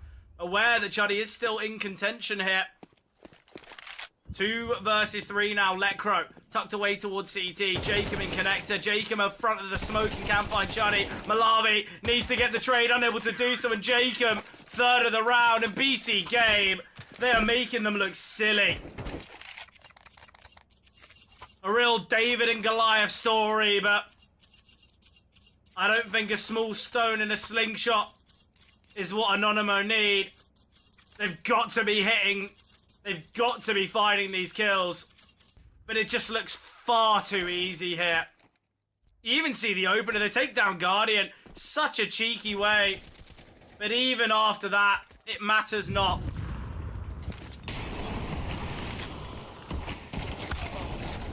Great from Jacob. Through the con smoke, he finds Chuddy. Things are looking really tough here for Anonymo.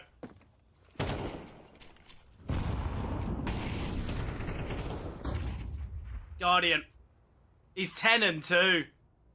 Mirage, though, this is bread and butter. A map that Guardian has probably played more than any.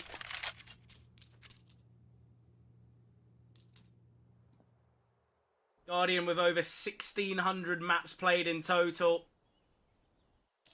And on Mirage, nearly a fifth of his games.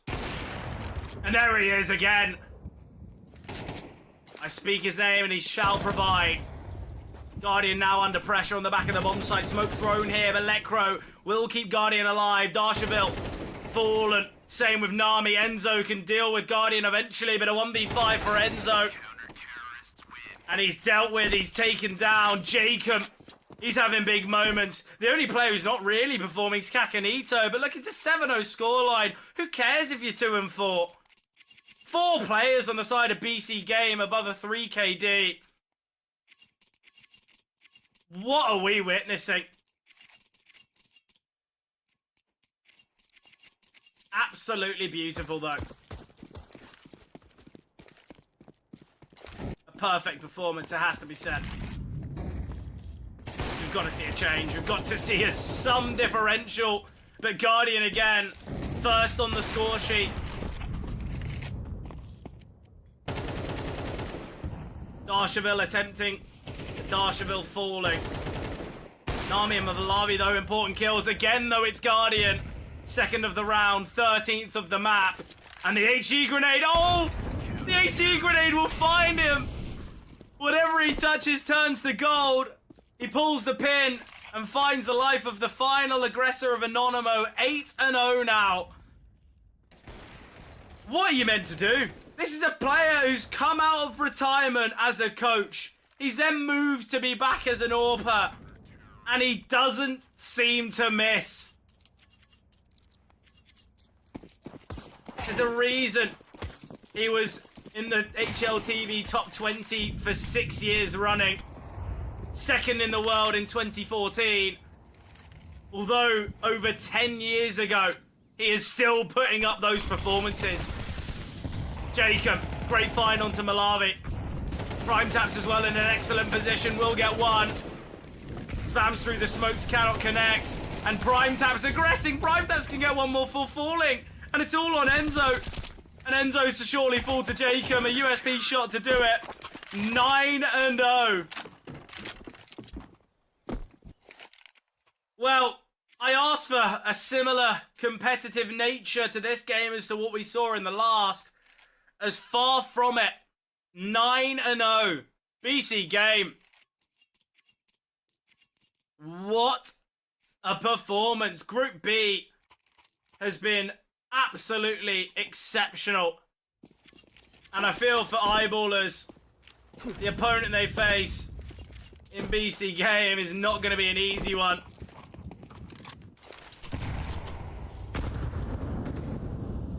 Guardian, nade of the smoke here.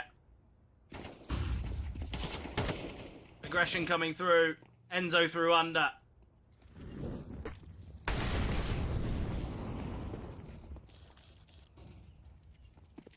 Guardian. Oh, the smoke's faded, and Guardian, 2 missed shots there. He had opportunities. Lekro now on the secondary AWP. Oh, Nami will take him down, though. Big kill to find, and now Prime taps in a 1 versus 4. Finally, we see Anonymo surely put a round on the board.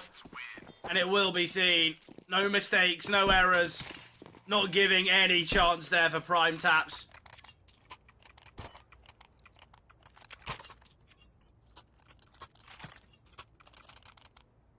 But here we have it, Anonymo. And 9 rounds down, they brought it to 8. Are they going to get the final 2 to salvage this T-site?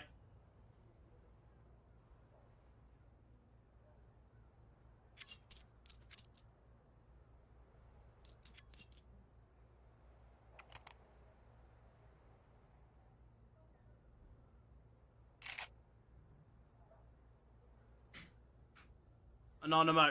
Tactical pause called, understandably.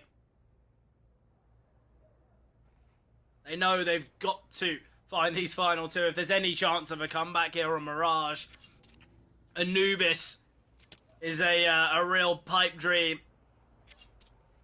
I'd love to say could be creeping over the horizon, but I think that ship has sailed. Anonymous. 8 rounds down. Finances in tatters, even after having a round with 3 survivors.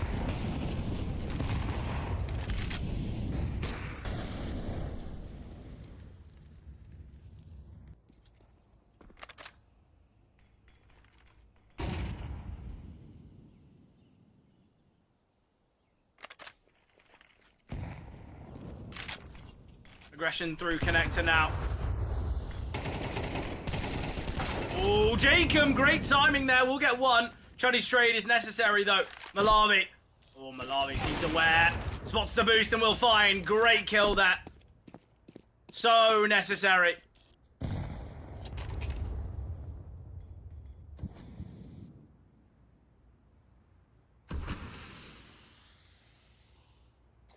Man advantage here for Anonymous. Guardian caught off guard there, holding towards connector. Prime taps. Oh, Prime taps gets a double. Oh, missed shot as well from Malawi. He's low HP. Prime taps with the triple. And now we see Prime taps continue. He gets 4.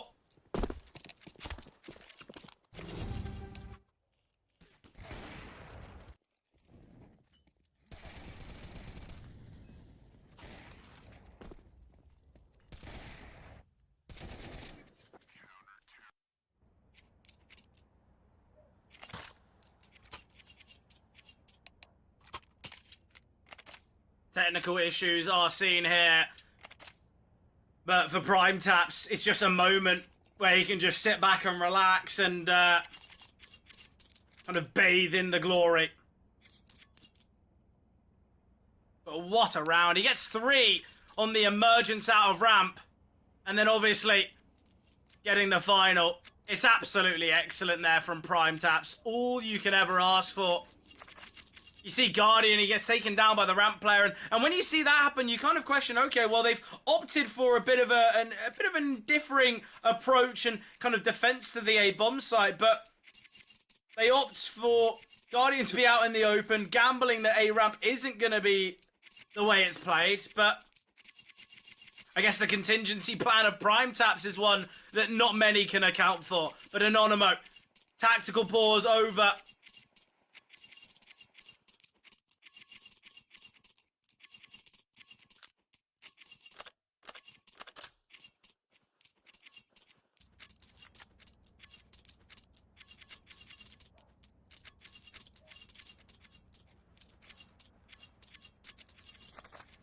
We've now resumed, no longer in the tactical timeouts. Anonymous, trailing by 9 rounds here. Guardian, a player has crossed.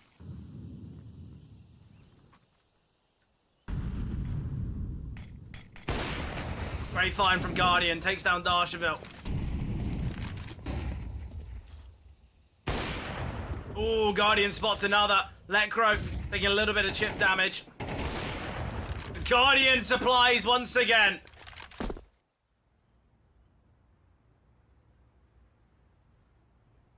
Guardian, he just makes it look so easy here on Mirage. It's 16-5. And you can see that representative by the scoreline as well. 10-1 and an expected 11-1 scoreline. Malawi.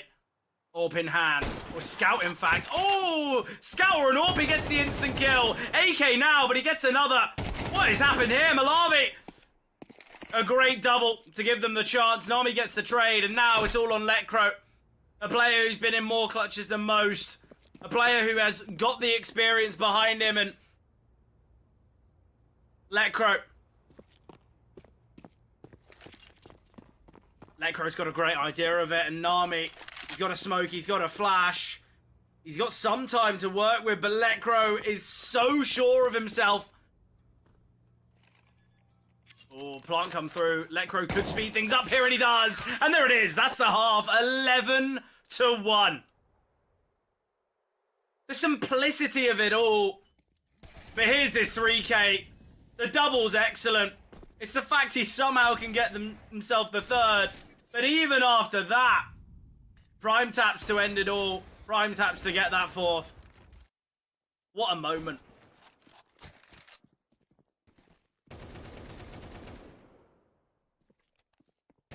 And now, Anonimo, trailing by 10. In such an impossible scenario. All to be dictated by a pistol round. And what a call. Just opting for this quick A approach. Smoke towards Topcon. Flashbang coming over. Great flash as well. Chuddy blinded. Now to deal with the player in jungle. Are they aware that there's one towards CT? Well, they've got the dink on him, so I assume so. Now Kakanito with an important find. Enzo through the smoke can deal with him, though. A 3-on-3 now. Flash comes through. Guardian needs to find the one towards stairs. A bit of an awkward altercation. Eventually, though, Guardian finds Enzo. Jacob on the bomb site and Lecro to end it all. 12-1. BC game. BC set, BC match. Because that's what it feels like.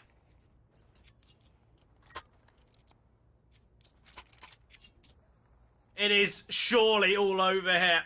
MP9s and a Deagle to fight against the 5 rifles of BC game. Kakanito. He's had a tough game. He's 5-8, but who cares, right? It's a 12-1 scoreline. And that's the least of his issues. He'll be out celebrating with the team. Chuddy, nice find here on the bomb site, needing to get more, but Jacob denies. Oh, Nami only to get one. The swing from stairs and prime taps doubles. Malavi. Oh, is he disconnected? Oh, Malavi, I think he's DC'd. Oh, it's so terrible. But it's a 1 versus 3. It's never going to happen. Oh, and how is that the way things end? Oh, that is painful. But look, I think we all knew that's where we were going. But BC game, what a map there on Mirage. Only losing 9 rounds of the series, winning 26 of them, of the 35 rounds played, only dropping 9. Absolutely excellent from BC game. They have created a shockwave in this close qualifier. And the Group B alone, the opponents aren't going to be happy whatsoever. Not going to be feeling too confident at all. But we've got the winners match in Eyeballers versus BC game. I believe that will be played tomorrow evening. Obviously, the Cybershock Anonimo match will be at midday or at 1 PM CET. But what a set of games that we've had here already. You know, we see the 2-0 from Fire Flux to Fluffy Gangsters. Yano losing out to Alaska in a 2-1 fashion. The Eyeballers match, which was monumental with the crazy comebacks, the back and forths, and then Dust 2 being a kind of finishing blow for Eyeballers. But BC game, what a game there. And Guardian, we have to say, Guardian was the hero here. Guardian was absolutely exceptional, and that's all you can ever ask for.